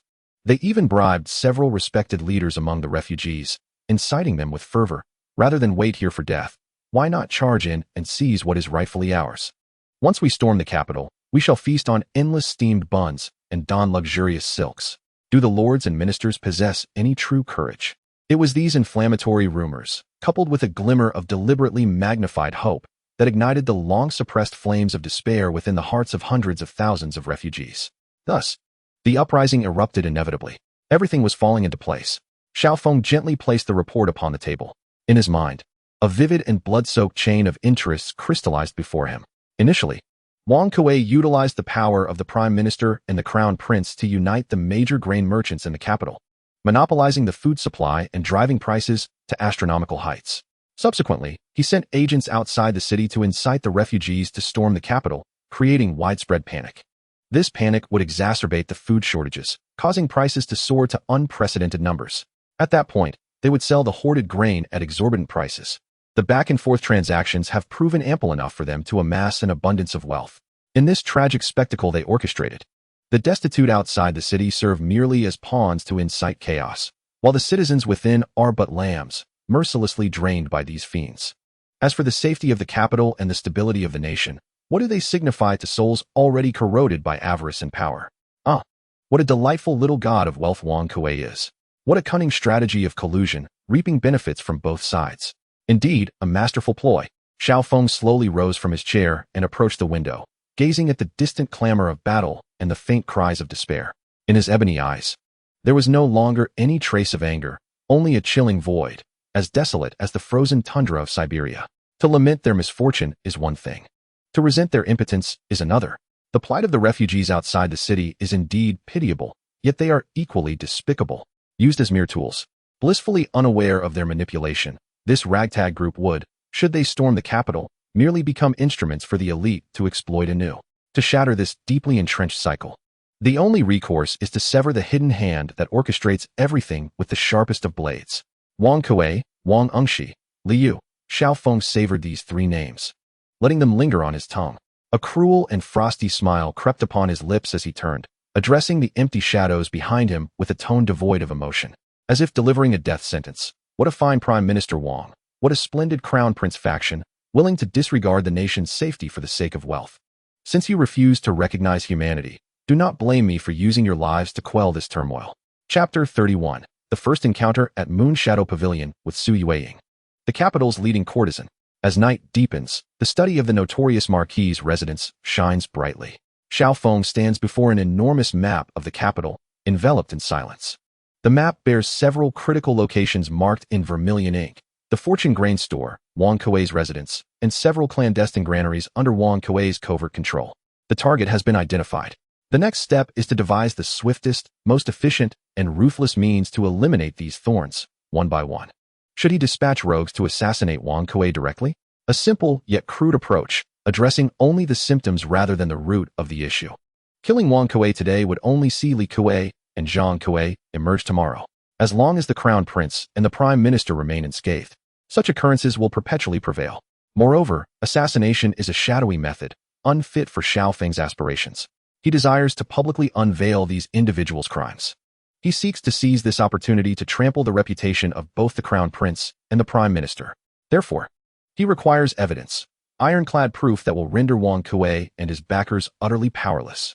Specifically, the precise locations of the secret granaries, the layout of their defenses, and their clandestine transaction ledgers. While the rogues could investigate these matters, their efforts would ultimately be a touch too sluggish. Moreover, individuals like Wang Kuei, who navigate the murky waters of both the underworld and the legitimate realm, undoubtedly employ cunning methods to conceal their incriminating evidence, resembling the elusive nature of a wily rabbit with multiple burrows, to unearth all of his secrets in a short span.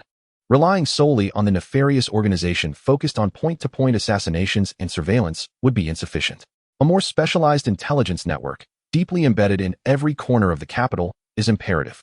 In an instant, a location sprang to Xiaofeng's mind, the Moonshadow Pavilion.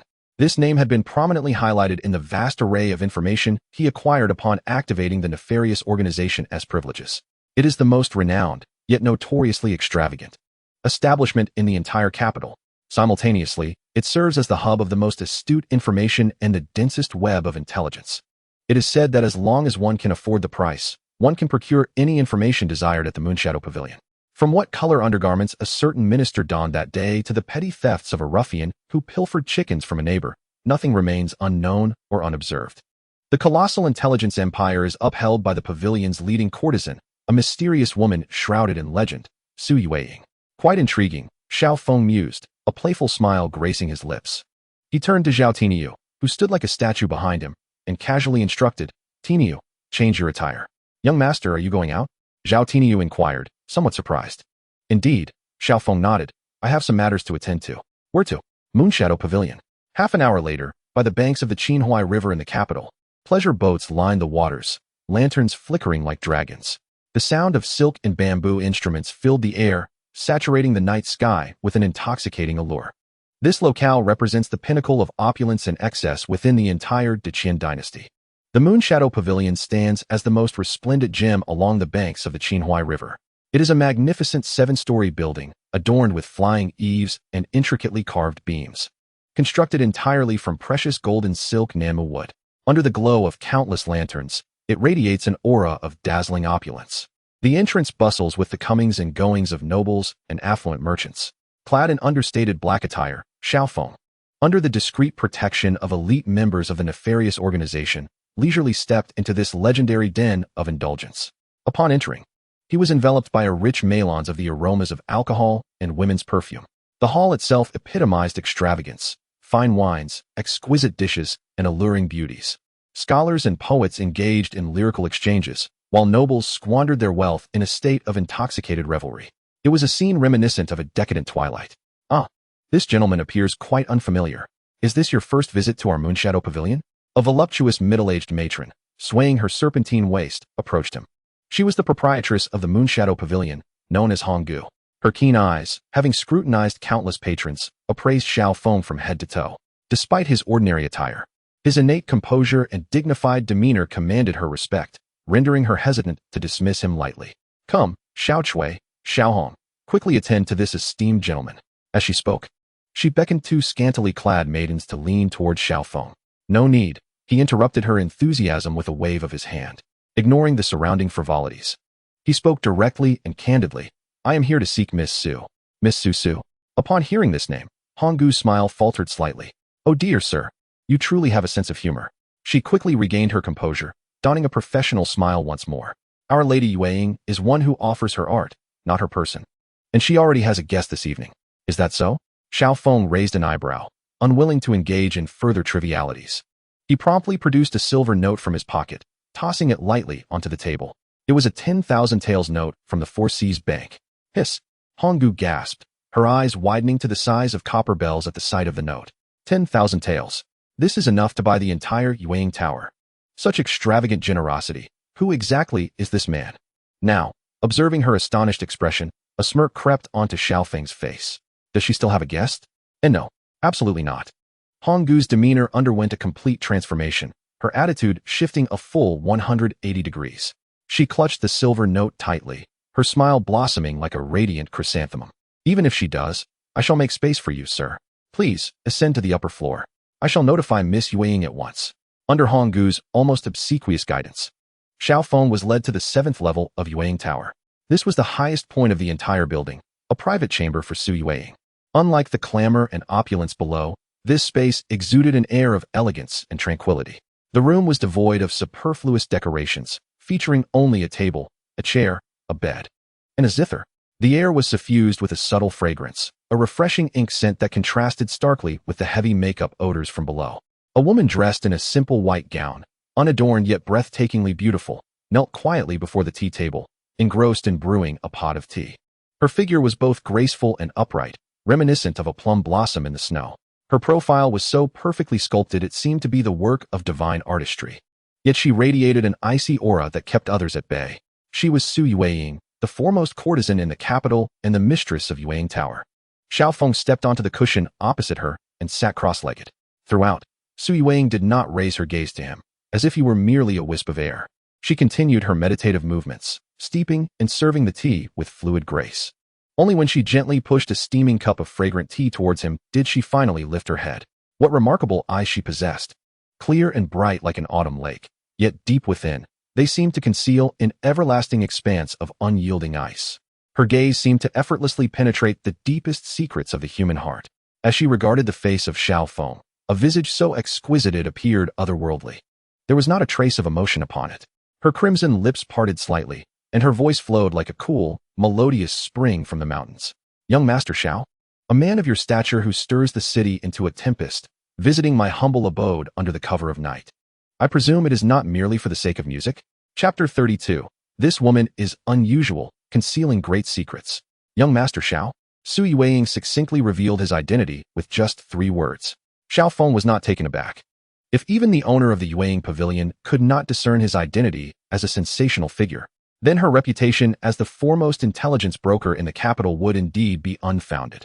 He merely lifted the steaming cup of tea before him, savoring the crisp aroma as it danced upon his palate, before leisurely responding, Miss Su, your information is indeed well informed. Likewise, Su Yueying replied, her tone as frosty as ice. The tumultuous events stirred by young Master Xiao in the capital over the past few days had likely reached even the ears of the old woman selling buns at the city gate. Is that so? Xiao Feng chuckled, setting his cup down. It appears my reputation is even more resounding than I had anticipated. He regarded the woman before him, whose beauty was otherworldly, yet whose eyes bore the chill of ancient ice, and felt a subtle stir within his heart. The repository of the unscrupulous held detailed records of all notable figures in the capital, yet Su Yueying remained a blank slate. It was as if she had materialized out of thin air 3 years prior. This in itself was highly irregular. A woman of no apparent background had, in a mere 3 years, established such a vast intelligence empire in the chaotic realm of Qinhuai River, commanding respect even from princes and chancellors. There had to be a staggering secret behind this. Xiao Feng would not be convinced otherwise. Intriguing, he mused inwardly. He recognized that this woman was a rose with thorns, perhaps even poisonous, yet it was precisely this complexity that piqued his interest further. Miss Su, being forthright is your forte, so I shall dispense with the circumlocution. Xiao Feng's previously nonchalant demeanor shifted, his gaze sharpening as he stated directly, I have come today to purchase a piece of information from you. Oh, Su Yueying's elegant brows arched slightly, and for the first time, a hint of intrigue flickered across her icy countenance. Pray, enlighten me. I require the precise location of all the secret grain storages held by the little god of fortune, Wang Kuei, along with the layout of their defenses. He leaned forward. His voice lowered. Wang Kuei. At the mention of this name, a barely perceptible ripple of emotion darted across Su Yueying's cool eyes. Though fleeting, it was keenly captured by Xiao Feng, who had been meticulously observing her. There is potential here. His conviction in his hypothesis deepened. This woman undoubtedly bore some connection to Wang Kuei, or more accurately, to those who stood behind him. Su Yueying swiftly regained her composure, and upon her exquisite visage, a charming smile gradually blossomed. This smile was akin to a snow lotus, frozen for millennia, suddenly unfurling in that very moment, so breathtakingly beautiful that it left one breathless, yet also chilling to the heart. Young Master Xiao, you truly present me with a conundrum, she remarked, her ruby lips parting slightly. Her voice laced with a hint of languor and allure. Wang Kuei, after all, was a favored figure before the current prime minister and the crown prince, commanding a legion of ruthless individuals who traversed both the light and dark realms, at least 80, if not 100. His secret comes at a steep price. Name your fee. Xiao Feng's response was straightforward and unembellished. Heh. Su Yueying extended a slender finger, gently swaying it in the air. 1? No. She shook her head, her smile becoming increasingly enchanting. It is 100,000 taels of gold. Wow. Even Xiao Feng raised an eyebrow upon hearing this figure. Goodness. This woman is indeed asking for a king's ransom. 100,000 taels of gold. Such a sum could easily arm a formidable force of thousands in the northern frontier. To purchase a single person's incriminating evidence, it is an exorbitant price. Had it been anyone else, they would have likely stormed off upon hearing such a figure. However, Xiao Feng's reaction was once again unexpected for Su Yueying. Not only did he not exhibit anger, but he laughed heartily instead. He regarded the charming woman before him, who was audaciously inflating her price, and shook his head. Then, Amidst Su Yueying's slightly astonished gaze, he retrieved a pouch from his robe, an unremarkable pouch fashioned from black satin. He casually tossed it onto the table, the pouch landing with a dull thud. This left Su Yueying somewhat perplexed. A deposit, Xiao Feng stated nonchalantly. A flicker of mockery crossed Su Yueying's eyes. She had anticipated that he would negotiate, yet he had directly offered it. However, when she instinctively reached out and opened the pouch to discern its contents, her cool, frosty gaze betrayed an unprecedented shock. Inside the diminutive pouch lay not gold or silver, but rather a neatly stacked collection of banknotes, each one issued by the illustrious Four Seas Bank of the Dacian dynasty, with the highest denomination being 10,000 taels. And this stack contained a total of 15 notes, 150,000 taels of gold. Su Yueying's heart skipped a beat. She prided herself on her extensive experience with the wealthy and powerful, having encountered countless lavish individuals and witnessed many a noble spend extravagantly without batting an eye. Yet, she had never seen anyone as young as this man casually toss out a sum like 150,000 taels as if discarding refuse. His financial prowess and audacity had utterly surpassed her imagination. Is this sufficient? Xiao Feng observed her astonished expression, a teasing smile playing on his lips. If it's not enough, I have more. Su Yueying took a deep breath, forcefully suppressing her astonishment. Slowly, she pushed the pouch back towards him. Suddenly, she lifted her head, and the beauty of her ethereal visage, which seemed almost otherworldly, was now devoid of the previous smile. Instead, a profound seriousness enveloped her countenance. She gazed at Xiao Feng, her cold, crystalline eyes seeming to pierce through him. Each word she uttered was articulated with clarity. Young Master Xiao, you are indeed forthright. I shall not take a single coin. The intelligence I can offer you freely. However, I have one additional condition besides the monetary aspect. Oh, a flicker of genuine intrigue flashed in Xiao Feng's eyes. What is this condition? Su Yueying regarded him, and within her eyes, as frigid as a deep pool, a sudden surge of bone-deep hatred erupted. She enunciated each word with precision. Once the deed is accomplished, I demand the life of Wang Kuei. Furthermore, it must be I who takes it. Chapter 33. A prodigal spent. Tonight the Moonshadow Pavilion is mine. I demand the life of Wang Kuei. And it must be I who takes it. Su Yueying's voice, though soft, resonated like an ancient ice, permeating the elegant chamber with an unyielding chill. The hatred emanating from her cold gaze was potent enough to reduce a man to ashes. How intriguing. It is truly becoming increasingly fascinating. Xiao Feng observed this woman, whose very essence was steeped in tales and secrets, and his conviction in his assessment deepened. She and Wang Kuei, or rather, those who stand behind Wang Kuei, undoubtedly harbored an irreconcilable enmity. Otherwise, a woman who could regard 150,000 taels of gold with indifference would not express such intense murderous intent towards a mere local tyrant. This indicated a shared adversary between them, which also suggested a foundation for collaboration. You wish to kill Wang Kuei? Xiao Feng leaned back slowly against the chair, donning a nonchalant smile once more. He regarded Su Yueying with keen interest and inquired, why? Su Yueying's gaze momentarily hardened. A hint of wariness flickered in her cold, pool-like eyes. Young Master Xiao, her voice regained its previous iciness. You have come to me to purchase intelligence. At Moonshadow Pavilion, we adhere to the principle of discussing only transactions, not personal matters. Is that so? Xiao Feng chuckled, choosing not to press further. He understood that the moment was not yet ripe. To disarm this prickly hedgehog before him entirely, he needed to stoke the flames further. He gradually stood from his seat. Amid Su Yueying's slightly perplexed gaze, he sauntered to the window and pushed open the intricately carved wooden casement.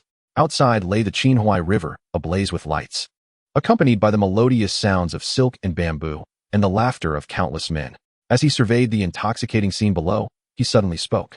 His voice, though soft, seemed to carry a strange enchantment, clearly overpowering the clamor beneath. Red Ant. Downstairs, in the hall, the matron known as Red Ant, who was gleefully clutching a banknote of 10,000 taels, felt a shiver run through her at the sound of his voice and quickly lifted her head to look up. Upon witnessing the young figure, akin to a deity, leaning against the railing on the 7th floor, she hurriedly dashed downstairs. With her head tilted back, she responded in a tone bordering on obsequiousness. Ah, esteemed sir, what are your commands? I inquire, how much business can your moonlit pavilion generate in a single night? Honggu was momentarily taken aback, clearly puzzled by the abrupt question. However, she quickly calculated in her mind and, with a forced smile, replied, in response to your query. Our moonlit pavilion, during prosperous times, can yield approximately 5,000 taels of silver in one night. 5,000 taels. Xiao Feng nodded, and then, Amidst the astonished gazes of everyone present, he produced a pouch filled with gold notes from his bosom once more. Without even glancing inside, he casually extracted a single note and tossed it downwards with a flick of his wrist. The slender gold note spiraled gracefully through the air, akin to a golden butterfly in flight, ultimately landing precisely before Honggu. This amounts to 10,000 taels of gold. Xiao Feng's voice, though not loud, resonated like thunder, clear and impactful in the ears of all present. With this sum, you are to accomplish 2 tasks. First, his voice suddenly surged, imbued with an undeniable authority. Expel all the patrons currently within this establishment. Inform them that tonight, all expenses are on my account. He paused, casting a sweeping glance over the astonished ladies below, and continued, secondly, allow all the sisters in the building to take a rest. Tonight, no clients will be entertained. Food and drink are to be enjoyed freely, and all losses will be covered by me. At his pronouncement, an eerie silence enveloped the room. The once boisterous moonlit pavilion seemed to have been frozen in time, as if the world around it had been muted. All present, whether reveling patrons, welcoming maidens, or musicians, halted their actions, gazing up at the young figure on the 7th floor, hands clasped behind his back, his garments billowing gently. Insanity. This man has truly lost his mind. To lavish such a fortune merely to reserve the entire moonlit pavilion. What an extravagant display. What reckless abandon. Even Honggu, seasoned in the ways of the world, was utterly bewildered. Her trembling hand reached for the delicate yet weighty gold note on the ground, her mind racing in disbelief. 10,000 taels of gold. This sum could purchase her establishment many times over. Sir, you jest, do you not? Honggu's voice quivered. Do I appear to jest? Xiao Feng's voice drifted down from above. What are you standing there for? Hurry and act. Why yes, I shall attend to it at once. Honggu, feeling as though a great weight had been lifted, disregarded all decorum and shouted hoarsely at the still-dazed patrons and henchmen below. What are you all doing? Did you not hear the esteemed sir's orders? Clear the premises. Clear the premises. Please escort all the guests out. She commanded. Tell the ladies. Tonight, we are free. Let us revel. After a brief flurry of chaos, the entire establishment was soon emptied. The nobles, though disgruntled, dared not utter a word in the face of the staggering sum of 10,000 taels of gold. They could only speculate outside, wondering which celestial being had the audacity to make such a bold move. Inside, the usually composed ladies, who were accustomed to welcoming and bidding farewell to guests with smiles, erupted into an unprecedented, thunderous cheer upon confirming their unexpected holiday. They screamed, embraced one another, and some even wept tears of joy. The entire establishment was engulfed in a sea of jubilation. On the 7th floor, in the attic, Xiao Feng slowly closed the window, shutting out the raucous celebration below.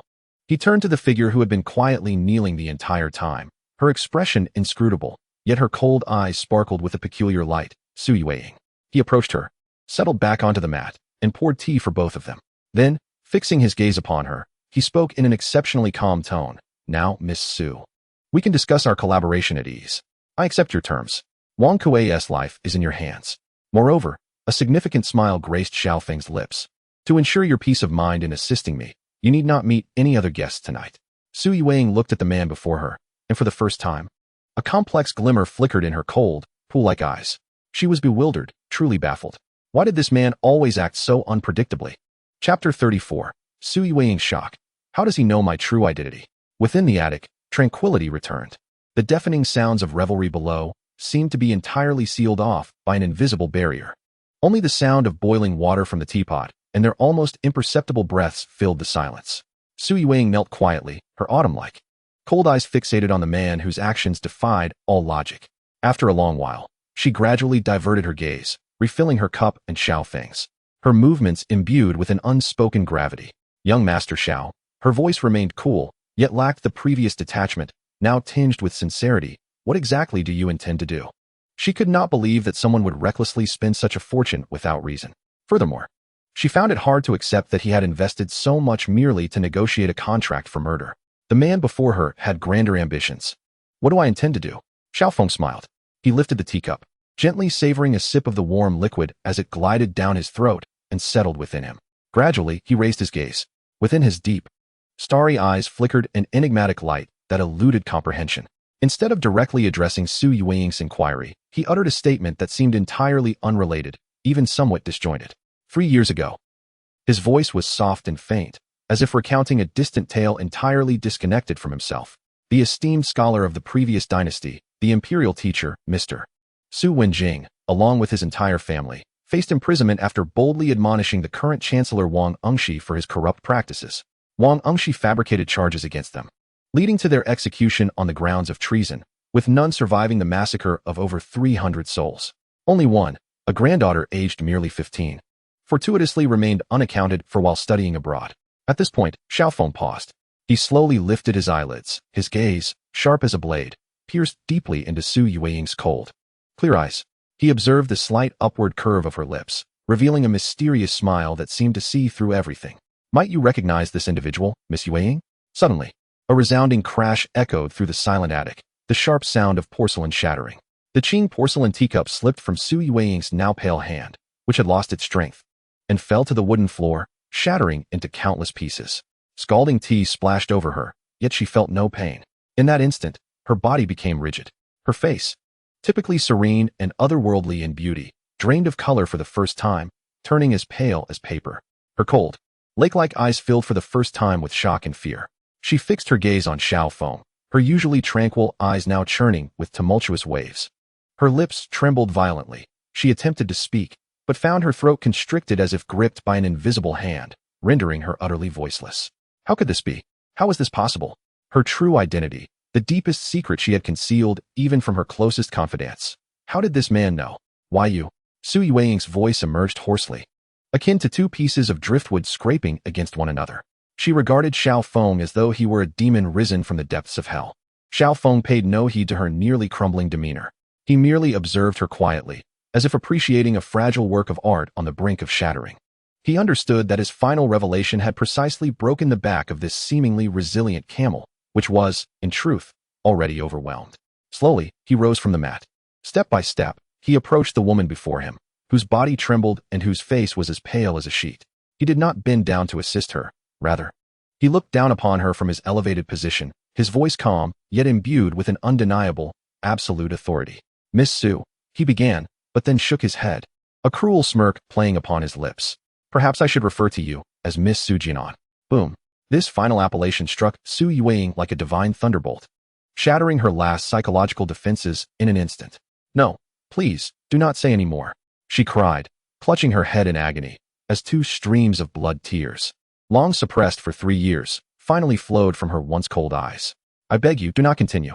For 3 years, she had borne humiliation and hardship, transforming from an innocent young lady into a cunning courtesan adept at navigating the treacherous waters of the elite. She believed she had buried all her fragility deep within her. She thought she had hardened her heart to iron. Yet now, all her facades, all her strength, were torn to shreds beneath the man's gaze, which seemed to penetrate her very soul. Xiaofeng observed her in her pain and despair, a flicker of compassion crossing his eyes. Yet he understood that to compel this proud phoenix to submit completely, he must employ the fiercest flames to scorch away all her feathers. He crouched down to meet her gaze, looking into her blood-tear-filled eyes. His voice remained calm, yet it was laced with an enchanting allure. Do you believe that your only enemy is Wang Kuei? Su Yueying suddenly lifted her head, locking her gaze onto him. The true culprit who trapped your grandfather, leading to the slaughter of over 300 members of the Su family. A glint of icy murderous intent flashed in Xiaofeng's eyes. It was none other than the Prime Minister, Wang Engshi. Wang Kuei was merely a dog, a pawn he had placed in the capital to amass wealth and do his dirty work. Now, Xiaofeng extended his hand, gently wiping the tears from her cheek. His touch as tender as dusting off a rare treasure. His voice, like the whispers of a devil, resonated softly in her ear.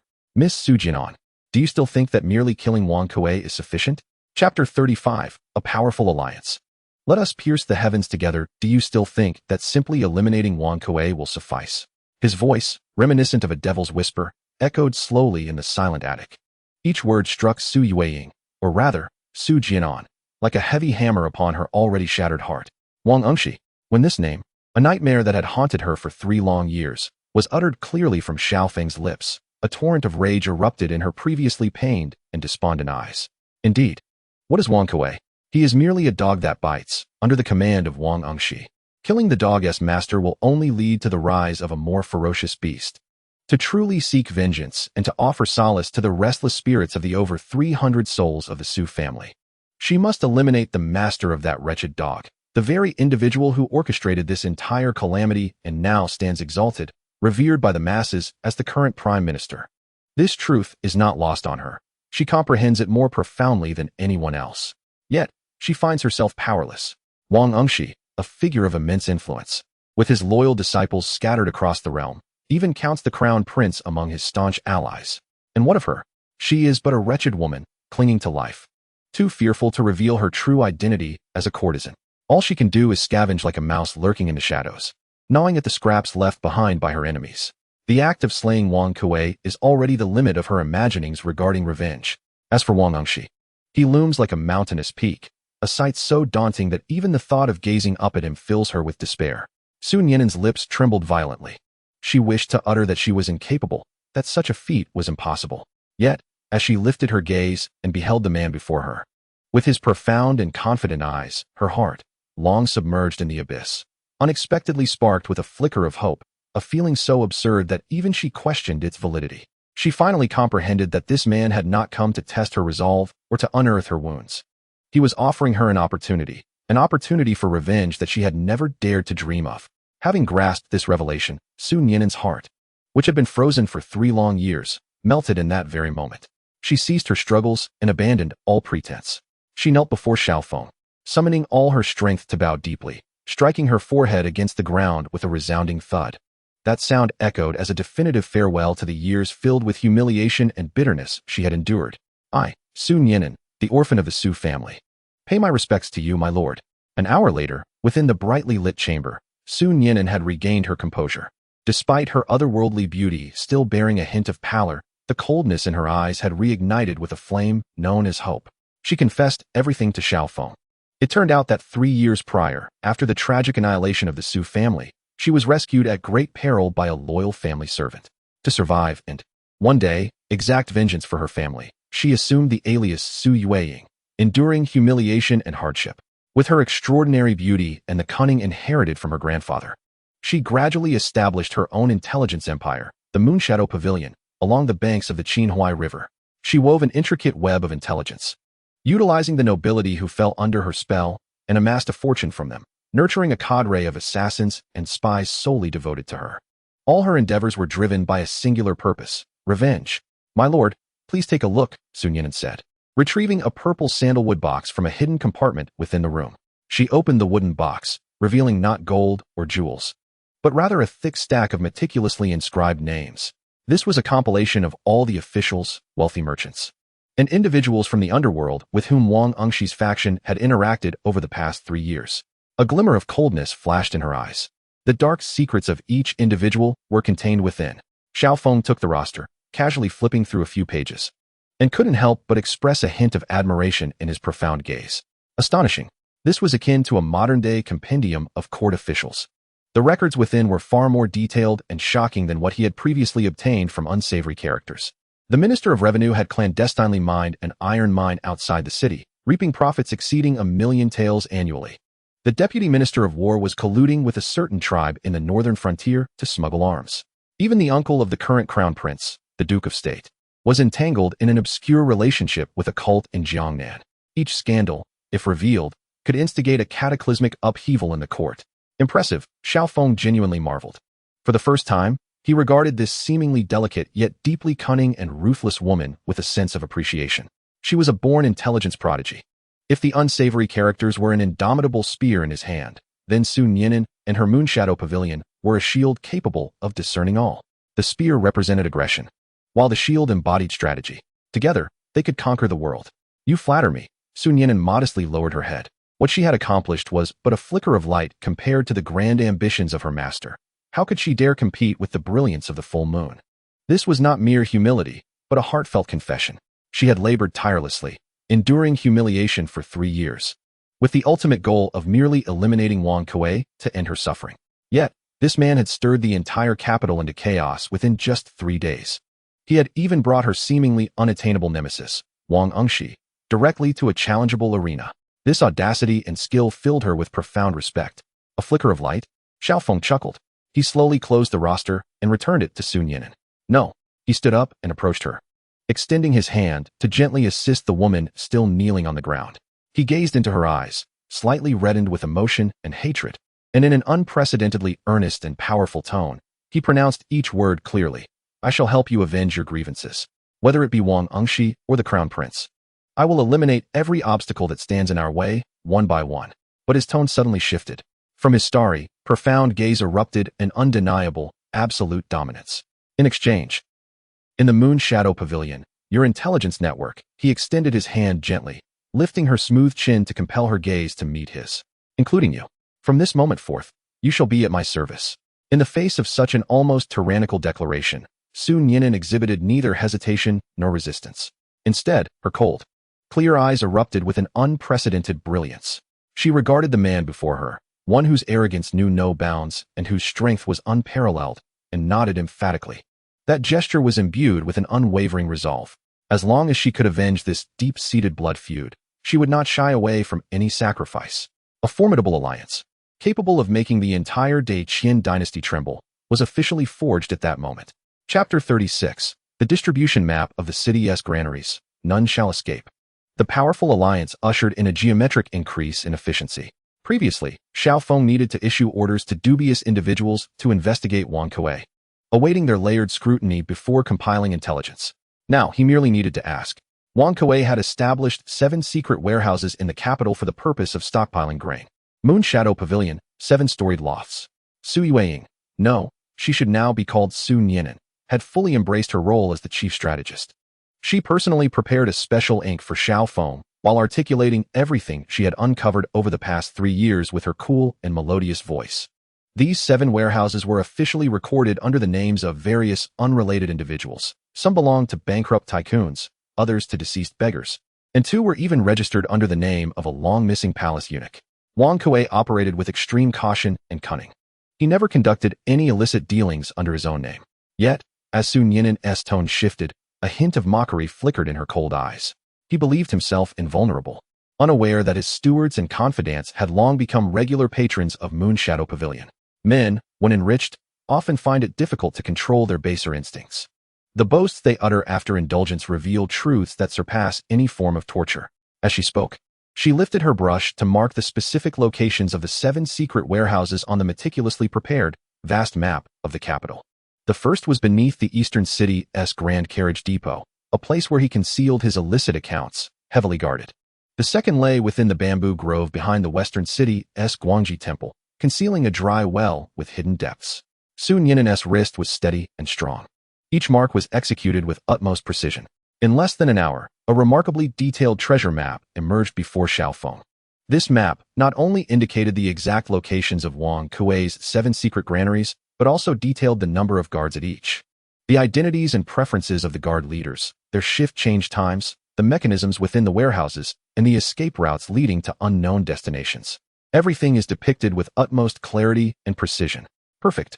Xiaofeng gazed at the map before him, a true masterpiece, and could not help but express his admiration.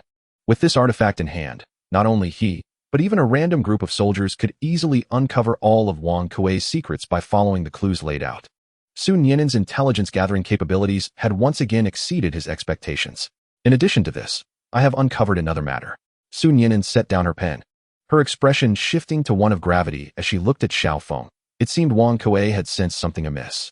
Oh, Xiaofeng raised an eyebrow.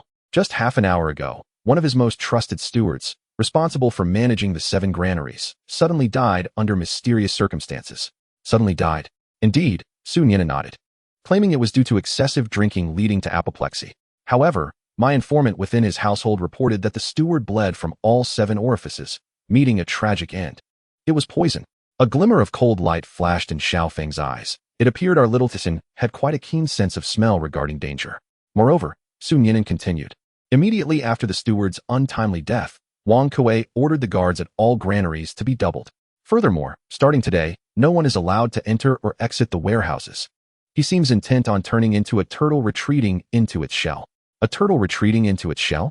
Xiaofeng chuckled upon hearing this, his gaze lingering on the 7 fortresses now fortified beyond measure on the map, a sly smile playing on his lips. Does he think that by closing the doors and feigning ignorance, I would be powerless against him? There has never been an impregnable fortress in this world. Only a price too steep to pay.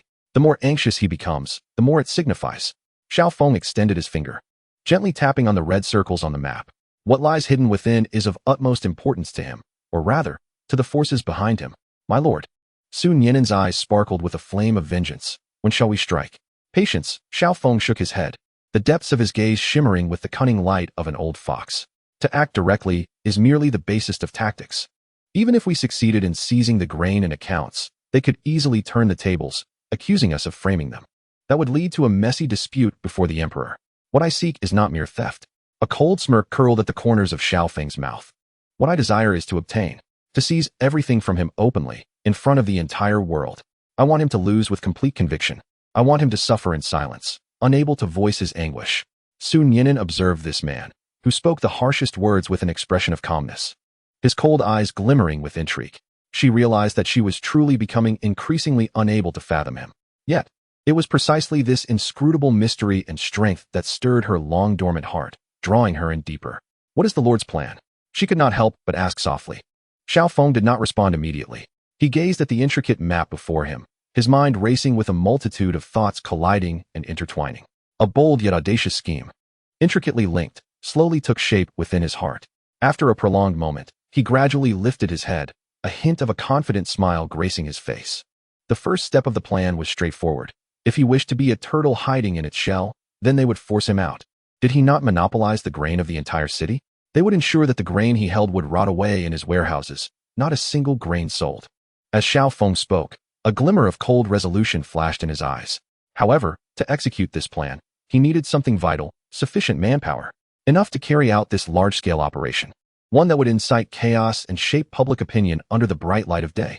The rogues were all top-notch experts, adept at assassination, infiltration, and decapitation. Yet, to engage them in tasks that required interaction with the common folk, even playing the role of extras, was somewhat of a waste of their talents and too likely to expose their identities. Manpower. Xiao Feng's fingers unconsciously tapped lightly on the table. His mind swiftly sifted through potential candidates. Suddenly, his fingers paused. A name, an organization surfaced in his thoughts. A strange smile crept upon his lips. He had it. Turning to the shadowy figure of Zhao Tiniu, standing nearby, he instructed, "Tiniu, go find me someone. A beggar gang sub-leader who claims to be the underground boss in the dilapidated temple in the west of the city. I believe his name is Sun Ergu." Chapter 37. Subduing the local tyrant Sun Ergu, making the entire underbelly of the city mine. Sun Ergu, male, age and origin unknown, was an eighth-bag disciple of the beggar gang in the capital and the sub-leader of the West City branch. He managed hundreds of beggars and ruffians who survived by begging, stealing, and odd jobs. In terms of martial prowess, he barely ranked as third-rate, at best slightly more capable than the average thug. As for his status, he was scarcely recognizable in the eyes of the nobility, regarded as nothing more than a large rat, not even worthy of being compared to a dog. Yet, in Xiao Feng's eyes, this large rat held immense value that even the highest-ranking officials in the court could not rival. For he and his subordinates were like the capillaries of this city, permeating every inconspicuous corner.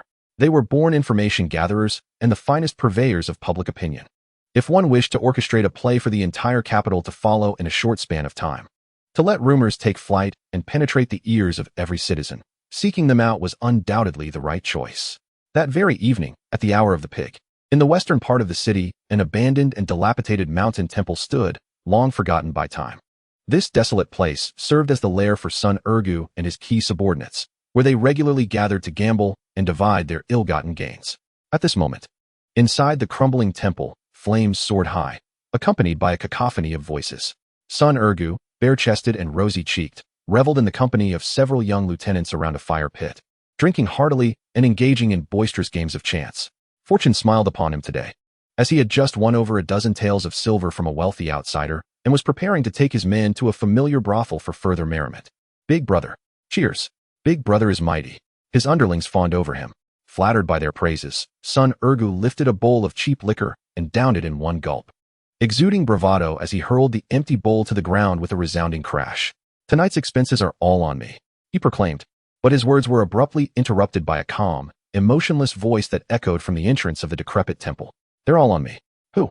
Sun Ergu jolted, the alcohol momentarily shaken from his senses. He turned sharply to see a strikingly handsome young man in black attire standing at the temple's entrance, his icy gaze sending shivers down the spine. Behind him loomed a towering figure, exuding an air of intimidation. "Who are you? Do you know whose territory this is?" Sun Ergu barked defiantly, his bravado faltering as he sensed the threat. His henchmen, sensing the tension, brandished their clubs and knives. encircling the newcomers menacingly. Unfazed, the young man, Xiao Feng, strode into the dilapidated temple, his deep-set eyes surveying the surroundings before grimacing in distaste. What a filthy mess, resembling a dog-esque den. His haughty demeanor provoked Sun Ergu's fury. "You're looking for death, kid," Sun Ergu roared, drawing a gleaming dagger from his waist and lunging at Xiao Feng's heart with lethal intent. His experience in street brawls had honed his skills to deliver the most vicious of strikes. Yet, before his dagger could close the distance of 3 feet, a massive arm, thicker than his own thigh, seized his wrist with an iron grip. It was Zhao Tinyu. "Get away." Sun Ergu's expression shifted, and he attempted to retaliate with a strike aimed at Zhao Tinyu's lower regions. However, Zhao Tinyu merely smirked disdainfully, showing no inclination to evade. With a slight exertion of force, he twisted Sun Ergu's wrist. Crack! The sharp and sickening sound of bones fracturing reverberated through the silent temple, shattering the tension. "Ah!"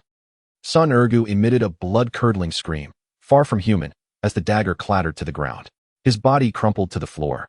As if all strength had been sapped from his bones, cold sweat cascading down his forehead like a torrential waterfall. His wrist was broken, crushed by the formidable grip of his opponent. The once bold little leaders, who had contemplated stepping forward to assist, were rendered paralyzed with terror at the horrific scene before them. They stood frozen, clutching their clubs, too frightened to take another step. The towering figure before them was not merely a man.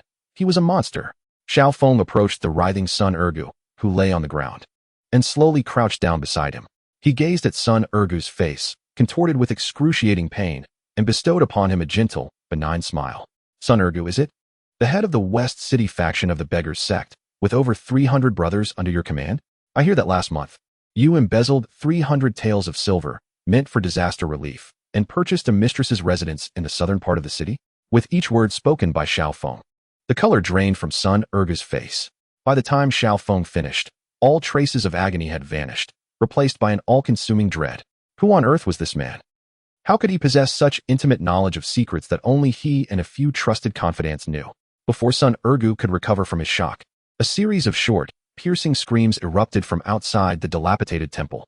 Moments later, Li Si, Qian Wu, Sun Lu, and a dozen other nefarious figures clad in dark attire, still reeking of blood, materialized silently within the crumbling sanctuary. Each of them held a struggling thug, their mouths gagged, desperately writhing against their restraints.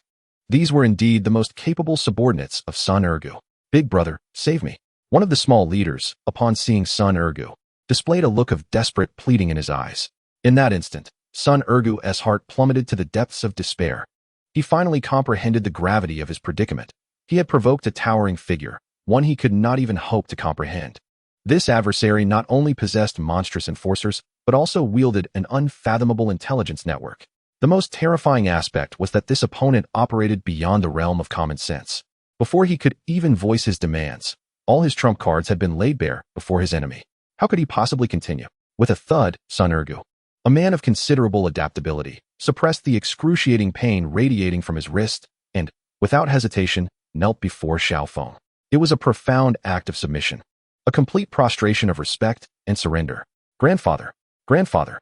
His voice trembled with sorrow, filled with boundless regret and fear. "I, a mere insignificant wretch, have offended your esteemed self. I deserve death 1,000 times over. I beseech you, spare my life. I am willing to serve you, to toil for you, and pledge eternal loyalty." As he spoke, he relentlessly struck his uninjured hand against his own face. The resounding slaps echoed loudly, devoid of any pretense.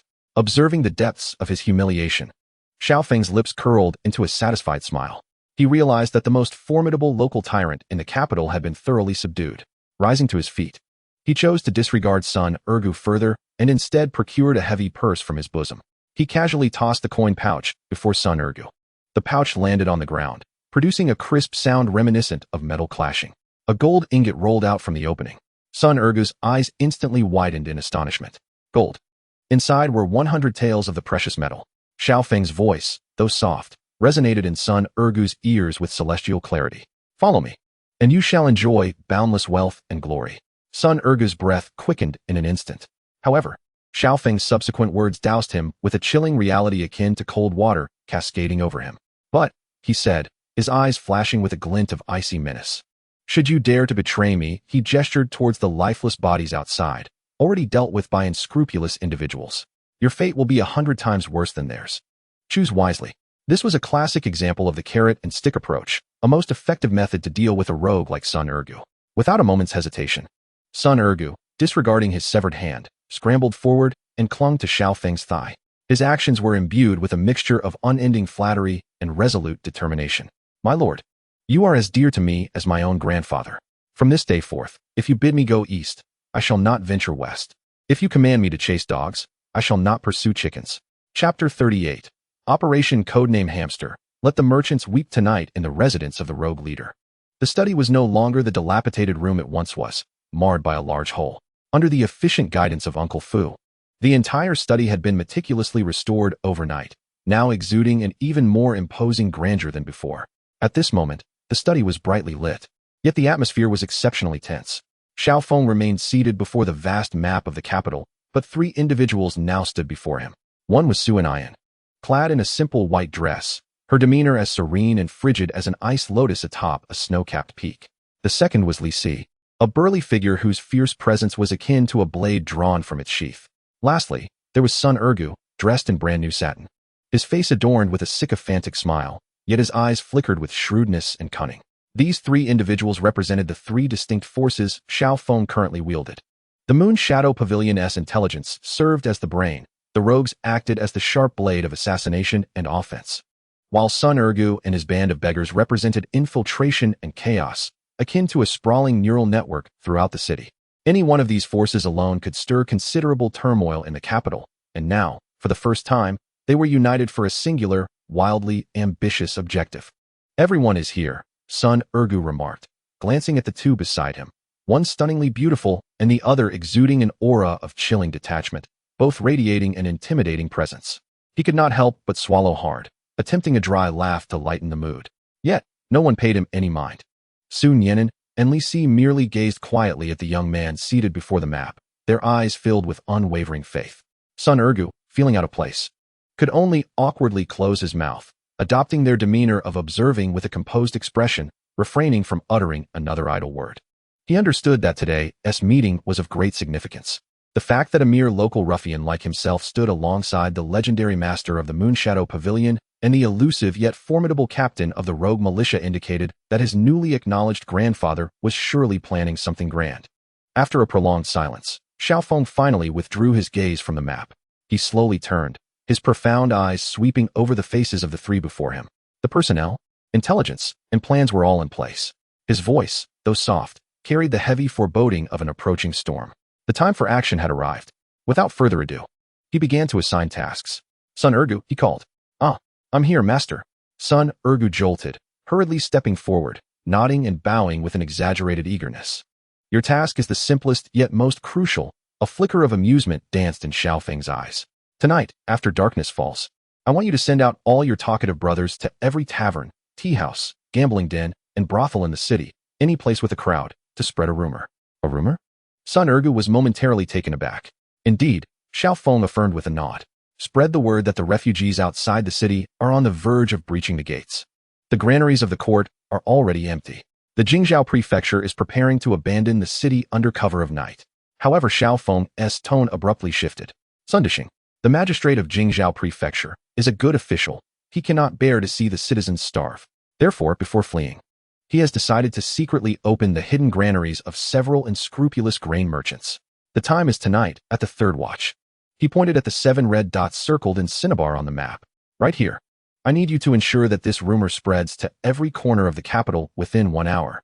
Let all the starving citizens believe it to be true. Upon hearing this, Sun Ergu was left dumbfounded. What sort of treacherous scheme is this? If the rumor spreads, it could plunge the world into chaos. Just imagine the scene when thousands of starving people swarm those granaries. I can hardly bear to think of it. What? Is there a problem? Xiao Feng arched an eyebrow. And no problem. Absolutely no problem. Sun Ergu dared not voice a dissenting word, hastily thumping his chest in affirmation. Just watch, master. I may not be capable in other areas, but when it comes to spreading rumors and inciting fervor, if I claim second place, no one in the capital would dare claim the first. Excellent. Xiao Feng nodded in satisfaction and then turned his gaze to Su Nianan. Miss Su, your task is to assist Sun Ergu in his efforts. Rumors spread like wildfire, igniting fear among Wang Kuei and his subordinates, compelling them to fortify the granaries and seek assistance from the Crown Prince and the Chancellor. I implore you, summon all the resources of the Moonshadow Pavilion and sever all communication between the granaries and the outside world before they can act. Not a single pigeon or horse should escape. Simultaneously, eliminate all their hidden sentries and patrols on the periphery, clearing the final obstacles for our impending operation. Upon hearing this, Sun Yinen's cold, clear eyes flickered with understanding. She instantly grasped Xiao Feng's intentions to create chaos through rumors, diverting everyone's attention, and then severing their connections, transforming the target into an isolated fortress. A brilliant tactic of feigning movement to strike at the heart. Yinen comprehended. She slightly bowed, her voice imbued with confidence. Xiao Feng's gaze then fell upon the lieutenant, Li Si, who had stood resolutely like a spear from the very beginning. His eyes suddenly sharpened, brimming with an insatiable thirst for blood. Li Si, your subordinate is here. Your task is the simplest yet the most blood-soaked. When the moment arrives, I shall signal you. At the sound of the signal, lead all the elite of the rogues with overwhelming force to strike directly at the heart of the enemy. Remember, Xiao Feng's tone turned icy. I require only the grain and the ledgers from the granaries. As for those who dare to obstruct us, show them no mercy. Understood. Li Si's eyes ignited with a bloodthirsty excitement, resonating with a spirit of iron and blood. A tripartite plan, intricately linked, public opinion, intelligence, and military might. Each faction would perform its duty, harmoniously aligned. A web formidable enough to make the entire capital tremble was officially woven at this moment. Xiao Feng observed the faces of the three leaders, now thoroughly ignited with martial fervor, and finally revealed a hint of a satisfied smile. He slowly stood, approached the trio, and firmly patted Li Si and Sun Ergu on the shoulders. Then, he addressed everyone with an air of unyielding authority and fervor, issuing the final assault command. Operation Codename, Move the Hamster. Commence at nightfall, precisely on time. This night, the corners of his mouth curled into a cruel arc. I intend to leave those treacherous merchants, who profit from the blood of the people, with nothing but their bare skin. Chapter 39. In a single night, the granaries of the city were completely emptied under the cover of night. Chaos engulfed the capital. A shocking rumor, as if taking flight, spread rapidly through the efforts of Sun Ergu and his hundreds of informants, reaching every corner of the city within the span of an hour. Have you heard? The refugees outside the city are about to breach the Xuanwu Gate. Is it true? What should we do? Fear not. I heard from my third uncle's second cousin's brother that Lord Sun from the Jingzhou Prefecture is a good official. He cannot bear to see us starve, and will secretly open the granaries of those treacherous merchants tonight at the third watch to distribute grain to us. Where? Where are the granaries? In the eastern part of the city, at the Grand Transport Horse Depot, and in the west, at Guanji Temple. The air was thick with urgency. A call to action rang out. Hurry. Delay could mean loss. Rumors often possess a potency that surpasses truth, especially in moments steeped in despair, where hunger and panic have spread through the city like a plague. In an instant, countless doors swung open, releasing a throng of citizens, their eyes glimmering with the greenish hue of hunger. They surged forth like a dark torrent from their shadowy abodes, driven mad with desperation toward the rumored grain distribution points. Clutching whatever vessels they could find, burlap sacks, wooden barrels, woven baskets, even the garments torn from their bodies, they wore expressions etched with greed, hope, and a feral madness. The streets of the capital plunged into an eerie chaos, a state of complete paralysis.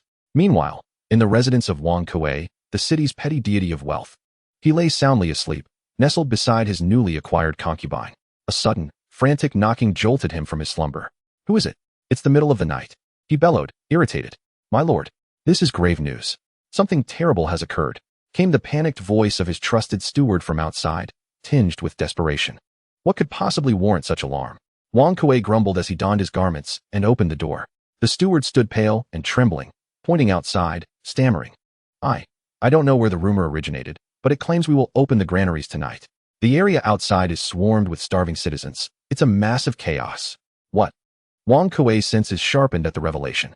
He dashed into the courtyard, where the distant clamor and roars reached his ears, sending a chill down his spine. Quick! Inform the Crown Prince. Alert the Prime Minister, and have all the guards at the granaries remain vigilant. Anyone who dares approach the granaries shall face my wrath. My lord. It's futile, the steward cried, his face a canvas of despair. The pigeons we sent out were shot down before they could take flight. Our swift riders met with disaster at the alley's mouth.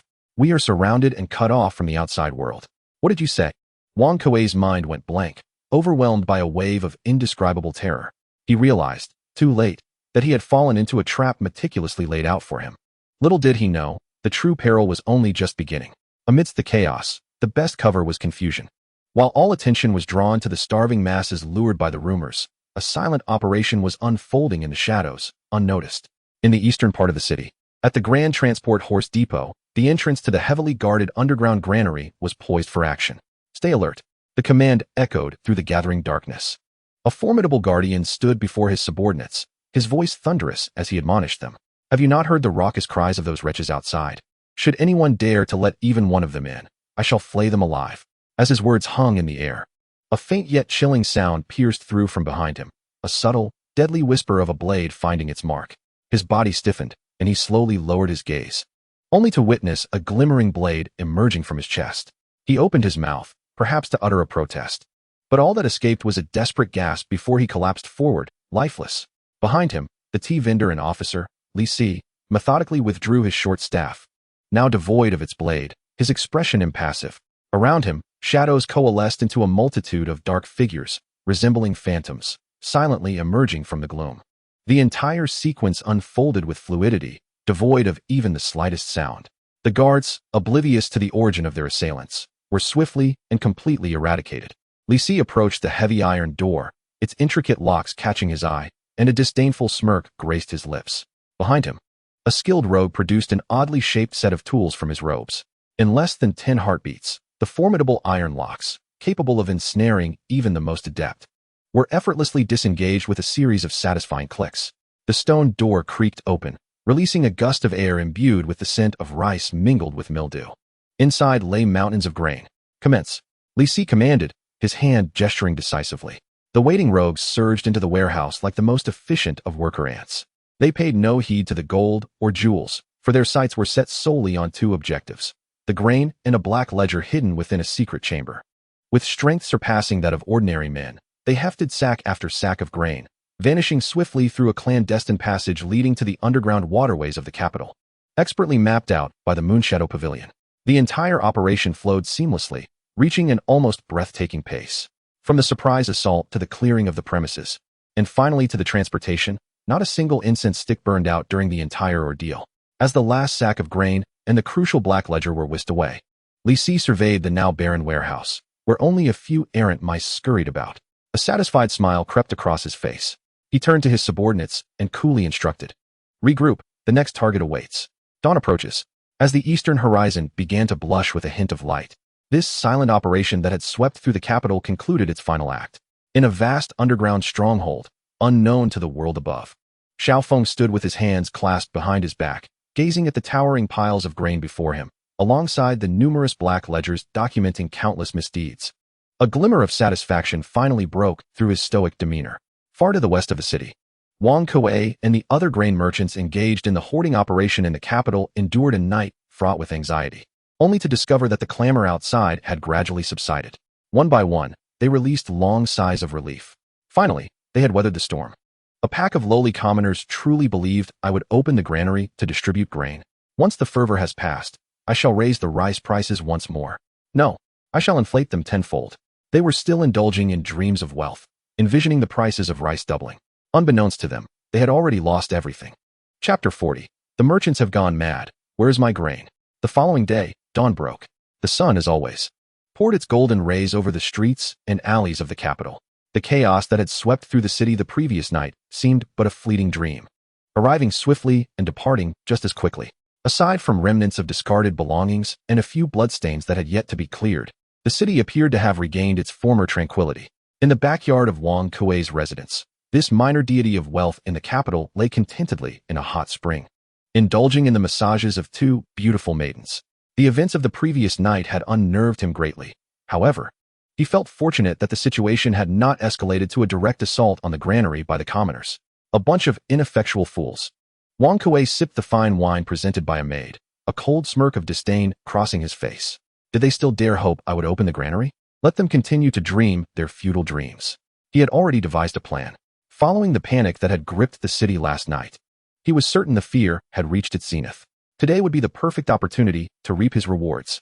1 dough of rice for 20 taels of silver? No. Wang Kuei's eyes glimmered with avarice. Such prices were far too low. Today, he would make them understand the true worth of rice, pricing it at 30 taels. Buy it or not. He could almost envision countless commoners, weeping and pleading, offering gold and silver at his rice shop in desperate need of sustenance. Ha ha ha.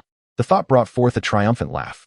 Bring forth my attire, he commanded, rising from the hot spring and allowing the maidens to drape a luxurious silk robe over him. Prepare the horses. I shall go inspect my mountains of wealth. Meanwhile, prosperity and abundance awaited all grain merchants involved in this hoarding endeavor, each harboring the same exhilarating and greedy sentiments, hastening toward their hidden granaries filled with fortunes. They were poised to announce a price so exorbitant that it would send tremors throughout the entire capital. In the eastern part of the city, at the Grand Transport Carriage Station, Wang Kuei rode a magnificent steed, invigorated and surrounded by his loyal henchmen. Here lay the largest and most crucial of his 7 granaries, stocked with enough grain to secure his comfort for the remainder of his life. 200,000 stones of grain. My lord, you have arrived, exclaimed the steward in charge of the premises, bowing and nodding in eager welcome. Wang Kuei, with an air of arrogance, nodded slightly and casually inquired, was there nothing of note last night?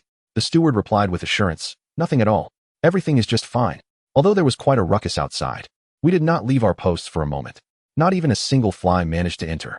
Excellent. Wang Kuei responded with satisfaction, waving his hand. Open the door. Let me behold my precious treasures. Yes, sir. The steward promptly stepped forward, producing a key to unlock the heavy iron door leading to the underground granary. A wave of air, mingled with the fragrance of rice and a faint hint of blood, rushed forth.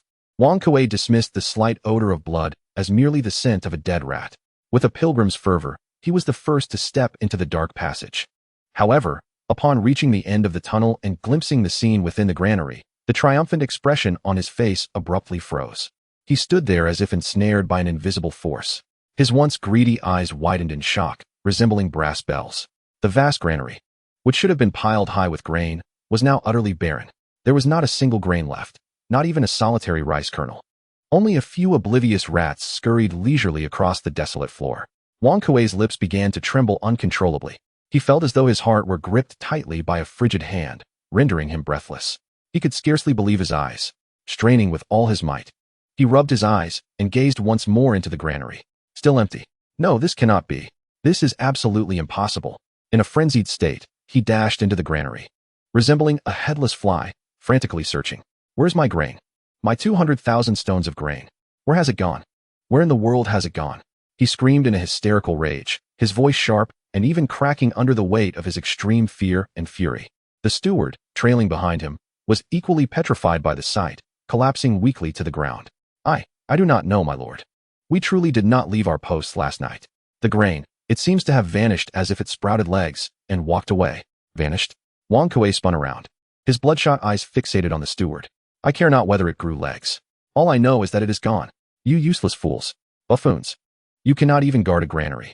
What good are you to me? In a fit of madness, he charged toward the steward, unleashing a flurry of punches and kicks.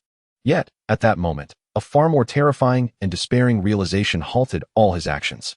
He spotted, in the far corner of the granary, the secret compartment where he concealed all his illicit ledgers had been opened. Inside, it was equally barren. Boom. In that fleeting moment, Wang Kuei's mind shattered completely. If the loss of grain merely led to his financial ruin, the disappearance of the account books was tantamount to a death sentence. Those records contained all the dark secrets linking him with the crown prince, the chancellor, and numerous high-ranking officials, evidence of their unspeakable transgressions. Should this information fall into the hands of the unscrupulous, both he and those behind him would be utterly doomed. No. A profound and indescribable terror, akin to a chilling tide, engulfed his reason in an instant.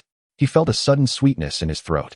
With a cough, a stream of blood erupted from his mouth like a piercing arrow. Where's my grain? Where has my grain gone?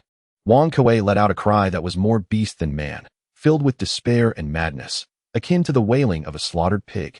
Abruptly, his eyes rolled back, and he toppled backward, collapsing in a fit, foaming at the mouth and losing consciousness. A similar scene unfolded simultaneously in the secret warehouses of all the unscrupulous grain merchants in the capital. The entire grain market of the city plunged into paralysis and unprecedented panic due to this sudden, transformative upheaval. Meanwhile, at the residence of the notorious villain, the large iron pot that had been simmering for a day and a night was already removed. In its place, massive carts laden with golden millet appeared, and there stood the orchestrator of this storm, the young man who had brought despair upon all the unscrupulous merchants, Xiao Feng. wearing a warm smile like the gentle sun. He gazed at the crowd outside. Those citizens plunged into despair once more due to the lack of grain, and slowly ascended the steps. He understood that his next plan, the most crucial step, was about to commence. It was time to open the granaries and distribute the grain, to win the hearts of the people. Chapter 41. Opening granaries and distributing grain in the 10-mile porridge shelters, the populace revered him. Despair. An unprecedented despair. As the last grain of rice in the capital soared to an astronomical price of 50 taels of silver and vanished completely from the market, the city fell into a deathly silence. This silence was more terrifying than any previous commotion or chaos. Countless citizens wandered the streets, dazed and lost. Their eyes bore no trace of anger, no hint of madness, only a hollow, numbed emptiness akin to stagnant water. There was no grain left. Truly, not a single grain remained. They and their starving families were destined to perish in this once thriving cage of the world. Yet, just as everyone succumbed to the deepest despair, preparing to silently welcome death, a rumbling sound of wheels rolling unexpectedly resonated from the end of the long street. Initially faint, the sound quickly grew louder and more intense. Ultimately, it converged into a torrent of iron, rumbling like distant thunder. What could that be? An elderly man, on the brink of starvation, struggled to lift his head. At the end of the long street, he beheld a procession of immense scale, composed of dozens of grand carriages, is gradually making its way towards us. Each carriage is brimming with burlap sacks, and the mounds of these sacks contain golden grains of millet, glistening enticingly under the sun. Surrounding the convoy, a mysterious armed force clad in black attire, brandishing long swords that exude an air of cold menace, stands guard. Most striking of all is the black flag fluttering at the forefront of the caravan, embroidered in golden thread with an intricately designed character that embodies boundless authority. It is grain. Oh heavens, it is grain. A voice, fueled by desperation, erupts from the crowd, its fervor igniting the stillness of the long street like a spark igniting a barrel of gunpowder. The once dull eyes of the weary populace spark with a newfound flame of hope upon seeing the golden grains. It is the carriage of young Master Xiao. He truly has provisions. Like sharks sensing blood, the throng surges towards the caravan in a frenzy. Yet, before they could draw near, the enigmatic guards unsheathed their swords in unison, the blades reflecting a chilling glint in the sunlight. An icy, palpable aura of menace swiftly immobilizes the restless crowd. These are no ordinary men, though devoid of the distinctive official garb. The iron-blooded ferocity emanating from them leaves no doubt that any further advance would result in a gruesome demise. At this tense moment, a young man clad in a moon-white robe steps forth from the caravan. It is none other than Xiao Feng. He gazes at the crowd, whose hunger and fear have rendered them nearly irrational, with no hint of trepidation on his face. He raises his hand slowly, gently pressing it downwards. His clear and powerful voice sweeps through the air like a refreshing breeze, reaching every ear. Dear elders and fellow villagers, do not panic. I am Xiao Feng, and I come today for but one purpose. He pauses, surveying the faces filled with longing and anticipation, then proclaims with clarity, open the granaries, release the grain. At these words, silence envelopes the gathering, followed by an eruption of thunderous cheers. Long live young Master Xiao. He is a living bodhisattva. Countless citizens are moved to tears in that moment, instinctively kneeling before the figure who stands above them like a deity, fervently bowing their heads. Rise. Xiao Feng's voice suddenly rises in authority, imbued with an undeniable gravitas. We, the subjects of Deqian, kneel only to heaven and earth, and to our parents. Why should I kneel before a mere son of the world? Fu Bo, here I am. Convey my command. With a grand gesture, Xiao Feng proclaimed with unyielding spirit. Transport all our grain to the Zhuke Square. There, erect a porridge shelter. It must stretch for 10 continuous miles. From this day forth, every citizen of Deqian, whether from the capital or the surrounding areas, who finds themselves with an empty stomach, may freely receive porridge here, until this famine is entirely alleviated. Xiao Feng's words took flight, spreading with unprecedented swiftness to every corner of the capital. Soon, the news reached the ears of the hundreds of thousands of desperate refugees outside the city. The entire capital erupted with fervor. Countless hungry citizens, and those who had previously been relentlessly besieging the city gates, upon hearing this announcement, went into a frenzy. They cast aside their weapons and all distractions, driven by a singular thought, to Zhuke Square, to partake in the life-saving porridge bestowed by young Master Xiao. Half a day later, Zhuke Square in the capital had transformed into a jubilant sea of joy. Shelters constructed of enormous iron cauldrons indeed stretched for a full 10 miles. Just as Xiao Feng had promised, the thick, golden-hued porridge, studded with chunks of meat, boiled vigorously in the pots, releasing an aroma so tantalizing it could make even the gods drool. Countless citizens and refugees formed an interminable line, each face illuminated by a blissful smile of survival. They each held a large bowl, filled with the most delectable and rich porridge they had ever tasted in their lives. "We're alive. We've survived," cried a woman who had just received her porridge, embracing her child with tears of joy. "Yes, young Master Shao has saved us. He is the true living bodhisattva, kinder than that lofty emperor. Indeed, from now on, if anyone dares to speak ill of young Master Shao, I shall be the first to confront them." Gratitude echoed throughout the crowd. Xiaofeng stood atop a temporary platform at the highest point of the square, quietly observing the scene below, a vibrant tableau of hope and vitality that he had created, stirred by profound emotion. Public sentiment is like water. It can both carry a boat and capsize it. Today he had exchanged their grain, rightfully theirs, for their most sincere support. This transaction was certainly worthwhile. Young Marshal Sun Yinan had somehow arrived at his side, her gaze fixed on the throngs below, her cool eyes glimmering with an unusual brightness. "You have succeeded." "Succeeded?" Xiaofeng shook his head, a meaningful smile gracing his lips. "No, this is merely the beginning." He gradually rose to his feet, his gaze extending beyond the jubilant crowd to the distant, still-closed city gates. He observed the once frantic refugees, now quietly lining up for a bowl of porridge. He understood. The greatest crisis in the capital has been resolved by him in the most direct and decisive manner. Next, it is time for him to settle accounts with the influential figures who orchestrated this tragedy from the shadows. "What shall be our next step, my lord?" Sun Yinan inquired softly. Xiaofeng offered no reply, merely uttering 2 words, "Enter the palace." Chapter 42. The Will of the People. Xiao Shizi's name resounds across the heavens for 3 consecutive days. The porridge kitchens in the city tirelessly serve the needy. During this period, the entire capital seemed to revel in a euphoric celebration, akin to surviving a calamity. The name Xiaofeng spread throughout the city with unprecedented velocity, reaching even the outskirts and beyond. No longer was his name synonymous with ridicule, weakness, or failure. It had transformed into a symbol of hope, a living embodiment of compassion akin to a bodhisattva alleviating suffering. In Zhuke Square, the massive cauldrons, tirelessly boiling life-saving porridge, became the latest and most sacred landmark of the capital. Each day, countless citizens and refugees, whose lives he had saved, humbly bowed in reverence towards the high platform after receiving their porridge, not to deities but to the man who had given them a second chance at life. Moreover, some skilled women, uniting hundreds of households, tirelessly crafted a grand umbrella from the finest silk they could procure. The surface of the umbrella was intricately embroidered with their names, each representing a vibrant life that Xiaofeng had rescued from the brink of death. They solemnly presented this umbrella, a token of their boundless gratitude, at the entrance of the Bu Liang Shui mansion. That day, the long street was filled with throngs of people, the spectacle surpassing even the grandest imperial procession. In addition to these acts of gratitude, it was astonishing to see that many ordinary families in the capital spontaneously erected longevity tablets for Xiaofeng in their homes, inscribing in the simplest yet most heartfelt script, "Xiao Gong, may you have eternal life and prosperity." Daily offerings of incense were made.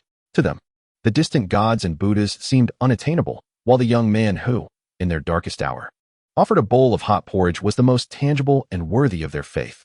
At the capital's largest tea house, Pinming Xian, on the 2nd floor in a private room, a storyteller held a folding fan, passionately recounting the latest tale. On that day, the 3rd prince brazenly rode through the streets, mocking our young lord. The young lord, filled with righteous indignation, bellowed, "I wager your steed dares not act so audaciously before me." The 3rd prince, taken aback by such bravado, fell to his knees in terror, begging for mercy. "Our Xiao Shizi is no ordinary man. He is a compassionate bodhisattva who cares for the people." Looking at that fine steed, he lamented, "Such a magnificent horse should not serve just one. How tragic it would be. Let us stew it and share it with the city's populace." Thus, a great cauldron was set up in the street, the aroma wafting for miles as the people feasted abundantly. Indeed, the BMW gifts heroes, and the prince becomes a bear. A pot of horse meat soup fills the capital with gratitude. The storyteller forcefully struck the table with his wooden block. Crack. To know what happens next, stay tuned for the next episode. Bravo! At this moment, the audience, regardless of wealth or status, erupted into a thunderous applause. Coins rained down upon the storyteller's stage like droplets of rain. This tale, embellished through countless artistic refinements, brimming with legendary allure, titled Young Master Zhao's Furious Stew of the Prince, swiftly captivated the entire capital overnight. On the outskirts of the city, on the earthen ridge, a group of children with sky-high ponytails, clad only in their bare skin, frolicked and chased one another, singing a newly composed nursery rhyme. The tune was simple and catchy. Little Sanzi is wicked, riding a fast horse. When he encounters our young Master Xiao, he is terrified and wet his pants. Young Master Xiao is kind-hearted, ensuring the people do not starve. A pot of horse meat stew for you, a bowl for me, everyone eats until full. The melody, crisp and filled with childhood innocence, resonated joyfully. Yet, to discerning ears, it rang with an unsettling sharpness. Public sentiment, public opinion. This is an invisible and intangible force. Yet, it stands as the mightiest and most fearsome power in the world. Currently, this overwhelming force, capable of both buoying and capsizing boats, surged towards Xiao Feng with an unstoppable momentum. Unbeknownst to him, he had acquired an intangible influence, one that even he had not yet recognized. In the face of such momentum, any conspiracy or oppressive power would crumble effortlessly. This very influence finally instilled unprecedented pressure and fear in those lofty figures who fancied themselves in control of everything. In the East Palace, in the study crash, a priceless blue and white porcelain vase, crafted from superior imperial kiln, was hurled to the ground by Prince Li Yu, shattering into countless pieces. His chest heaved violently, and his face, usually as gentle as jade, was now contorted with extreme jealousy and rage. Listening to the faint nursery rhyme wafting in through the window, each word struck him like a resounding slap across the face. Young Master Xiao, kind-hearted, little Sanzi, wicked. He, Li Yu, the esteemed crown prince and future emperor, had become the butt of a folk rhyme, a caricature of a fool. Meanwhile, that fool was revered by the masses, elevated to a godly status, a living bodhisattva. By what right? What merit did he possess? Li Yu, in a frenzy, swept everything from his desk to the ground. Memorials, ink, jade artifacts, chaos ensued. Your Highness, please calm your anger. The advisors, terrified, knelt on the ground, silenced by fear. Yet, Li Yu seemed oblivious. He abruptly turned, his crimson eyes fixed intently on the Chancellor, Wang Engshi, who had remained silent, standing like a monk in deep meditation throughout it all. His voice emerged almost through clenched teeth, each word squeezed out with palpable venom and resentment. Chancellor, is this your brilliant idea? Is this what you meant by drowning him in the Golden Hall with regulations? Look outside. He pointed frantically, his voice rising to a hysterical roar. Not only has he not been drowned, but that rabble is on the verge of elevating him to the status of a living deity. And we, Li Yu, have become the infamous traitors responsible for this calamity. Chapter 43. The Chancellor Wang's malicious scheme. Watch how you perish as the Chief Justice. We have indeed become the treacherous ministers who bring ruin to the nation. The Prince Li Yu's roar echoed through the spacious study like the mournful cry of a wounded beast, reverberating endlessly. His face bore the marks of indignation and humiliation. Li Yu, renowned for his benevolence since childhood, had toiled for over 20 years to establish a reputation of wisdom and virtue in both court and society. Yet that scoundrel Xiao Feng had, in just 3 days, with a pot of horse-meat soup and a few carts of millet, obliterated his 2 decades of effort. Now, the foolish rabble outside only knew how to extol Xiao Feng's righteousness, while they regarded him, the true heir, and the entire bureaucratic establishment behind him, as mere parasitic vermin. How could he possibly endure such a stark contrast? However, in the face of the prince's almost hysterical fury, Chancellor Wang Engshi remained remarkably composed. A glimmer of cunning, akin to that of an old fox, flickered in his tranquil, ancient eyes. He did not respond immediately, patiently waiting for the prince to exhaust his anger. Once Li Yu finally collapsed into his chair, panting, Wang Engshi leisurely lifted his teacup and took a gentle sip. Your Highness, his voice remained as steady as ever. Imbued with a calming strength, do you believe we have lost? Have we not lost? Li Yu's anger surged anew. They are about to deify that scoundrel. And what have we become? The rats of the street, hunted by all. Wang Engshi, however, merely smiled at this outburst. He slowly set down his teacup, a glimmer of wisdom illuminating his murky old eyes. Your Highness, you only see that Xiao Feng has won the people's hearts, yet you fail to recognize that he has thrust himself into an unprecedentedly perilous position. What do you mean? Li Yu's brows knitted tightly. Consider this, Your Highness. Wang Engshi gently coaxed. Where did the grain he used to open the granaries come from? Surely it was seized from those unscrupulous merchants like Wang Kuei. Li Yu blurted out without hesitation. Precisely, Wang Engshi nodded, a cryptic smile gracing his lips. He stole it. The whole world knows he stole it. The common people praise and thank him, calling him a hero and a beacon of justice. However, Wang Engshi's tone shifted abruptly, turning cold with a hint of foreboding.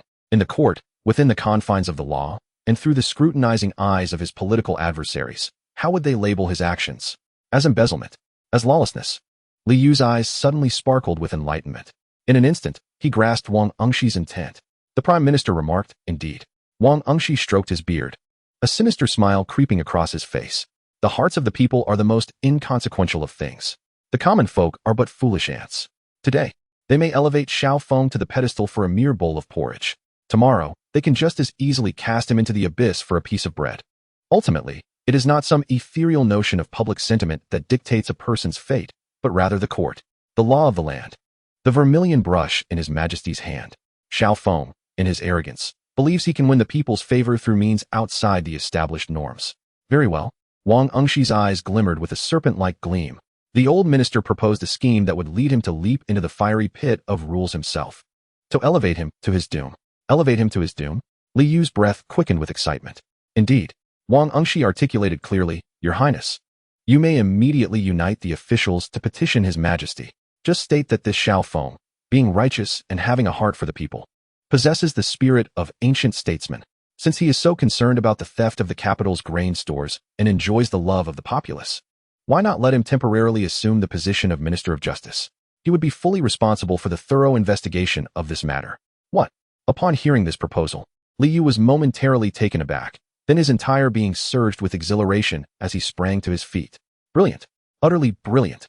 The Minister of Justice oversees the nation's prisons and is the highest authority in criminal matters. This position, though seemingly prestigious, is clearly a hot potato. A veritable pit of fire. To have Xiao Feng investigate the theft of the grain stores in the capital? Isn't that tantamount to having him investigate himself? How could he possibly conduct such an inquiry? If he fails to uncover the truth, he would be deemed incompetent, betraying the emperor's trust and the people's expectations. With just a slight nudge, his once revered reputation could swiftly transform into a colossal joke. But what if he actually solved the case? That would be even more intriguing. The grain was taken by you, Xiao Feng. Now, you have uncovered your own misdeeds? What would that be called? Embezzlement. An even graver offense. Moreover, the most insidious aspect of this proposal is that it appears to commend him. It seems to align with public opinion. It portrays them, his political rivals, as magnanimous and benevolent. So when the time comes, will Xiao Feng accept this offer or decline? Accepting would plunge him into this fatal trap. Declining would reveal his guilt. It would imply a tacit admission of his wrongdoing. Either choice would obliterate the hard-earned reputation he has built. Regardless of his decision, it is a path to ruin. Li Yu comprehended the intricacies of the scheme and could no longer restrain himself, erupting into a triumphant and hearty laugh. He gazed at the venerable old Prime Minister, whose hair was white, yet whose methods remained ruthlessly sharp, filled with boundless admiration. Indeed, experience is the sharpest of blades. The Prime Minister's strategy is truly a bloodless execution. Your Highness has misjudged. A hint of restrained amusement flickered across Wang Engxi's face. Dealing with such a reckless youth requires a cunning plan. Let him be his own undoing. Excellent, excellent, excellent. Li Yu repeated the word thrice, and in that moment, all his frustrations evaporated. He could almost envision that scoundrel Xiao Feng, writhing in discomfort, overwhelmed, and ultimately facing a disgraceful downfall. He paced back and forth, his smile becoming increasingly sinister. I shall proceed to the palace at once to meet His Majesty. With a decisive flourish of his sleeve, he radiated an air of boundless confidence and ruthlessness. This time, I will ensure that Xiao Feng finds himself in the very mouth of the volcano. Chapter 44. Indeed, I shall take this position. It provides the perfect pretext for bloodshed. The actions of Crown Prince Li Yu were swift. The Prime Minister's scheme was lethal. The Emperor's decree arrived even more rapidly. That very afternoon, as the porridge stall in Zhuge Square thrived, a contingent of imperial guards escorted a eunuch bearing a bright yellow edict to the disreputable general's residence. The decree has arrived. Xiao Feng, receive the edict. The eunuch's voice, sharp and grating, echoed throughout the entire estate. Within the study, as Xiao Feng conferred with Sun Yinan about their next steps, he raised an eyebrow upon hearing the announcement. Oh, so soon? Rather than surprise, a knowing smile crept across his face. Sun Yinan's cool, clear eyes flickered with concern. My lord, she softly cautioned, the visitor brings ill tidings. If they were benevolent, they would not come.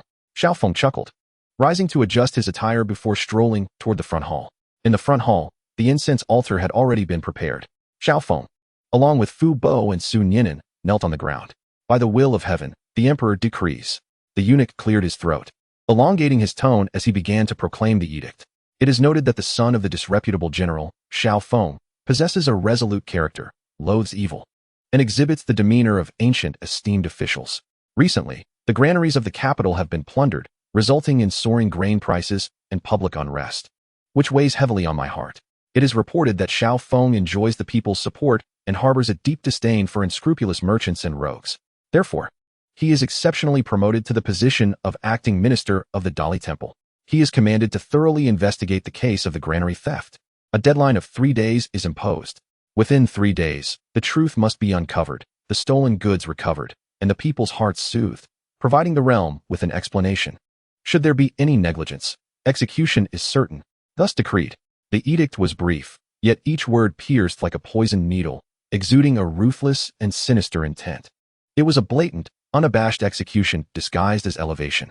First, they elevate you, adorning you with the lofty title of one who despises evil and cares for the populace. Then, they thrust you into an abyss known to all as a fiery pit. To thoroughly investigate this matter within 3 days? How could one investigate? The grain was, in fact, moved by none other than Xiao Feng himself. If he cannot clarify the situation, he will be deemed ineffective and incompetent. The so-called virtuous figure of the past was nothing but a farcical illusion. You have investigated and claimed that the grain was taken by you? How splendid! This is indeed a case of embezzlement, a crime compounded by your blatant disregard for the law.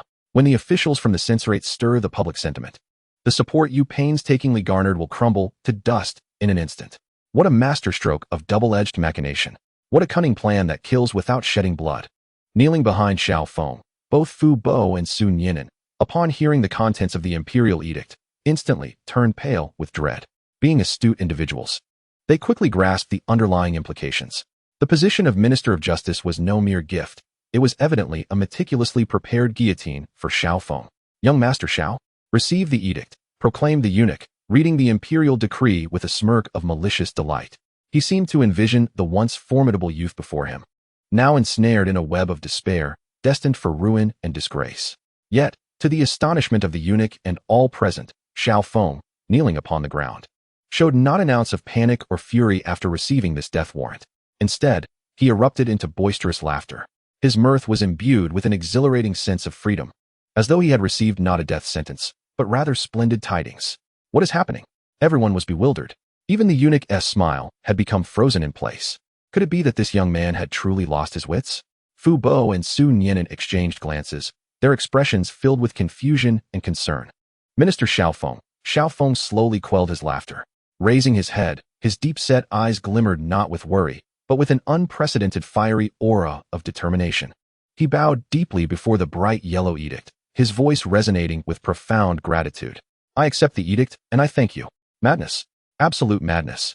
This young man is truly deranged. After the eunuch departed, Fu Bo could no longer contain himself, pacing anxiously. Young master, how can you accept this imperial edict? This is clearly a trap set by the crown prince and prime minister. Indeed, my lord. Sun Yinan's usually serene countenance revealed her first signs of urgency. This is a scheme. They aim to force you into their game. Once you accept, there will be no turning back. Turning back? Xiao Feng gazed at the two who genuinely worried for his well-being and smiled. He gradually rose to his feet, grasping the still fragrant edict in his hand, his smile deepening with intrigue. I have never considered leaving myself an escape route. A scheme? He shook his head, his dark eyes sparkling with the cunning glint of a seasoned fox. Do you believe this edict is a trap for me? No. A glint of cold light flashed in his eyes. To me, it is but a blade. With a sudden, forceful wave of his hand, he exuded an air of boundless authority and a chilling aura of lethal intent. A blade that would allow me to justifiably place it against their throats. Did they not revel in the rules? Very well. A cruel smirk danced upon Xiao Feng's lips. I shall indulge them in this game. I intend to make them aware of who truly sets the rules in this capital. Fu Bo and Sun Yinan gazed at the man before them, who, despite being in dire straits, remained audaciously defiant and even subtly exhilarated. They found themselves utterly speechless. It dawned on them that they simply could not fathom their master's thoughts through conventional reasoning. Xiao Feng refrained from further explanation. He strode directly to the inner hall. A half-hour later, when he re-emerged, he donned a fresh, resplendent black robe symbolic of his new title as the Minister of Justice, adorned with the emblematic mythical beast, exuding an aura of solemnity and gravitas. This official garb, rather than diminishing his formidable presence, accentuated the innate fierceness that coursed through him. He approached a grand copper mirror, meticulously adjusting his attire. Then, with an air of command, he turned to the spear-like figure of the notorious officer Li Si standing behind him, delivering his inaugural decree that would send tremors throughout the bureaucratic landscape of the capital. Disseminate the order. His voice was cold and devoid of any emotion. Summon all notorious figures of officer rank and above residing in the capital. In 15 minutes, assemble at the Great Justice Hall. He regarded his reflection in the mirror, clad in official robes with a chilling gaze, the corners of his mouth curling into a bloodthirsty grin. As a newly appointed official, one must kindle a few fervent flames. Chapter 45. A collective strike at the Great Justice Hall? Are you testing my patience? An hour later, at the Great Justice Hall in the capital. This institution represents the nominal apex of judicial authority within the Daqian dynasty, overseeing the realm's criminal justice and evaluating the merits of officials.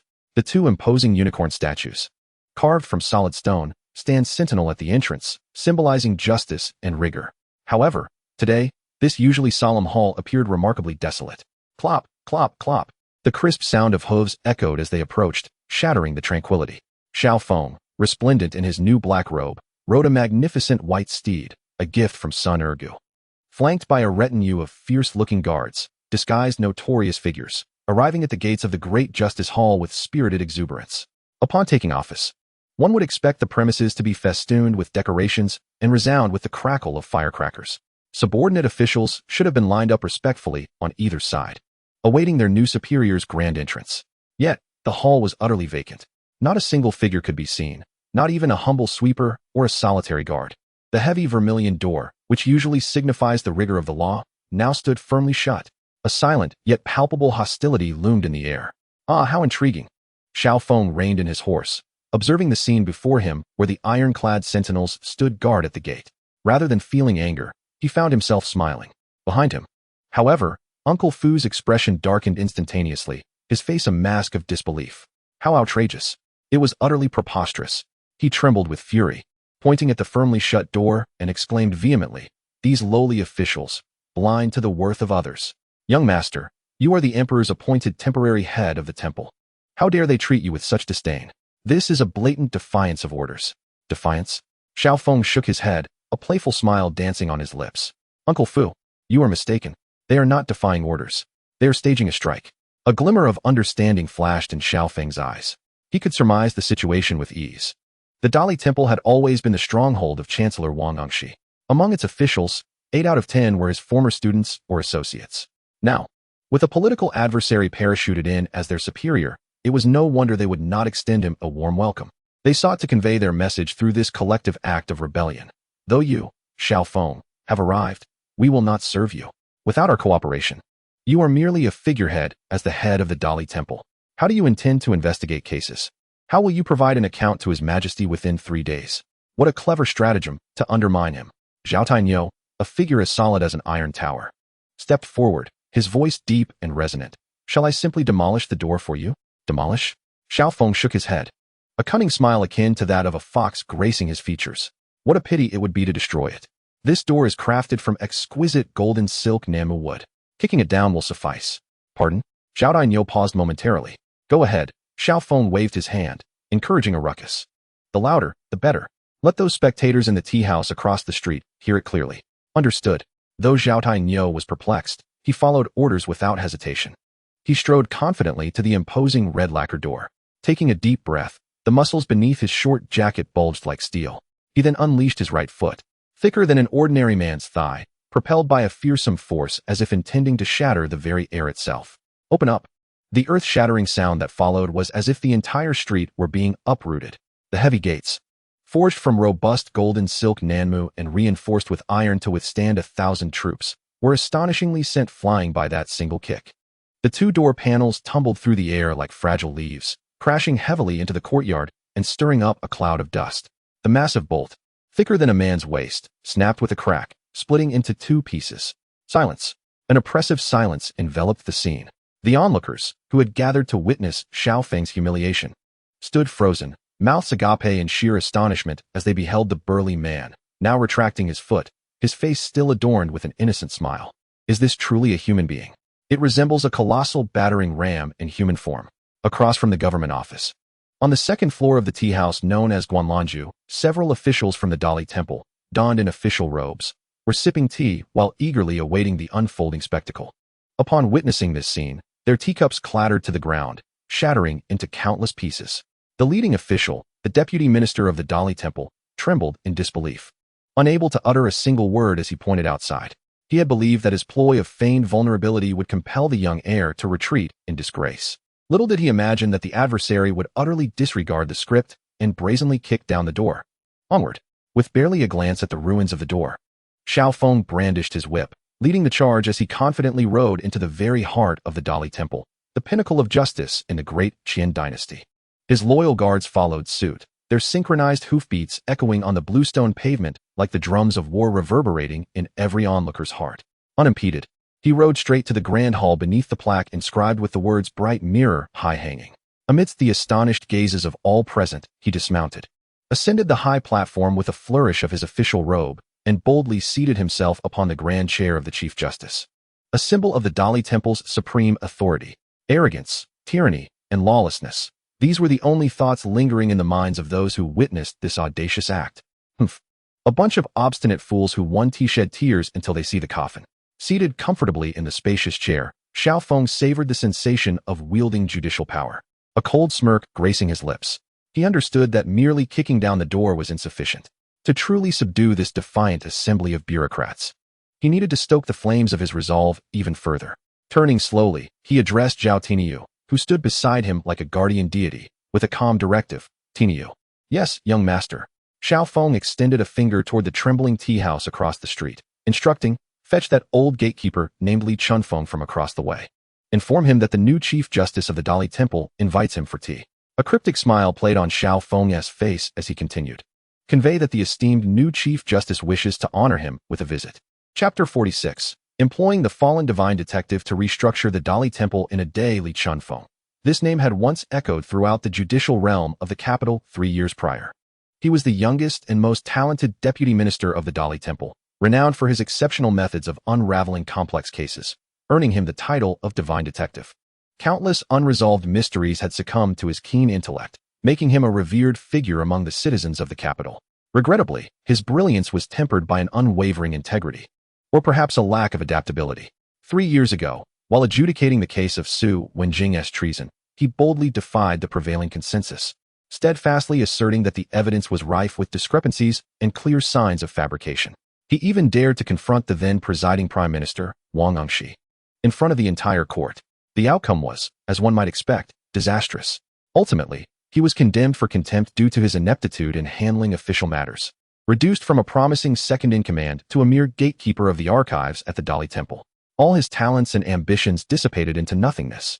Henceforth, the capital lost a brilliant figure, Li Chunfeng, and gained instead a disheveled old man, perpetually inebriated and languishing in a stupor. At the Guolan Tea House, in the elegant second-floor seating area, Zhao Tiniu's towering presence filled the already cramped space upon his arrival. His eyes, resembling copper bells, scanned the surroundings before settling on a decrepit old man slumped in a corner, clutching a gourd of wine and snoring loudly.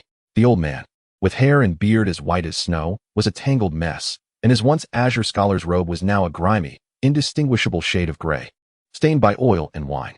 He exuded a pungent, musty odor that made one recoil in disgust. You are Li Chunfeng? Zhao Tiniu's voice rumbled like thunder, startling the surrounding tea patrons, who turned to gaze in astonishment. The Dali Temple officials, still trembling in fear, exchanged bewildered glances upon realizing that Zhao Tiniu's target was this old gatekeeper whom they rarely acknowledged. Coughing, the old man seemed to awaken from his stupor, his face displaying irritation as he lifted it, his bleary eyes reflecting displeasure. Who disturbs my sleep so early?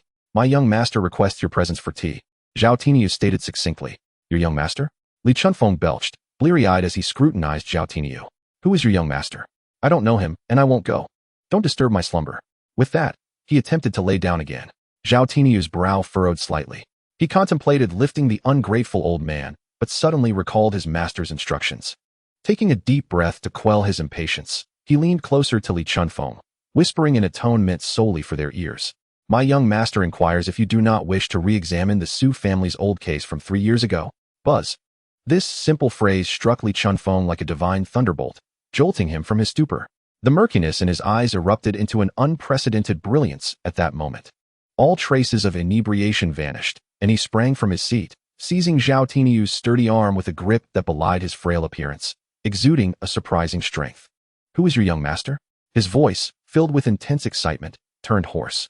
Zhao Tinyu did not respond, but merely gestured with his chin towards the young man seated confidently at the dais, as if awaiting something. At the Dali Temple. In the courtroom, the inebriated Li Chunfeng staggered as he was led inside. The courtroom was already filled to capacity. Li Si, Qian Wu, and Sun Lu, along with a dozen imposing figures whose cold gazes resembled arrows, stood resolutely on either side. The palpable atmosphere of impending violence made even Li Chunfeng, who had just stepped inside, feel a shiver run down his spine. He lifted his gaze toward the high platform, where a young man clad in a black official robe was looking down at him. His eyes were deep and tranquil, yet seemed capable of perceiving everything. "You are the newly appointed minister of the Dali Temple, Xiaofeng?" Li Chunfeng's voice came out hoarse as he spoke. "Temporarily appointed," Xiaofeng replied with a faint smile, then got straight to the point. "I have summoned you here for one reason. I wish to invite you out of retirement to assist me in restoring the Dali Temple, which has decayed to its very core." Li Chunfeng, upon hearing this, gave a self-deprecating smile. "Come out of retirement? You overestimate me, young lord. I am but a man who now spends his days in the company of wine, barely clinging to life. The murky waters of the Dali Temple are beyond my reach and my desire to wade through." He declined the offer, his refusal clear and decisive. 3 years of oppression had dulled all his edges and ambitions. Yet, Xiaofeng seemed to have anticipated this response. He calmly withdrew an old dossier from his robe. Its pages yellowed with age, a record from 3 years prior.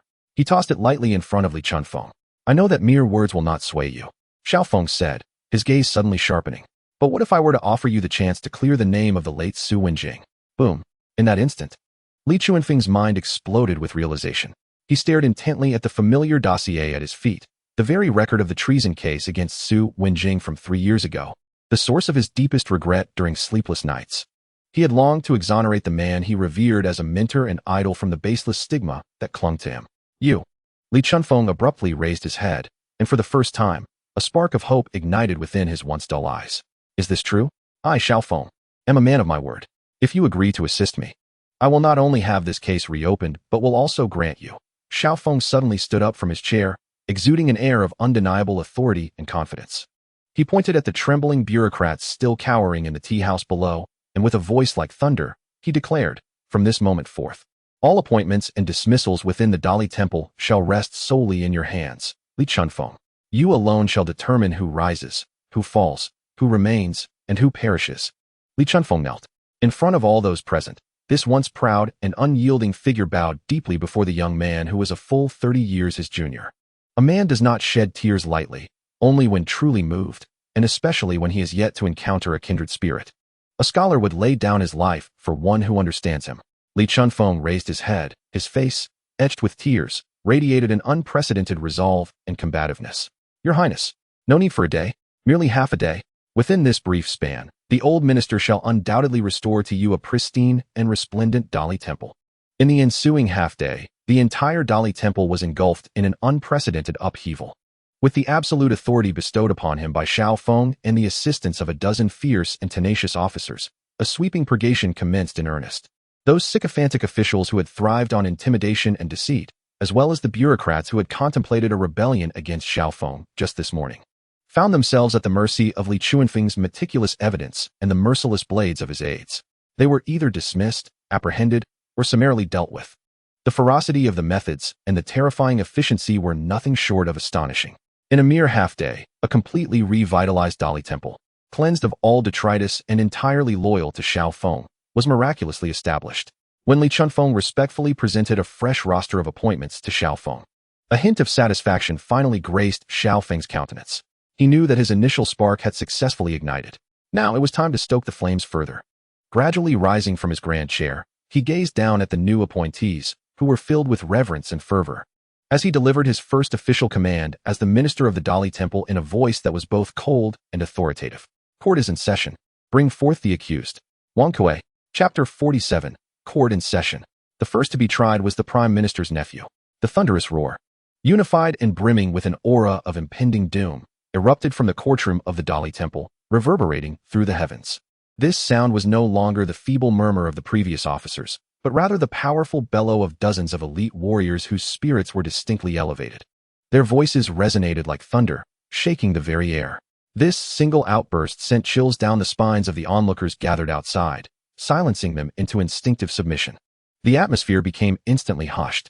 All gazes were reverently directed towards the courtroom, which had just undergone a significant transformation. Within the hall, Xiaofeng, clad in a black ceremonial robe and adorned with a dark cap, sat solemnly upon the chair, symbolizing judgment. To his left stood the austere and hawk-eyed Li Chunfeng, while behind him and flanking his sides were Zhao Tiniu, Li Si, and a host of formidable warriors, exuding an intimidating aura. The palpable bloodlust seemed potent enough to shatter the plaque hanging above. This was no ordinary courtroom. It resembled a war tent filled with an atmosphere of impending slaughter. Bring forth the accused. With a heavy thud, Xiaofeng struck the table, the sound echoing ominously throughout the hall. Two nefarious masters, akin to lifting a small chick, unceremoniously hurled a lavishly attired, corpulent figure, bound hand and foot with ropes and gagged with a tattered cloth, into the center of the courtroom. This unfortunate soul was none other than Wang Kuei, the distant nephew of the so-called little god of wealth Prime Minister Wang Engshi, the puppet master behind all previous events. Half an hour prior, he had been ensconced in his mansion, embracing his beautiful concubine, reveling in melodies and boasting that even with his position as the Minister of Justice, Xiaofeng would never dare to lay a finger on him. Yet, a mere 30 minutes later, he found himself kneeling here in a most humiliating manner. The newly appointed Minister of Justice, Lord Xiao, was poised to publicly adjudicate the case of stolen grain from the capital's granary. The first to be tried was none other than the Prime Minister's very own nephew, Wang Kuei. The news spread like wildfire throughout the capital. Countless citizens surged from all directions towards the Ministry of Justice, eager to witness how the recently appointed savior of their lives, the illustrious Xiao Qingtian, would deliver justice upon the perpetrator who had nearly starved them all. In an instant, the Ministry of Justice was besieged, teeming with onlookers. Within the courtroom, Xiaofeng gazed down at Wang Kuei, who was still struggling desperately and emitting muffled sounds. A flicker of icy derision crossed his eyes. He exchanged a knowing glance with Li Chunfeng, who stepped forward and swiftly yanked the rag from Wang Kuei's mouth. Coughing violently, Wang Kuei erupted into a frenzied, hysterical roar. Xiaofeng, you have the audacity. What are you? Merely a temporary minister. How dare you arrest me? I tell you, my uncle is the current prime minister. My cousin is the crown prince. If you lay a finger on me today, they will not let you off lightly. Even now, he attempted to intimidate Xiaofeng with his lofty lineage. However, Xiaofeng merely regarded him with the expression of one observing a fool. Once Wang Kuei's tirade subsided, Xiaofeng slowly retrieved a thick dossier from his side. He tossed it lightly before Wang Kuei, the pages scattering across the floor, each inscribed with alarming allegations in vermilion ink. Wang Kuei, Xiaofeng's voice was calm, yet imbued with an almost penetrating authority.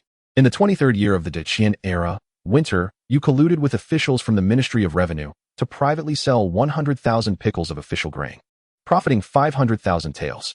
That same year, this led to 30,000 disaster victims in the capital region starving to death due to lack of food. Do you acknowledge this? Wang Kuei's complexion changed dramatically.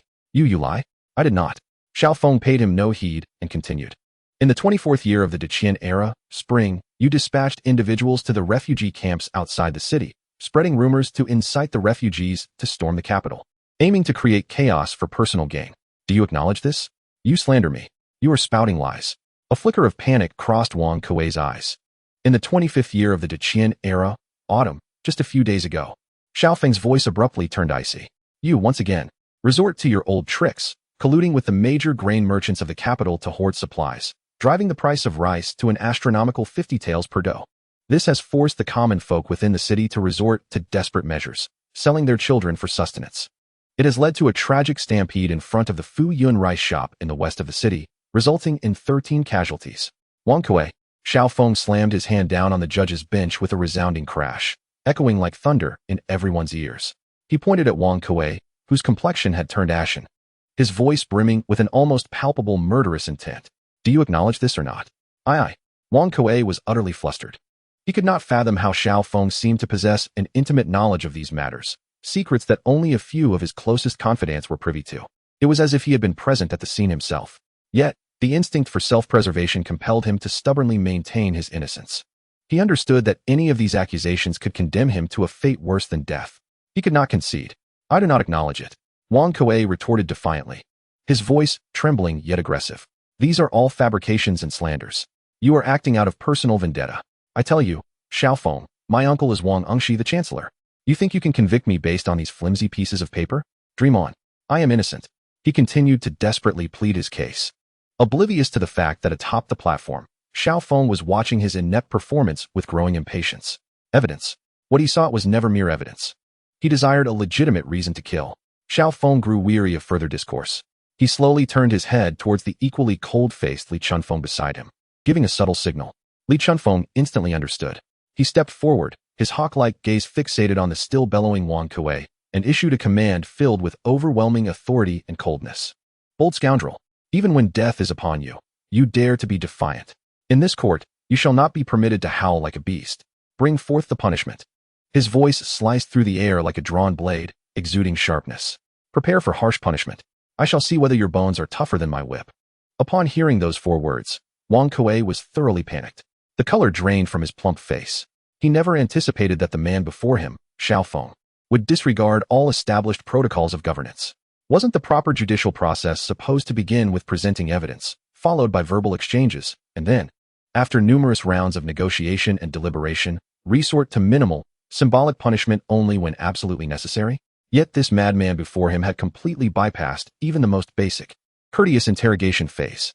He was prepared to resort to extreme measures at the slightest provocation. Was this even a trial? This was clearly coercion under duress. Xiaofeng, how dare you? Wang Kuei's voice, rendered piercing by sheer terror, echoed through the chamber. I am an official of the court. I possess titles of merit. You cannot subject me to torture. I am innocent. This is personal vengeance. I shall bring your transgressions before His Majesty. Yet, his lamentations had barely begun when 2 imposing figures, their expressions devoid of any sentiment, seized him as though he were a mere chick, lifting him effortlessly from the ground. With practiced ease, they secured Wang Kuei's corpulent form to a grim, spiked torture rack, the dark surface glistening ominously. The cold iron chains constricted painfully around him, while the menacing spikes deterred any movement. No, please. Fear gripped Wang Kuei as he surveyed the terrifying setup. Accustomed to a life of luxury, he had never endured such torment. Desperately, he writhed, emitting cries akin to that of a slaughtered pig. Xiaofeng, release me. My uncle is Wang Engshi. If you harm me, he will never forgive you. Above, Xiaofeng casually lifted a teacup, gently blowing on the floating leaves, his eyelids barely fluttering. To him, Wang Kuei's heart-wrenching wails were nothing more than a melodious accompaniment. Beside him, Li Chunfeng, whose usually stern visage now bore a hint of almost cruel delight, regarded the still protesting Wang Kuei with a glimmer of deep-seated hatred. It is precisely such men, who disregard the law and value human life as mere fodder, that have caused my mentor to suffer unjustly. Today, it is time for retribution. Commence the execution. Li Chunfeng's voice was cold and authoritative, devoid of any hesitation. A bare-chested executioner, muscles rippling and face brutish, lifted a bullwhip as thick as an infant's arm. This whip had soaked in icy well water for 3 full hours prior, ensuring it would deliver the utmost agony upon impact. With a powerful swing, the executioner hurled the soaked whip toward Wang Kuei's pale, plump back, the air slicing sharply as it descended. Crack! The sound of flesh tearing resounded throughout the silent courtroom with a thunderous clarity. Wang Kuei's pig-like cries abruptly ceased. His body arched forward as if struck by lightning. His bulging eyes, now bloodshot, bulged in shock. A deep gash, revealing bone, suddenly marred his once unblemished back. The skin split, flesh burst forth, and blood streamed down like a serpent from the ghastly wound. In that single strike, this once pampered figure had been thrust into the depths of human hell. Wang Kuei's voice trembled, laced with a sob, nearly devoid of intonation as he pleaded. Yet, Li Chunfeng appeared oblivious to his lamentations, his countenance betraying no emotion. Slowly, he raised his hand once more. Continue. A resounding crack echoed, the second lash descending with even greater ferocity than the first. The third whip followed in swift succession, each strike leaving behind a harrowing crimson mark. With every lash, Wang Kuei's corpulent form convulsed violently upon the torture rack. Outside the courtroom, the onlookers, initially drawn by mere curiosity, were now rendered pale with fear at the haunting, inhuman wails that pierced the air. Ruthless. Too ruthless. This newly appointed Lord Xiao seemed to wield a method of interrogation more merciless than the legendary Yama himself. Yet, amidst their trepidation, an unprecedented sense of satisfaction burgeoned within them. Vengeance. Such sweet vengeance. For a treacherous merchant who profited from the suffering of the nation, this treatment was wholly justified. He ought to experience the very essence of desperation, where survival is unattainable and death is equally elusive. Within the courtroom, after enduring less than 10 lashes, Wang Kuei had utterly shattered. His opulent silk garments were drenched in cold sweat and blood, his body resembling a deflated blood sac, hanging limply from the torture apparatus, drawing breath only in gasps. I have revealed everything. His voice, weak as a whisper, brimmed with endless remorse and terror. He finally comprehended that in the presence of this madman, any connections or strokes of luck were futile. The other party had no intention of engaging in rational discourse. Stop. The calm voice of Xiao Feng resonated from the high platform, finally breaking the tension. He slowly set down his teacup, lifting his gaze to survey the grotesquely transformed Wang Kuei, and asked with an air of indifference, "Have you come to your senses?" Like a chick pecking at grain. Wang Kuei nodded fervently in affirmation. Excellent. Xiao Feng nodded in satisfaction. Li, provide him with paper and a pen. Yes, my lord, came the prompt reply. Before long, a detailed confession, stained with blood and marked with fingerprints, was respectfully presented before Xiao Feng. The document clearly chronicled Wang Kuei's myriad transgressions over the years, colluding with officials, trafficking in official grain, inciting the populace, assaulting the capital, hoarding resources, and disregarding human life. It even detailed how he had executed the orders of Chancellor Wang Engshi while facilitating the transfer of benefits to Prince Li Yu. All the sordid particulars spilled forth with clarity, like beans from a bamboo tube. Quite satisfactory. Xiao Feng regarded the confession, which aligned almost perfectly with intelligence on nefarious individuals, and nodded appreciatively. He then rose slowly from the grand chair, grasping the damning document as he strode to the center of the courtroom, gazing down at the throngs of citizens of the capital, eagerly awaiting justice. Gazing into their eyes, filled with longing and anticipation, he took a deep breath. Immediately, with a tone imbued with boundless authority and the weight of judgment, he pronounced loudly, "Criminal, Wang Kuei, your crimes are heinous. The evidence is irrefutable. I hereby declare the sentence." His voice reverberated like thunder, echoing in the ears of everyone present. Tomorrow, at noon, at Kaishiku, execution by beheading. Chapter 49, a clean sweep of corrupt officials. The Dali Temple prison overflows with inmates. Execution by beheading. As Xiao Feng's declaration, steeped in unrelenting intent to kill, resonated throughout the long street from the court of the Dali Temple, the crowd erupted in fervor. Excellent. Let this ravenous beast be slain. Lord Xiao is truly wise. He is the beacon of justice in our midst. The cheers of the populace surged like a tidal wave, nearly threatening to lift the roof off the Dali Temple. They had awaited this day for far too long. Inside the courtroom, the newly appointed officials, recently elevated by Li Chunfeng, gazed at their decisive young superior on the platform, their eyes alight with unprecedented fervor and admiration. What a thrill! Serving under such a master is more exhilarating than sipping chilled plum juice on a sweltering summer day. They finally comprehended why even the renowned Li Chunfeng was willing to bow before this young man. He was indeed bold enough to pierce through the decayed heavens. The next day, at noon, Kaishiku was teeming with people, when Wang Kuei's plump, unblinking head was severed and displayed high for all to see. The entire capital descended into a frenzy of celebration. The populace clapped in delight, spreading the news, and even ignited firecrackers in the streets, making the scene more boisterous than the New Year celebrations. Yet, unbeknownst to them, the execution of Wang Kuei was merely the beginning. A monumental upheaval, capable of shaking the very foundations of the state, had only just commenced. Over the next 2 days, the capital was enveloped in an unprecedented atmosphere of dread and terror. Xiao Feng, the newly appointed acting chief of the Dali Temple, transformed into a vengeful spirit from the depths of hell. He took command at the Dali Temple, utilizing Wang Kuei's bloodstained confession as a starting point to initiate a merciless purge of the entire bureaucratic system in the capital. His method was straightforward and brutal, yet astonishingly effective. During the day, the astute Li Chunfeng meticulously sifted through the clues within the confessions, compiling evidence against all implicated officials. At night, the notorious enforcers, a precision instrument of violence, executed the arrests. Like grim reapers in the darkness, armed with the Dali Temple's arrest warrants and the formidable iron decrees, they brazenly stormed into the once imposing residences, which were typically guarded with utmost vigilance. Open the door. The Dali Temple is conducting an investigation. By the order of Lord Xiao, we are here to apprehend the court's designated criminals. Regardless of the rank of the officials or the power that stands behind them, once your name appears on that list, there is but one inevitable outcome: capture. Do you dare to resist? Even better, the nefarious individuals are eager to unleash their long-suppressed thirst for blood. In an instant, the entire capital was engulfed in a chaotic atmosphere of white terror, where everyone lived in fear. Each day, before dawn, the entrance of the Dali Temple was lined with rows of corrupt officials, bound tightly, their faces etched with despair and dread. Just yesterday, they may have been exalted figures, living in luxury, but today they had become mere prisoners awaiting judgment. Xiao Feng's approach to adjudication was astoundingly swift. He completely discarded all cumbersome procedures. Court is in session. Bring forth the accused. Present the evidence.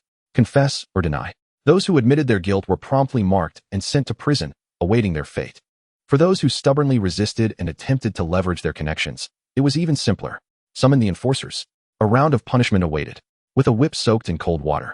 No matter how tough the bones, they would be reduced to a quivering mass. In the span of just 2 days, over 100 corrupt officials had been incarcerated in the Dali Temple's prison, from the chief clerk of a department to the deputy ministers in the 6 ministries, and even one of the second-ranking officials of the court. The once sparsely occupied prison, known for having been empty for over a decade, now faced an unprecedented influx of inmates. Eventually, the cells became overcrowded, prompting Li Chunfeng to order that several adjacent courtyards be converted into temporary jails. The entire bureaucratic realm of the capital was rendered speechless by Xiao Feng's ruthless and unyielding methods, which showed no regard for reasoning or compassion. Fear gripped everyone. What terrified them most was not the refugees outside the city, but the daily, punctual sound of the Dali Temple's door knocking. To them, that sound was akin to a death knell. In the Prime Minister's study, a priceless paperweight carved from exquisite jade shattered into countless pieces upon being hurled to the ground by Prime Minister Wang Angshi. For the first time, his usually unflappable countenance revealed an uncontrollable mixture of fury and shock. Madman. Lunatic. This Xiao Feng is nothing short of a complete madman. He bellowed hysterically at his trembling, kneeling steward. In just 2 days, merely 2 days, the influence I have cultivated over decades in the court has been nearly obliterated by him. What on earth does he intend to achieve? Does he truly wish to tear a hole in the heavens? Wang Angshi was genuinely afraid. Throughout his life, he had bested numerous political adversaries, numbering at least 80, yet he had never encountered a style of governance like Xiao Feng's. No strategies, no checks and balances, no adherence to any established rules. It is through the most unadulterated, primal, and unreasonable violence that one can overpower even the most formidable opponent. With sheer force, one can overturn both man and table. Such a strategy renders all of his dragon-slaying skills utterly useless. The steward of the venerable Xiangxiang trembled as he delivered a disturbing revelation. News had just arrived that Deputy Minister Wang from the Ministry of Personnel had also been apprehended. What? Upon hearing this name, Wang Angshi felt darkness envelop him, nearly losing consciousness on the spot. Deputy Minister Wang was his most capable ally, a crucial piece on his chessboard within the ministry. Now, even he had been captured, this was undeniably a scheme to eradicate him completely.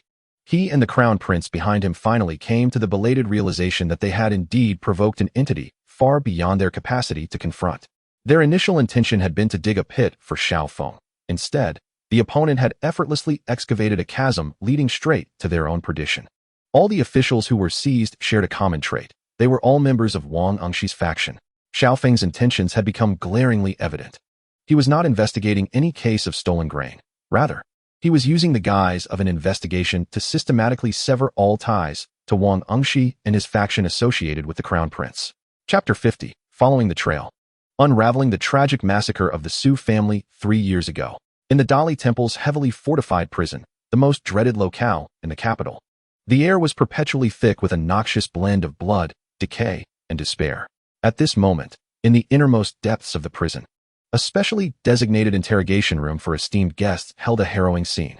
Zhou Poppy, or rather Zhou Boyan, was bound to a chilling torture rack like a lifeless dog. The once distinguished second-rank official, renowned for his integrity in court, now exuded none of his former authority. His official robes were drenched with cold sweat and stained crimson with blood, tattered and torn. His face, typically well-maintained, was grotesquely swollen, resembling that of a pig. Even his own mother might struggle to recognize him. Will you speak? The renowned diviner Li Chunfeng held a thick ledger. His piercing, eagle-like gaze fixated on the defiant figure before him, his voice cold and devoid of emotion.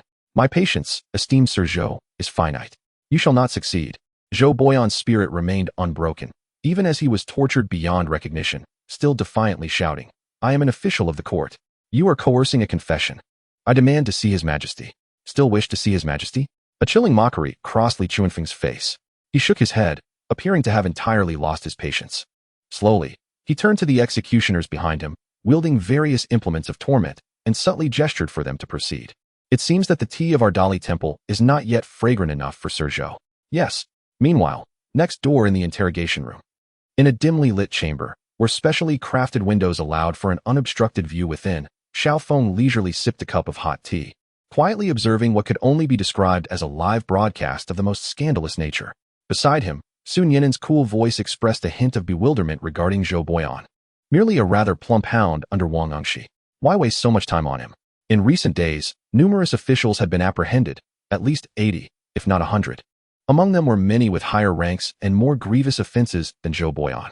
Yet, this particular Zhou Boyan had been singled out for special treatment by Xiao Feng, who had even taken the trouble to personally attend the interrogation. You do not comprehend. Xiao Feng's eyes glimmered with a hunter's keen wisdom. The others are merely watchdogs, gathering wealth for their master. But this one, he gestured towards the adjacent room where Zhou Boyan was already emitting inhuman wails. A chilling smile curling at the corners of his mouth, has performed the dirtiest deeds for his master and is his most trusted confidant, privy to the deepest secrets. Both the Unruly and the Moon Shadow Tower had mentioned Zhou Boyan in their extensive intelligence reports, revealing him to be a crucial link in Wang Angshi's corruption chain. More significantly, he had been deeply involved 3 years prior in the cataclysmic case that led to the annihilation of the Su family.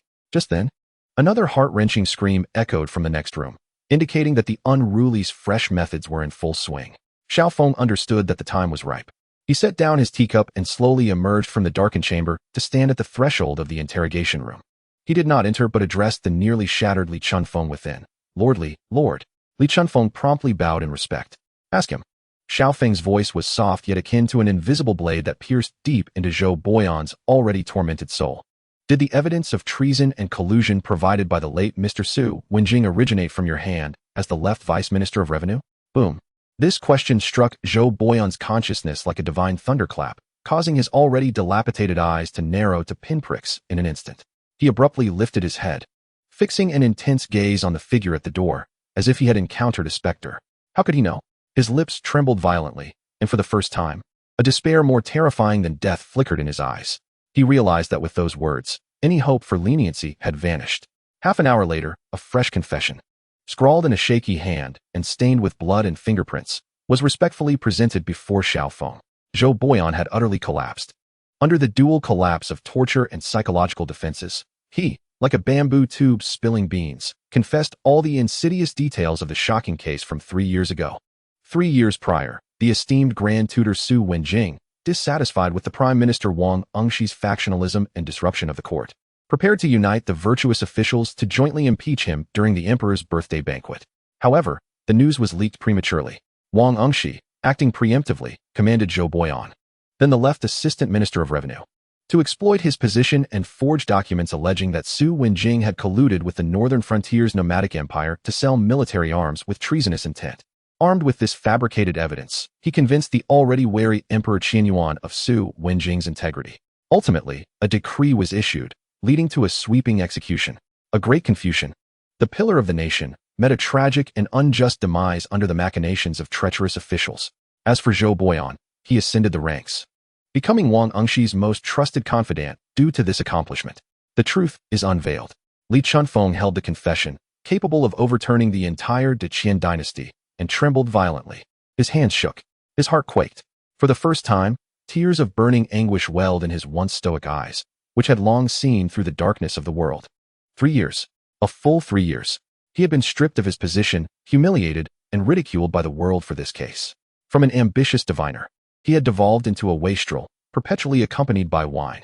He once thought that this egregious miscarriage of justice would never see reparation. Yet now, irrefutable evidence, solid as a mountain, lay before him. He suddenly turned and knelt heavily before the young man, who had maintained an air of calm throughout, as if everything had unfolded as he anticipated. Unable to restrain himself, he wept bitterly.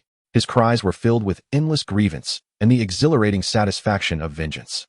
He choked as he raised the confession high above his head, his voice hoarse yet brimming with boundless gratitude. Young master, the injustice of the Su family finally has irrefutable evidence. Chapter 51.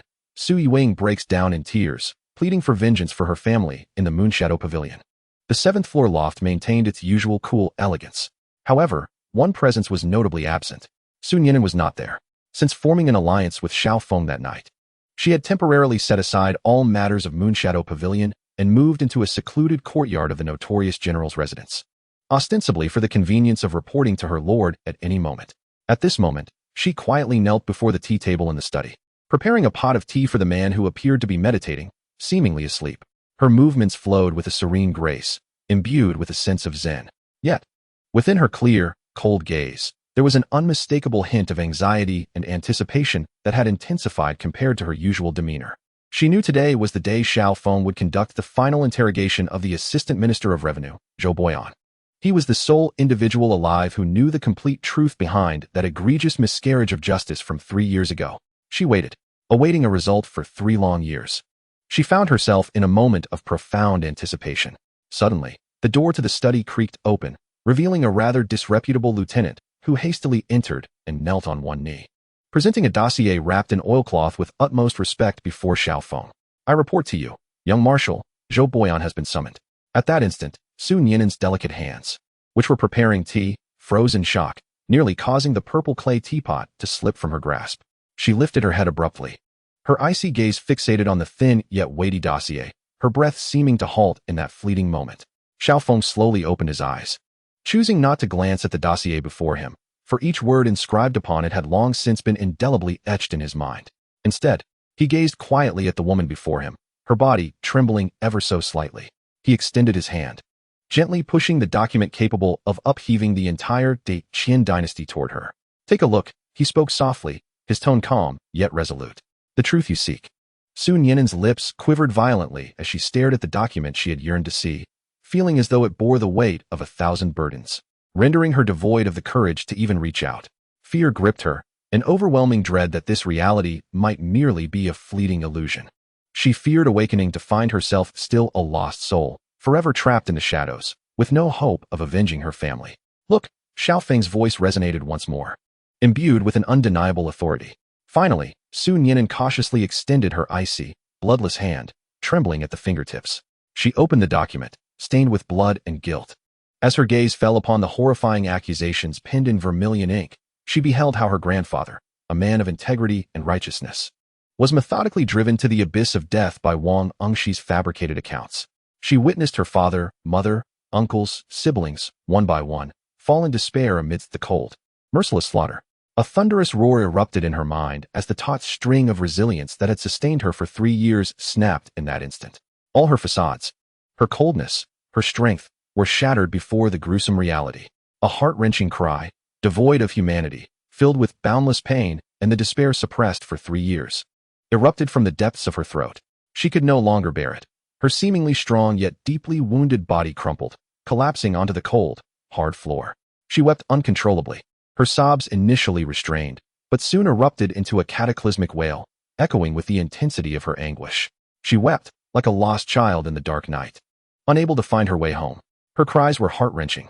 She wept as if her very soul were being torn apart. In that moment, she released all the grievances, pain, hatred, and despair that had accumulated over the past 3 years.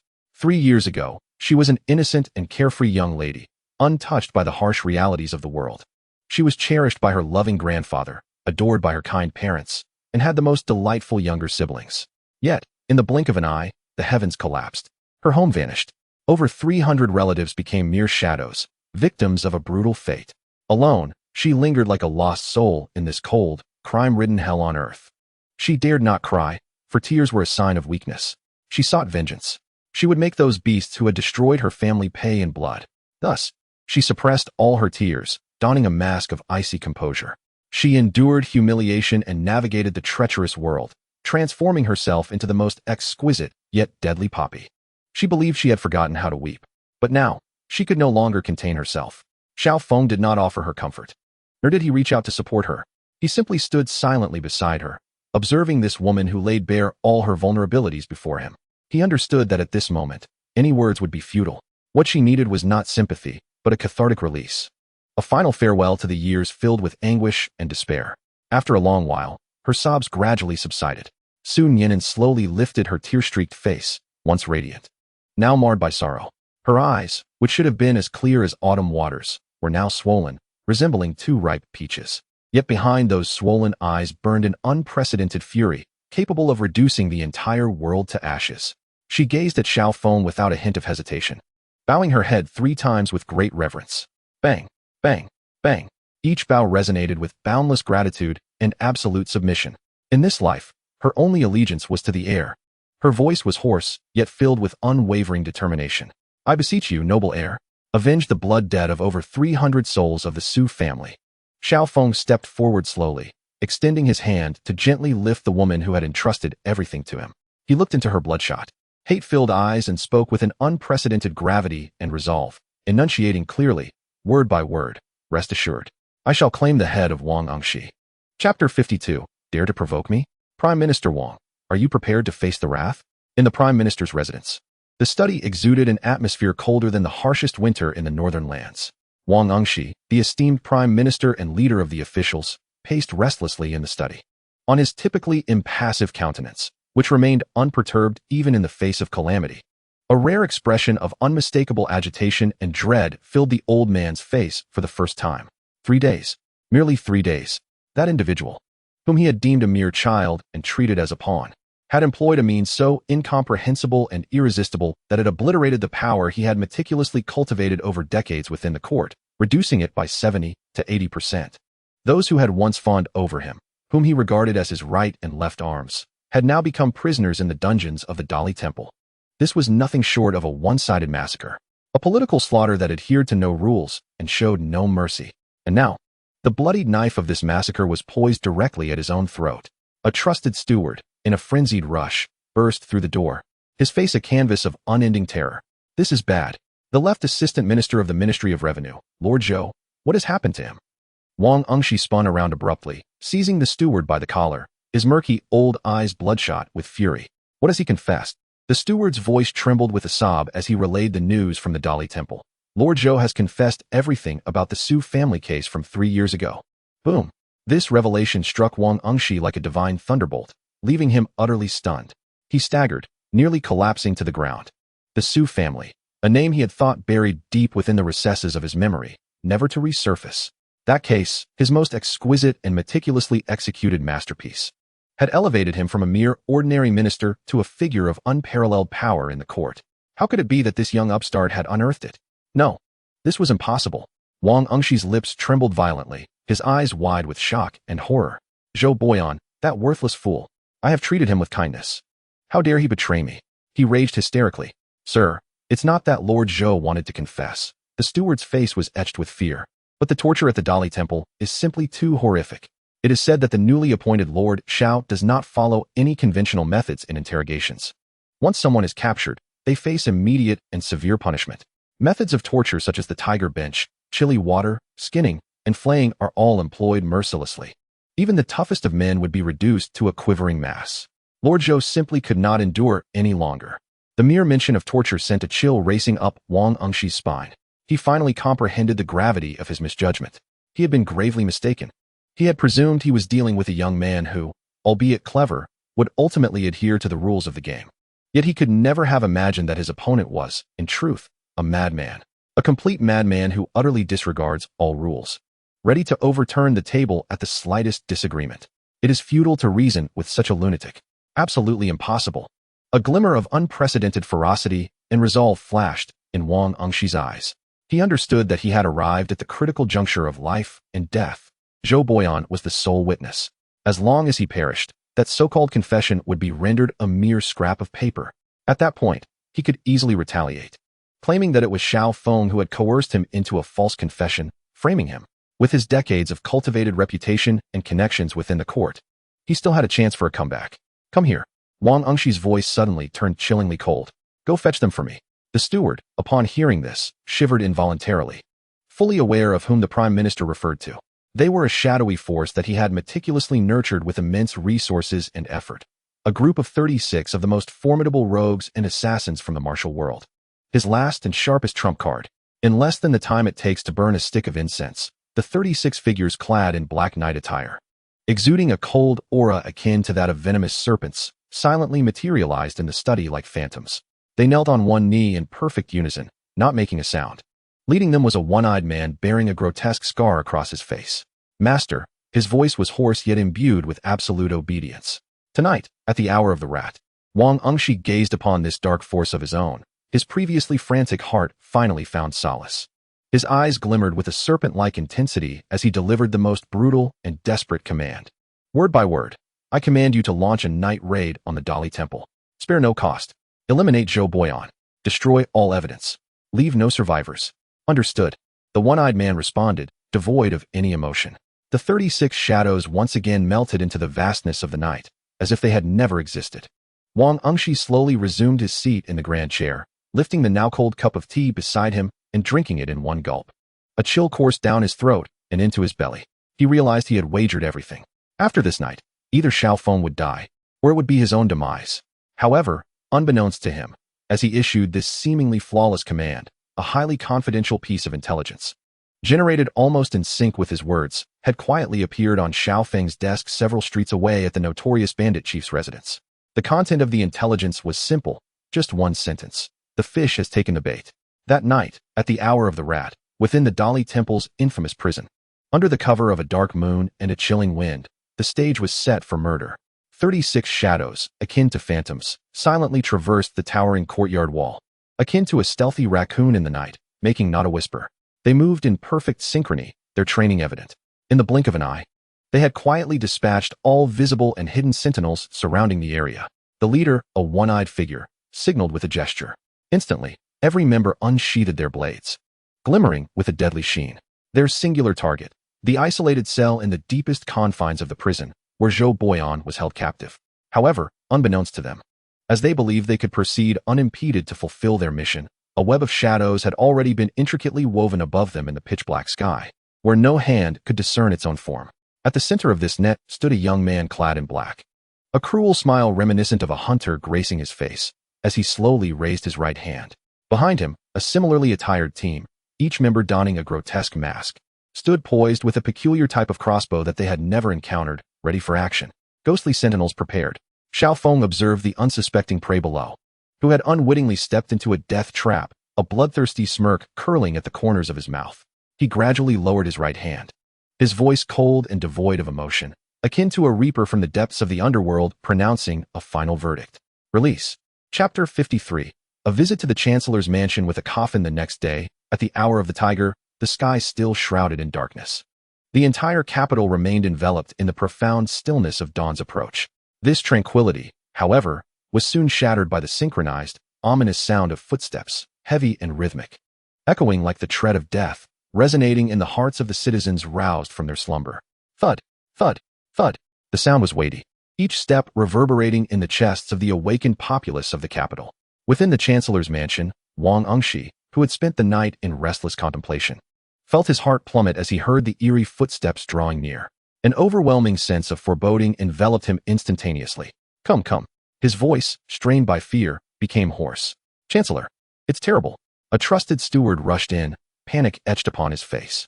"What is happening outside?" Wang Engshi exclaimed, rising sharply from his chair, his voice sharp and commanding. "Xiao Feng, he has blocked our gates with his men." "What?" Wang Engshi's mind went blank, a buzzing in his ears. He stumbled out of his study, racing towards the entrance. Upon witnessing the astonishing scene before him, his weary eyes were instantly filled with shock and terror. Before the Chancellor's mansion, the expansive street was densely packed with a multitude of people, a dark throng that seemed to stretch endlessly. There were more than 1,000 individuals gathered, led by a young man clad in white mourning garments, none other than Xiao Feng. His expression was devoid of emotion, and his pitch-black eyes reflected an eerie stillness. Behind him stood hundreds of similarly attired individuals, each bearing long swords, emanating an aura of cold ruthlessness. At the forefront of the procession, prominently displayed, was an enormous coffin crafted from exquisite golden silk Nanmu wood, its dark lacquered surface imposing against the backdrop. The coffin lay quietly across the entrance of the Prime Minister's residence, exuding a chilling aura of death in the dim, ominous light before dawn. What was happening? A blockade? A funeral? Or perhaps a coup? Wang Engshi gazed upon this absurd and terrifying scene, which exceeded his wildest imagination, feeling his limbs turn to ice. Having navigated the treacherous waters of politics for over 70 years, he had witnessed countless storms, Yet he had never encountered such brazen audacity. To bring 1,000 mourners and a coffin to obstruct the door of a first-rank prime minister. Was this something a mere mortal could conceive? Xiaofeng. Wang Engxi's voice trembled as he pointed at him, demanding, "What do you intend to do? Are you plotting rebellion?" Rebellion? Xiaofeng chuckled, a cold and mocking smile gracing his lips. He did not respond to Wang Engxi's query. Instead, he slowly raised his hand. In an instant, two of his formidable companions stepped forward and roughly tossed two struggling sacks, their mouths bound, before Wang Engxi. From one sack emerged a one-eyed man, his face marred by a grotesque scar, the very leader of the 36 assassins dispatched by Wang Engxi the previous night. The other sack contained Zhou Boyan, the deputy minister of the Ministry of Revenue, who was supposed to have taken his own life in the dungeons of the Dali Temple. As Wang Engxi beheld the murky eyes of these two men, his pupils contracted to the size of pinpoints. In that moment, his last bastion of psychological defense crumbled entirely. It was over, completely over. His final trump card was gone, and with it, his last vestige of hope. Wang Engxi, Xiaofeng's voice was frigid, devoid of any warmth. He slowly withdrew a blood-stained confession from his robe, laden with sin. He cast the document lightly before Wang Engxi, and it fluttered to the ground, scattering around him. The names inscribed upon it, alongside the litany of unspeakable crimes, glimmered with a haunting clarity in the morning light. 3 years ago, Xiaofeng's voice suddenly rose, akin to the thunderous roar of heaven, reverberating in the ears of the gathered citizens of the capital who had encircled the area. You, Wang Engxi, as the prime minister of the realm, you feast upon the emperor's bounty while neglecting your duty to the nation. Instead, you conspired for personal gain, framing the loyal and virtuous, falsely accusing the venerable Grand Tutor, Su Wenjing, of treason. This led to the tragic demise of over 300 innocent lives from his family. This is your crime. You conspired with the crown prince, engaging in corrupt practices by selling positions of power. You have plunged our great Qin dynasty into chaos and despair. This is your first transgression. Recently, you have turned a blind eye to your kin who hoard and manipulate grain prices, inciting the destitute to storm the capital. This has led to widespread famine, with countless souls perishing both within and beyond the city. This constitutes your second offense. With each declaration of these grave accusations, Xiaofeng advanced a step forward, his aura intensifying with each stride. By the time he concluded this trilogy of charges, he stood directly before Wang Engxi, an overwhelming killing intent emanating from him, almost palpable enough to engulf the powerful first-ranked minister in an instant. Wang Engxi, Xiaofeng pointed at him, his dark eyes ablaze with a fury potent enough to reduce the entire world to ashes. He proclaimed loudly to the throngs of stunned citizens, who were captivated by this monumental revelation. Such vermin of the state and treacherous conspirators cannot be spared. Astonishment erupted from the crowd after a brief silence. Good heavens! The case of the Su family was indeed a miscarriage of justice. I always believed it. How could such a virtuous man as Old Master Su ever betray his country? It turns out this was all the doing of Wang Engxi. Even the current grain shortage was orchestrated by him. Execute him. Slay this beast. Annihilate this treacherous fiend who devours the innocent without remorse. The people's fury ignited at that moment. Wang Engxi, overwhelmed by the cacophony of curses akin to a tsunami, gazed at the young man before him, resembling a deity of vengeance, and felt the world spinning around him. His already pallid visage turned ashen, realizing his fate was sealed. Xiaofeng had no intention of adhering to any courtly protocols. He sought the most direct and brutal method to publicly execute him before the eyes of the world. Observing the elderly fox, now pale and trembling, a glimmer of icy mockery flickered in Xiaofeng's eyes. He slowly turned, extending his finger towards the ominous black coffin positioned at the entrance of the manor. His voice, though soft, resonated with an undeniable, absolute authority that echoed in every ear.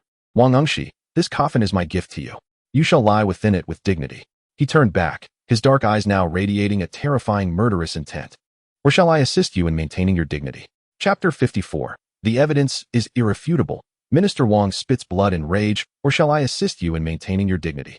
Xiaofeng's cold voice reverberated like the final ultimatum of death along the eerily silent street before the minister's residence. Wang Engxi gazed at this seemingly otherworldly young man, then glanced at the coffin crafted specifically for him. An unprecedented chill surged from the soles of his feet, racing up to his crown. He realized he had no path of retreat left. The instinct for survival ignited within him, unleashing a final surge of courage at the last moment. On his once pallid face, now as white as paper, he managed to force out a grimace more grotesque than tears. Xiaofeng, you shall not succeed. His voice was hoarse, sharp as the mournful cry of an owl in the night. I am a first-rank minister, the head of all officials. A pillar of the nation appointed by His Majesty. What are you but a mere child, with nothing but your baseless slander and this coerced testimony? He pointed at the terrified Zhou Boyan on the ground, and this so-called assassin. He gestured towards the ashen-faced, one-eyed warrior. Do you think you can condemn me? Dream on. It seemed he had regained a flicker of confidence as a powerful minister. He held his head high, roaring with a fierce yet hollow bravado. Let me tell you, this is all a scheme to frame me. You are driven by personal vendetta. The confession you hold is fabricated. The witnesses you brought are bought. I am innocent. I demand to see His Majesty. I demand justice. One must admit, experience does lend wisdom. In such dire circumstances, this aged prime minister clutched at his last straw of hope. There was no direct evidence. True, the warrior was his, and Zhou Boyan was also under his influence. But who could prove that he orchestrated it all? As long as he refused to admit guilt, as long as this drama unfolded before the emperor, with his decades of reputation and connections in the court, he might still grasp at a thread of survival. Framing and vengeance. Yet, as he flailed in his futile struggle, Xiao Feng merely smiled. That smile was laden with boundless pity, as if he were observing an ant ensnared in a trap, desperately writhing to escape. Wang Engshi, oh Wang Engshi, Xiao Feng shook his head, a glimmer of feline amusement flashing in his deep-set eyes. It seemed you were unwilling to meet your demise with clarity. He slowly turned to the dark-clad figures behind him, a motley crew dressed in mourning garb, and gently clapped his hands. Two soft claps echoed. The crowd parted automatically, and from the rear of the assembly, a figure draped in white mourning attire, graceful as a celestial being, emerged. Her face was veiled in pristine white, revealing only a pair of eyes. Cold as autumn waters yet ablaze with unquenchable hatred, the eyes of Su Nianen. Who is she? The onlookers murmured in confusion. Yet, the moment Wang Engshi laid eyes on her, a flicker of unease crossed his murky old gaze. He felt an inexplicable familiarity in her eyes. Su Nianen disregarded the myriad curious and bewildered stares around her. Step by step, she approached Xiao Feng. Then, under the scrutiny of countless inquisitive eyes, she slowly raised her delicate hand, adorned with a white mourning glove. Gently, remove the veil that shrouds your face. When that breathtaking visage, so ethereal yet rendered pallid and haggard by hatred and sorrow, was fully unveiled under the sun, an unprecedented uproar erupted from the crowd. Is that Miss Su Su, the Su Yueying of the Moon Shadow Pavilion? Good heavens, how could she be here? And clad in mourning attire. As for Wang Engshi, the moment he beheld her countenance, it was as if he had been struck by a divine thunderclap from the heavens. His murky, aged eyes were instantly filled with boundless astonishment and horror. She resembled him. So strikingly similar. This face, a perfect replica of the man he had condemned to the guillotine 3 years prior. No, it was impossible. A thought, absurd and terrifying, surged within him. You. His voice trembled. Su Nianen offered no reply. She merely fixed her gaze, filled with profound enmity, upon him. Gradually, she retrieved an object from her bosom. It was a white handkerchief, now stained a dark crimson from blood. As she slowly unfurled the handkerchief, a series of harrowing words written in blood came into view. To my son, Su Nianen, from your father, a final testament. Those who harmed the Su family, Wang Engshi included, the evidence of his crimes lies herein. Should fate grant me another chance, remember to avenge the blood debt of our 300 kin. This was unmistakably a blood letter, a life-or-death missive penned by Su Nianen's father in his final moments, delivered by a loyal servant at the cost of his life. It was also the most direct and irrefutable proof of Wang Engshi's treachery. Wang, sure. Su Nianen raised the blood letter high, her heartbreakingly beautiful eyes shedding 2 streams of crimson tears. Her voice was piercing, filled with unending resolve, akin to the lament of a cuckoo mourning its bloodied fate. My grandfather, the imperial teacher, Su Wenjing. My father, the Hanlin scholar, Su Changqing. My Su family, over 300 souls, all have met a tragic end at your treacherous hands. Today, I, the last scion of the Su family, Su Nianen, shall use your wretched life to honor the spirits of my kin in the heavens. Material evidence. The testimony of Zhou Boyan. Witnesses. The blood tears of the Su family's orphan. Together with this letter from the abyss, these 3 elements formed an impeccable and irrefutable chain of evidence, thoroughly nailing Wang Engshi to the pillar of historical disgrace. No. Wang Engshi listened as the curses of the populace surged around him like a tidal wave. He gazed upon the figure before him, akin to a vengeful specter risen from the depths of hell to claim his life. At that moment, his final psychological defenses crumbled entirely. He understood. It was over for him. This time, it was truly, irrevocably over. He pointed at the young man. whose tranquil demeanor suggested an air of control over all that transpired. The elder's face contorted into a grotesque mask of fury and despair. He attempted to utter words, but ultimately felt a sweet taste rise in his throat. A jet of crimson blood erupted from his mouth like an arrow, followed by his eyes rolling back as he collapsed straight back. Chapter 55. The Emperor's Dilemma. To abandon the chariot and preserve the general? It is not so simple. The prime minister of the current dynasty was forced, in front of the entire populace, to cough up blood and faint. This news spread through the capital with the ferocity of a 12-point earthquake, reaching every corner in less than half an hour. It soon echoed within the Forbidden City, the epitome of the supreme power of the great Qian dynasty. Nonsense. Utter nonsense. Upon hearing this news, the Qian Yuan emperor, just recovering from a headache, felt his temples pulsate violently. He slammed his palm onto the dragon table, causing the majestic desk crafted from solid golden silk nanmu to hum with reverberation. Lawlessness. Truly. It was lawlessness. Fuming, he paced back and forth within the hall, his typically imperious countenance marred by an unmistakable rage. Xiao Feng. It was this Xiao Feng again. That wretched little rascal. What does he intend to do? Does he truly wish to upend my court entirely? Your Majesty, please temper your anger. The chief steward, Zhao Gao, hurriedly approached to placate the emperor, a hint of calculated fear surfacing on his effeminate face. Yet, within the depths of his lowered gaze, a flicker of malicious glee shone through. Let them fight. The fiercer, the better. Ideally, they would inflict mutual destruction. Temper my anger? The Qian Yuan emperor thrust Zhao Gao aside, his dragon-like eyes ablaze with fury. How can I temper my anger? Now, the entire populace knows my prime minister is a treacherous villain who frames loyal subjects and values lives as mere weeds. Where shall I hide my face? Where shall I place the honor of the court? Though his words were scathing, he was acutely aware that this matter had escalated beyond his ability to suppress. Drawing a deep breath, he forced himself to quell the fury within. A flicker of absolute calm and ruthless determination, befitting an emperor, glimmered in his profound gaze. Proclaim my decree. His voice was frigid and devoid of emotion. Command the prefect of the Nine Gates to lead 3,000 imperial guards. Immediately encircle the prime minister's residence. Forcefully suppress this matter. Furthermore, protect Wang Engshi. No one is to visit without my command. He paused, a profound weariness washing over him. Summon Xiao Feng to the palace at once. An hour later, within the Golden Luan Hall, there were no civil or military officials present, only two individuals. One was the lofty and inscrutable Qian Yuan emperor, whose emotions were as inscrutable as the depths of water. One figure, who had just stirred up a tremendous uproar outside, now stood before us clad in mourning attire, seemingly unaffected by the chaos. Xiao Feng. Within the grand hall, an oppressive silence reigned. The atmosphere so stifling it felt as if one could scarcely breathe. After what seemed an eternity, the authoritative voice of Emperor Qian Yuan resonated from the dragon throne. Xiao Feng, he intoned, do you acknowledge your crimes?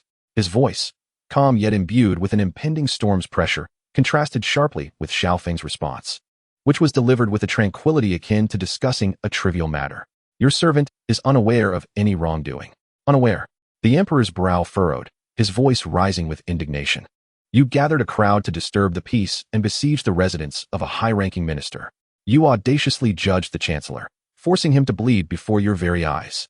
You have treated the dignity of the royal family and the laws of the court with utter disdain, and you dare claim ignorance of your transgressions. In the face of the emperor's relentless barrage of accusations, Xiao Feng remained unperturbed, lifting his gaze to meet the emperor's fiery eyes with his own unwavering dark orbs. Your Majesty, he spoke, his voice firm yet measured. I am only aware that a prince's crimes are no different from those of a commoner. Wang Engshi, as chancellor, has falsely accused loyal subjects, leading to the tragic demise of the Su family, 300 souls unjustly lost. Such treasonous acts against the nation merit the punishment of all. My actions are solely for the eradication of treachery, for the sake of the people. What crime have I committed? Impudent. The emperor struck the dragon altar with a resounding crack, his fury unleashed. Eradicating treachery? Acting for the people? Who bestowed upon you such authority? Was it your father, Xiao Yuan, or that so-called decree allowing you to act with impunity? Let me make this clear. In this realm, the only one who can judge a minister is myself. Who do you think you are? In the face of the emperor's furious tirade, Xiao Feng smiled, shaking his head as disappointment flickered across his countenance. Your Majesty, you are mistaken. The one who can judge is neither you nor I, but the law of the land. It is the will of the people. Most importantly, it is the mandate of heaven. Emperor Qian Yuan, observing this obstinate figure who refused to yield, felt a familiar pain beginning to throb in his head. He realized that reason would not penetrate the mind of this madman. Taking a deep breath, he stifled his anger and leaned back in his throne, his tone softening, adopting a semblance of negotiation. Xiaofeng, I understand your youthful fervor and your hatred for injustice. I am also aware that Wang Engxi's actions regarding the Su family were indeed deserving of retribution. However, he paused, shifting his approach, you must also consider my predicament. Wang Engxi is, after all, the chancellor, the foremost among the officials. He is a crucial pawn in my strategy to maintain balance in the court and manage various factions. In this precarious moment, with the stability of the court in jeopardy and conflict brewing in the north, to act against him would incite turmoil. Can we not find a way forward? The emperor's tone bore a hint of entreaty. I possess the power to issue an edict stripping him of all his official titles, compelling him to retire to his hometown, never to be employed again. Furthermore, I shall decree a vindication for the Su family, providing them with a semblance of justice and also granting you a favor. Shall we settle this matter thus? Sacrifice the pawn to preserve the king. This represents the emperor's ultimate resolution. He is willing to sacrifice Wang Engxi, this most crucial piece on the board, in exchange for stability within the court and to pacify this volatile powder keg before him. It must be said, this is the greatest concession a sovereign could possibly make. Any individual who comprehends the ways of servitude would, upon hearing such words, immediately kneel in gratitude and accept the favorable terms. However, Xiaofeng is not just anyone. He is Xiaofeng, a madman who never compromises and never will. He gazed at the figure upon the dragon throne, the emperor who attempted to muddle through with imperial guile, and slowly shook his head. His response was resolute and unequivocal, devoid of even the slightest hesitation. Absolutely not. What? The brows of Emperor Qianyuan furrowed intensely. Your Majesty.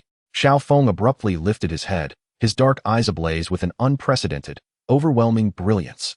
He issued the most direct and audacious ultimatum to the highest ruler of the great Qian dynasty seated upon the throne. His voice resonated throughout the vast expanse of the Golden Luan Hall, sharp and commanding. A prince who commits a crime shall be punished as a commoner. A murderer must pay with his life. This is the principle of heaven. If Wang Engxi is not severely punished, how can we console the loyal souls of the Su family, numbering over 300? If this traitor is not slain, how can we quell the immense wrath of the populace? Your Majesty. A glimmer of cold, unabashed threat flickered in his eyes. Should you insist on shielding this scoundrel, do not blame me for revealing all evidence regarding this matter, including that ledger, the blood letter, and the confession, to the public.